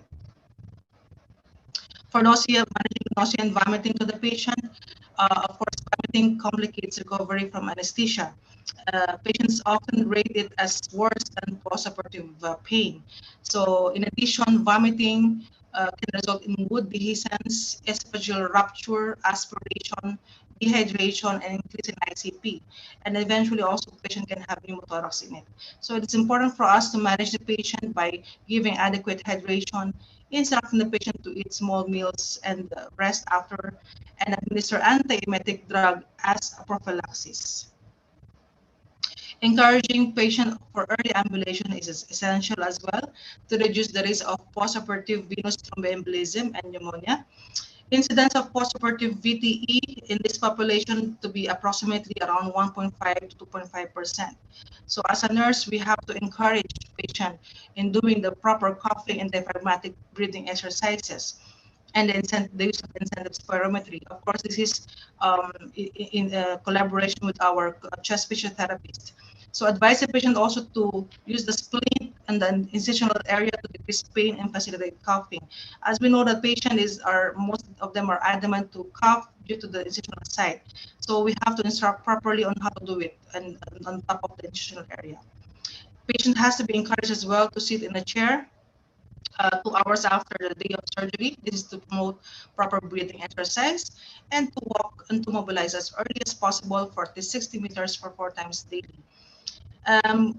As we have mentioned, commonly complication for having this colorectal resection is the VTE. So it is offered to give appropriate prophylaxis, combination of mechanical and pharmacological prophylaxis, such as sequential application of sequential pneumatic pump and giving or administering anticoagulation medication, like our low-dose unfractionated heparin.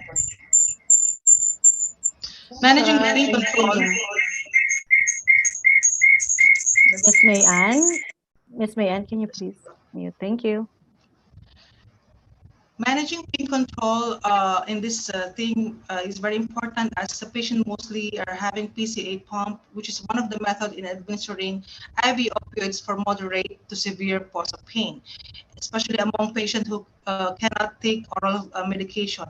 So the benefit of it is it actually decrease the delay in patients' access to pain medication and decrease likelihood of overdose by programming small bolus doses with a fixed blackout interval. However, a patient with a PCA pump, we have to make sure to monitor the patient with the pulse oximetry, as the patient is high risk of having respiratory depression.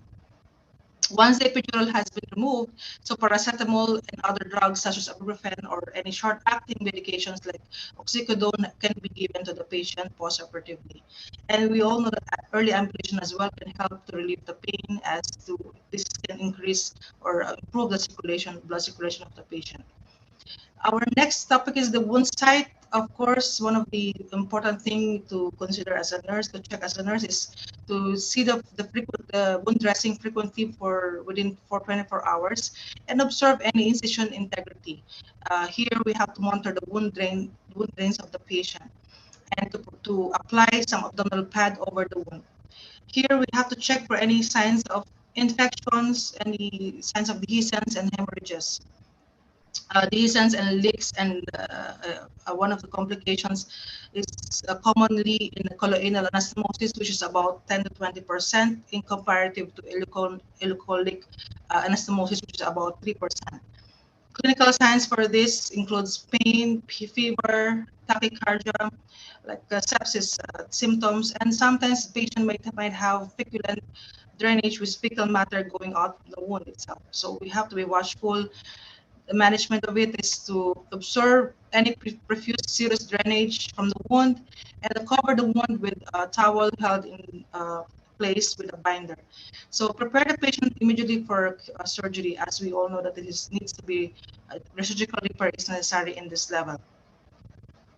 So last is the promoting sleep and adequate rest for the patient, as well as emotional support.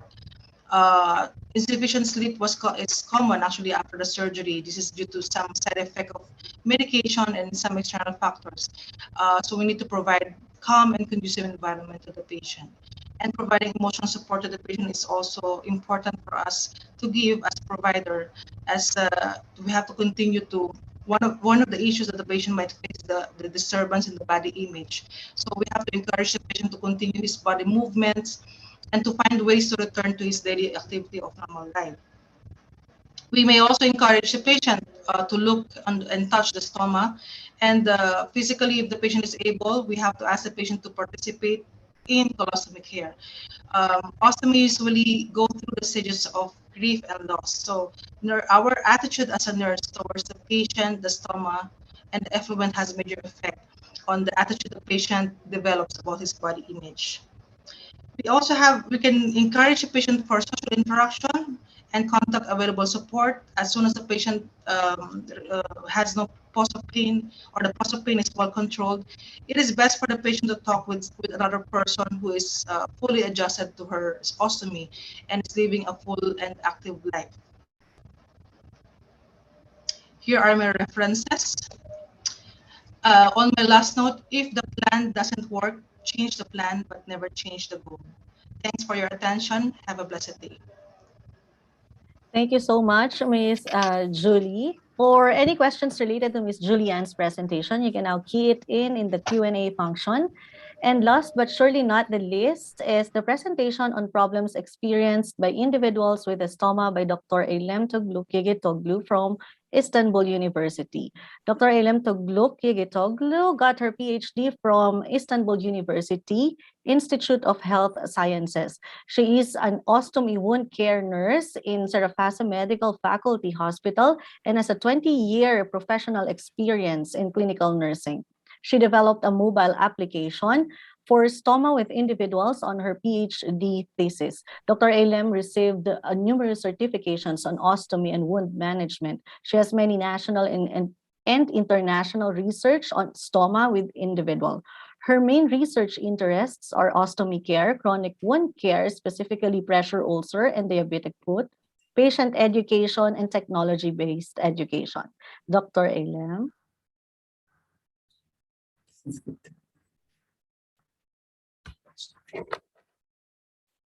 Thank you for your moderator. Do I hear? Yes, doctor, we can hear you. Okay. We respectfully commemorate the healthcare workers we lost in the COVID-19 pandemic. Individuals who have stomachs face many problems. Thus, my presentation included some of the most common issues. A stoma is life-saving surgical procedures for healthcare professionals. However, from the point of view of the patient and family, it is a big question mark. The patient and family usually feel safe in the hospital. However, after patient discharge and goes on, they are left alone with many problems. The problems we see on this slide are not mutually exclusive. If their patient has a complication, if affect the quality of life, body image, sexuality, and psychosocial adjustment. I will try to briefly explain these problems by combining them with the literature and my own experiences. The most common physiological problems experienced by individuals with stoma are diarrhea, constipation, gas, odor, and fecal leakage. If there is constipation, diarrhea, anamnesis should be taken to find out the reason. Whether patient took KT and diet should be asked. If the individuals with a stoma has diarrhea and constipation in absence of any pathology, sufficient fluid intake should be provided for diarrhea. Foods that solidify stool should be added. For example, foods that will increase stool consistency, such as white rice, bananas, mashed potatoes, apple juice, feta cheese, peanut butter, peaches, and should be consumed. It should reduce the consumption of cola, tea, coffee, fibers, very fatty, spicy food. Fluid and electrolyte balance should be checked. In case constipation, patient should increase the amount of fluid patient takes, consume fresh vegetables and fruits, brain bread, fibers, food. In addition, patient must move, for example, walking. Apart from this, if the patient has abdominal pain, nausea, vomiting, while taking anamnesis, patient should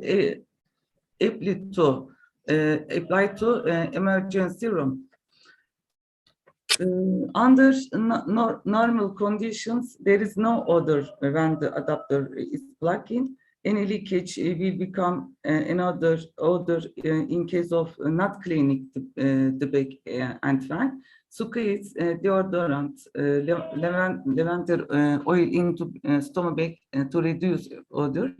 You can consume foods such as mint, parsley, and iron. One of the most critical problems experienced by patients, most of them do not want to do their activities due to the fear of leakage.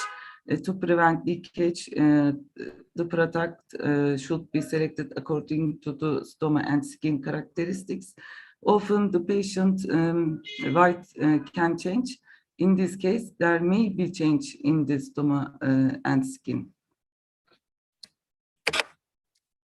Apart from this, the stoma area should be marked before the operation. In addition, the care of the patient should be checked.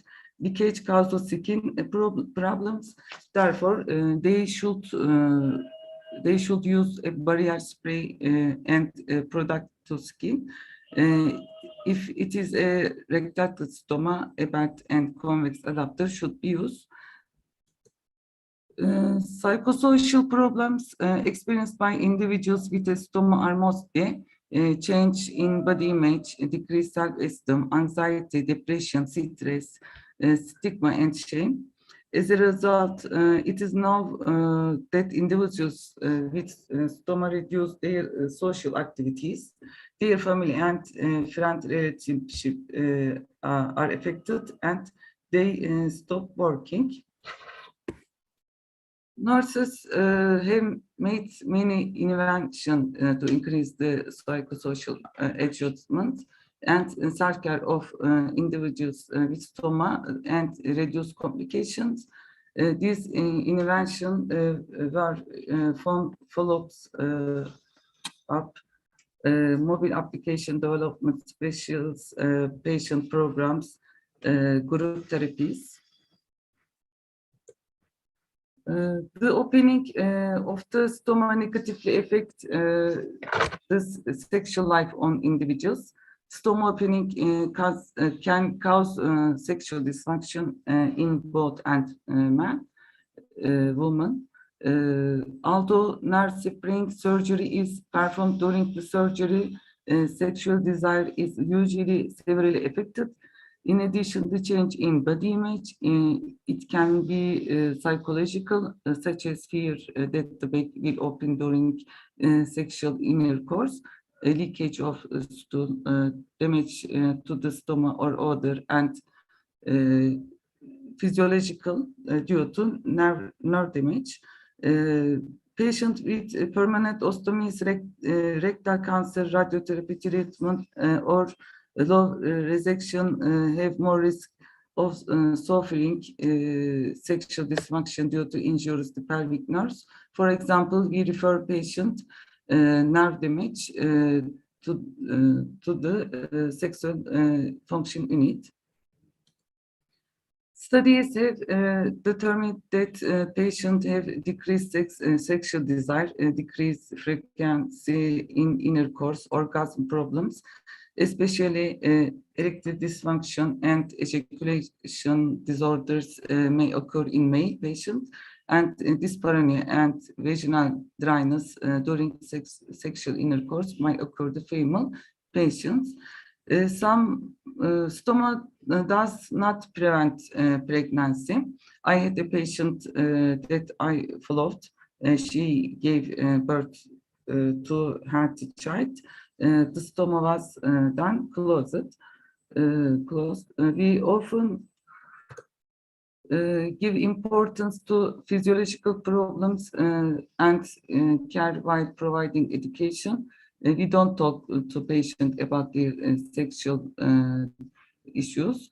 The PLISSET model can be a model to speak of. He should definitely share this thought with the partner. They should sleep together. Often patients spare their beds. Patients should change back before intercourse. If has a colostomy, patient can use a stomach cap. Complications related to stoma often occur by creating specific care problems and many cause social restrictions and decrease patient quality of life. Stoma complication rate vary between 21 and 70%. If the patient has complication, care should be taken for the cause. For example, in this picture, there was an allergy to the adapter. In second and third picture, it developed due to underlying disease. Complication we call pyoderma. This complication, caput medusa. Peristoma skin complication due to another photoleak. The last photo, hyperplasia, because the adapter diameter was cut large. Guidelines and evidence recommend preoperative marking of the stoma site.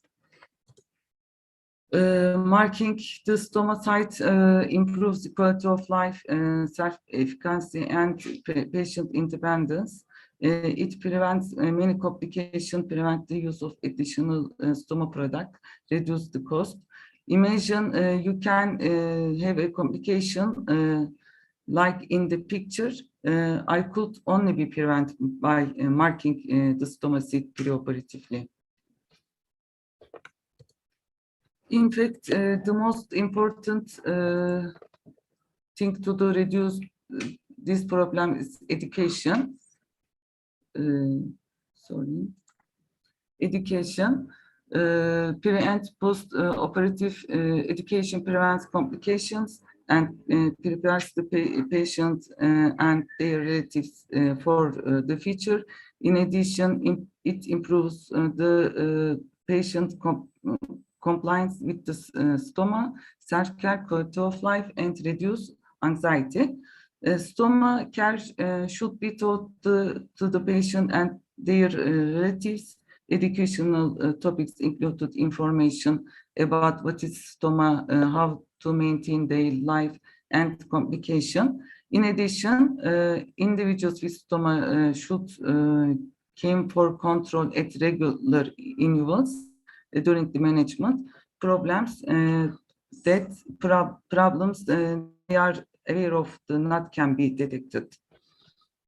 Correct stoma care is essential. Generally, patients stay in hospital for a short time due to laparoscopic and robotic surgery and ERAS protocols.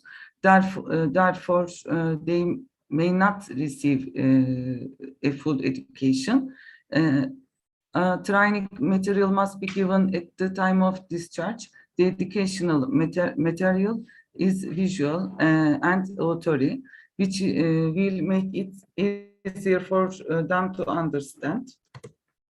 The patient needs to undertake self-care for their stoma, the quality of life of patient who undertake self-care and their compliance with the stoma increase. Continuous training can be done for the individuals with stoma and their family. With doing patient training before COVID-19, you can see a photo from training health in our hospital. Photo from the bortostomy patient in our country. The picture inside the heart is the work of a patient with a stoma. The bortostomy days was also celebrated yesterday with participation of patients via Zoom. Stoma and wound care nurse is the person who can give holistic care to the individual with stoma, providing care, education concerning to individuals with stoma and their relatives. This is a photo from the course I attended. Finally, we know that individuals with stoma experiences many problems because individuals with stoma should be given holistic care and intervention should be made to increase their self-care and adaptation. Thank you. Thank you so much, Dr. Alim. And with that, we would like to thank you all for your attention during the whole session. We will now turn to your questions. So the first one is, yes, Dr. Ihab. First, I'd like to thank all our colleagues from the nursing department all over the SGH and our invited speaker. It was a very nice and fruitful session. I'm a little bit curious about the presentation of Dr. Ilham Tolgo. It was an honor and a pleasure to have you among us, Dr. Ilham. İyi akşamlar, iyi günler. İyi akşamlar, right? İyi akşamlar. Sen nasılsınız? İyi akşamlar. Sen nasılsın? Siz nasıl? İyiyim. Teşekkürler. Teşekkür ederim. I have two questions for you. I'm worried about the psychological and the sexual issue of our patient, especially the female patient. You know, in our countries, we have a little constraint in this issue. And I know well how those people suffering in their sexual and psychological life. Would you prefer to refer those patients before operation to some sort of sexual psychiatric or psychology but of course he will be aware about how to deal with stoma and her social and sexual life. I want your advice for us how we are going to tackle this specific critical point in our community. The second, I wanted to hear more about the application. I heard that you invented application, home application for stoma. If you wanted to elaborate more about it, it will be great. And thank you so much. Thank you, Mary. Thank you, Dr. Ihab. Dr. Ailem, you want to answer the questions first from Dr. Ihab before we move forward? And if you can please stop share your screen, please.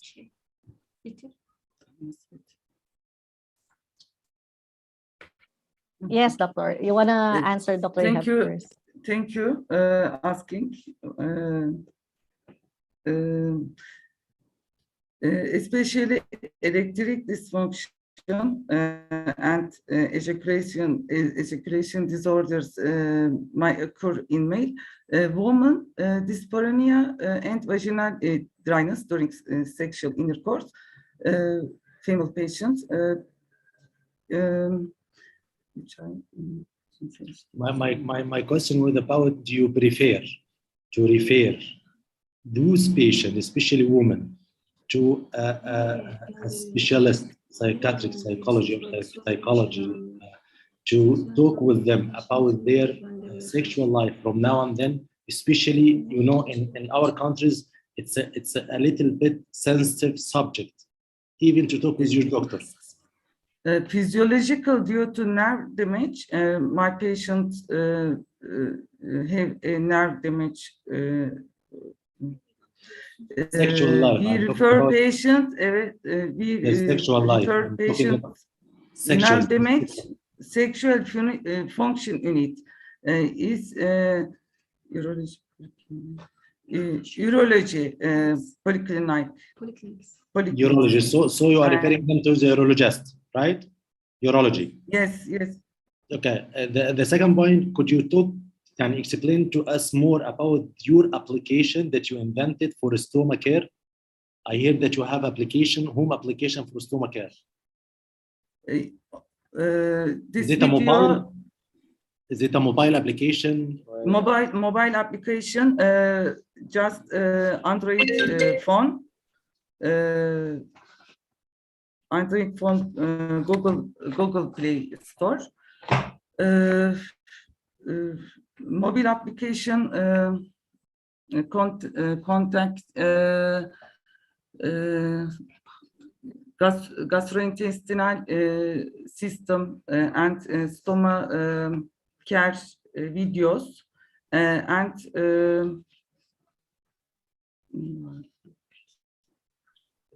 daily life with ostomy patients, daily life diet, shower. I got it. I know how hard. I know how hard to speak in English. I know. Yes, next time it will be in Turkish, inshallah. I got it. Maybe we could borrow this copyright for the application for our group. If you agreed to cooperate with us to give this application for our group to use it with our patient, will be great. And again, thank you so much. تشكر درب. تشكر درب.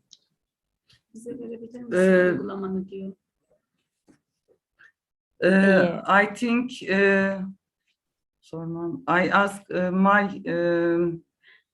teachers. Okay, thank you so much. Thank you. It was a pleasure. Okay. Thank you so much.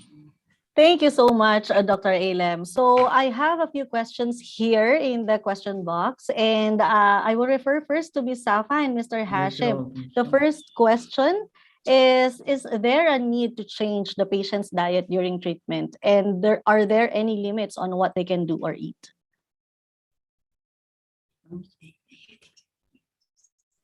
Ms. Safa? Colostomy patient is Dr. Ailem, Doctor, you can mute now. We are with Miss Asafa now. Thank you. Miss Safa, you're on mute. Okay. You can hear me now? Yes, I can hear you now. The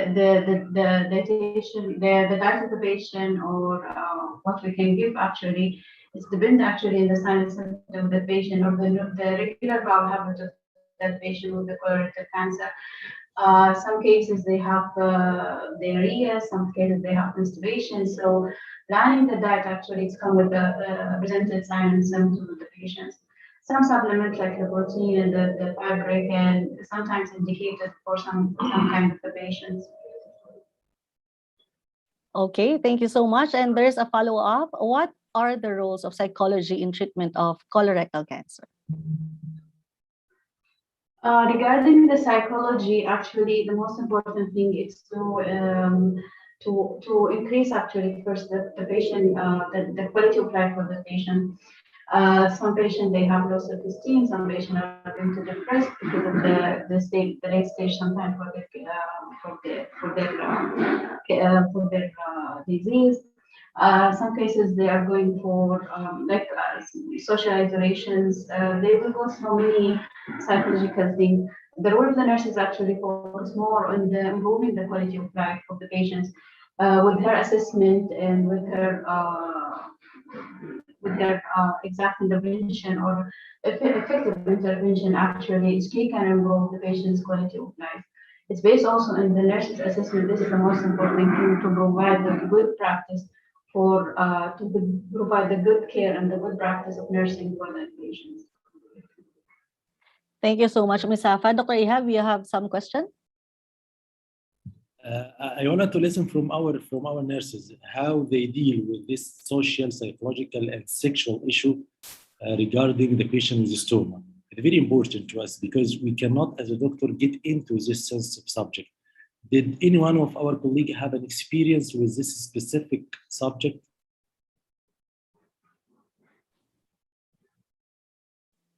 Anyone from our speakers? You can just raise and answer the question of Dr. Ihab. Ms. May Andy, did you had any experience with such kind of case? Female patient with a permanent stoma, and she needs to live her life normally, her social life, her marriage life, her child, to take care of her child. They always asking us about how to take care of the stoma, but they never get into this sensitive subject with us. I believe because they feel some sort of embarrassing to discuss this issue with us. That's why we used to refer them to the nurse educator, to one of the psychologists, but psychologist or a psychiatric don't be aware about how to care of the stomach. So it's your rule to manage this and tackle this subject. I wanted to hear from you if you have ever experienced such. For me, in my experience, I have not really encountered a patient concerning who has expressed any concerns about their sexuality when it comes to, in relation to having a stoma and sexuality. But if I do encounter, I would be listening to that patient attentively, and then, of course, because of the culture that we have in Saudi Arabia, it's a very sensitive topic. I would be asking the permission from the patient if it's okay to relay this concern to a male doctor, and if not, I could probably, consult a patient educator in this sense, a female patient educator, because some patients really are very sensitive when it comes to this topic. That is my take on this question. Add something. Regarding these cases, actually, first of all, the nurses have role actually to attain the patient trust. So she can trust you and explain with you or discuss with you some sensitive issue like this. So once you get the patient trust, actually, they will have the confidence and they will have the ability to explain or to mention their issue with this activity in her life. I think also we are utilizing the social work in our hospital. It's very important also to include them for this matter also. And we have also the psychology support as well. But based of, the most important is to attain the patient trust and then to explain to you, because not all of the patients, they have the ability to discuss this issue with the nurses. Yes, I hope it answered your question, Dr. Ihab. You have a follow-up, or should we continue with the other questions Continue, first? please continue. Yes. So next is directed to Ms. Mayan and Ms. Ave. What should the patient do to be ready for the treatment? And okay, I will ask the other one after this question. Okay, thank you, Ms. Mary, for that question, and thank you for the audience who asked that question. Okay, so what will they do as a patient to be ready? So first, we would encourage them to be ready psychologically, emotionally, and also financially, because to be honest, colorectal cancer treatment can be very, very expensive if you don't have an insurance coverage. So these three things: emotionally, physically, psychologically. Physically, you have to prepare yourself by eating nutritious foods and hydrating yourself before you receive any kind of treatment, especially if you are going to receive a surgery or something. And spiritually, of course, because faith can be a strong positive motivator for you to carry on with the treatment. Okay, so that's the first for the patient. And then the second is it would be a responsibility for you also as a patient to provide complete medical history. So the doctors and nurses will be asking you for your medical history, if you have diabetes or hypertension, any allergies, any previous abdominal surgeries, which could, affect the site that they will be choosing for their operation or something. And next is that the doctors and nurses, doctors most especially, will be asking the patient to do some lab tests and scans. So the patient has to comply these requests before they receive any treatment. And the last is, of course, to sign the consent, because without the patient's consent, then nothing can go on with the treatment. We can only do counseling. That is as far as we can do as healthcare professionals. So that is my answer to this question. Thank you so much, Ms. Mayan. And there's a follow-up. Can the patient exercise during treatment? If so, what kind should they do and how often should it be? So thank you, Ms. Mary. So yes, of course, it is safe and beneficial not only after treatment, but also during the treatment for colorectal cancer to do moderate to high intensity aerobic and resistance exercise, because it improves the quality of life and the ability to do daily activities, as well as it reduces the frequency and the severity of the treatment-related side effects. So if these exercises, like for example, for 20 minutes or more is too hard, or it increases fatigue, then this exercise can be done in shorter bouts of 5 minutes and can be completed multiple times in a day. So there's no harm. And the nurses can guide that. I think that's too much specific. Thank you so much. Thank you so much for both of you. And we'll move forward to Mr. Tarwat. Are you here with us? An audience have a question regarding the risk or side effects. If there are any risk or side effects to the treatments that you suggest, and are there things nurses or caregivers can do to reduce these side effects? If you are talking about side effects, there is two types of side effects. There is acute side effects that happen during chemotherapy administration. I mentioned one of them is extravasation. Also, there is another common side effect that happen during chemotherapy administration, and it is allergic reaction. The nursing care should educate the patient about the sign of allergic reaction and instruct the patient to report any of this sign If there is an allergic reaction, the nurse should be prepared with an allergic reaction kit and administer the medication as per physician order and as per the facility policy and procedure. Also, there is another type of side effect. It is mid-term side effect, including systematic side effect for chemotherapy. I will mention some of most common side effects that the patient may suffer from it, like fatigue. Fatigue is one of common side effects. The nurse should instruct the patient to proper sleep hygiene, also to cluster the activities of the daily living activities. Also, balanced diet can help the patient to relieve fatigue. Some of the most common side effects, also homeopathic side effect, mainly neutropenia. The patient should also educated about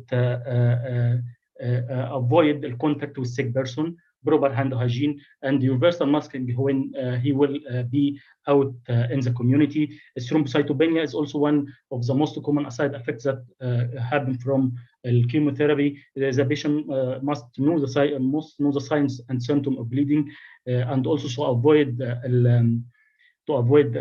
trauma. Avoid trauma and fall. Also to use soft brush during oral care. Anemia also a sign of side effect of chemotherapy. The patient should be instructed to consume iron-rich diet. Nausea and vomiting, heartburn is one of most common gastrointestinal side effects for chemotherapy. The patient should take small frequent diet, avoid the high protein diet, and adequate hydration may be useful for such a patient. Anti-emetic medication may be prescribed also by the physician. This is hematuria. The patient also should be instructed about reporting any signs of bleeding in the urine to the physician. Also, the last side effect is the psychological side effect, maybe anxiety and depression, and the patient should be engaged into a support group for patient receiving chemotherapy. Also, active listening and psychological support by the nurse and the caregiver. Thank you so much, Mr. Tharwat. And there's one more question for you. Is there any special consideration or concerns to the visitor of the patient who's undergoing chemotherapy? Okay, for the visitor, if the patient receive the chemotherapy in patient setting, most of chemotherapy, as we know, may be received in the outpatient setting. But if the patient was hospitalized, it will be as per facility policy and procedure. But there is major instruction should be given to the visitor. If the patient is the visitor is sick, it should not get in touch or contact with the patient. Also, he should wear a universal masking, as we know that we are in a pandemic crisis now. So the visitor should follow the universal masking inside the hospital. Proper hand hygiene for the visitor before entering the patient room. But there is other many instructions should be given to the caregiver or the visitor who will care the patient. One of them is if possible, the children should not use the toilet of the patient. Double flushing of the toilet twice before using of the caregiver. Also, if the caregiver get in touch with any body fluid, he should wear gloves and he should wash hand after get in touch with patient body fluid. If there is any sheets or clothes, it should be machine washed twice before handled by the caregivers. This is the major instruction should be, or education should be given to the visitor of chemotherapy patient. Thank you so much for that very detailed explanation, Mr. Tharwat. So, Mr. Abdelhamid, there is a question for you here. How long will the program last? I think this is about the palliative care program. What will it be like and where will it be done? Okay, thank you for this question. As we said, that palliative care is should be start earlier in the stage of the patient, starting from the patient diagnosis. So the duration will be determined according to the patient unique condition according to the patient treatment plan. So as early as possible, we should start the palliative care. In last years, it was the palliative care was considered at the end stage care, but recently it started with the starting of the patient diagnosis, or starting from the patient journey of treatment. As early as started will give a good improvement in the quality of life. So no determined time for that. It should start from the early stage of the disease. Thank you. As soon as possible. As soon as one more question, Mr. Abdelhamid. In addition to treatment, can you do CTB? I think this is the cognitive behavior therapy, if I'm not mistaken. Yeah, I actually answered it in private, but for the cognitive behavior therapy, as there's the International Cancer Institute, from 10 years ago, they started doing research and training sessions for conducting a cognitive behavioral therapy, or CBT, for the cancer patient. They found that there is a great improvement result in launching this program for the patient. They asking for a cognitive behavioral therapist that it should be counseled for the patient with mainly psychological symptoms of the cancer disease, and they starting to sit with the patient to ask the patient simple question: what's the meaning of life for you? What's the most thing that make you anxious or whatever? And they speak with him as they making a counseling session, planned counseling session for this patient, and it gives a lot of good results for the improving the quality of life for such a patient. Thank you so much. And it really makes an impact whenever you can talk to someone, not only for cancer, but in any kind of problems. Thank you so much, Mr. Abdelhamid. So, Miss Julianne, how might treatment affect the patient's daily activities, and can they still work full time? Thank you for that question. Ms. Moran, most of the patients who undergone colorectal resection depends on two approaches. Some patients will have to be undergone minimal invasive surgery, which will take the recovery will take about 1 to 2 weeks, and the conventional type will be taking about 3 to 4 weeks. So depending on the open surgical repair. But when the question of if they can resume their work, they can resume their normal work, but they just need to avoid like vigorous like heavy lifting some object, depending on their type of work. So just working in office work, then it's fine. But we have to consider as general rule, the patient has to listen to their body, and they should not push themselves too hard as they just had a major surgery. And returning to work actually is a good way to transition back to a normal routine. So working again can make them feel good and to regain their confidence. So there's no limit for that. Thank you so much. And I totally agree with that, because if you're going to stop them from working, maybe the more that they will feel depressed. So thank you, Miss Julie. And for our last question, Dr. Ailem. Dr. Ailem, if surgery is part of the patient's treatment, like the ostomy, will it be temporary or permanent, or how we will know if it's for temporary or permanent?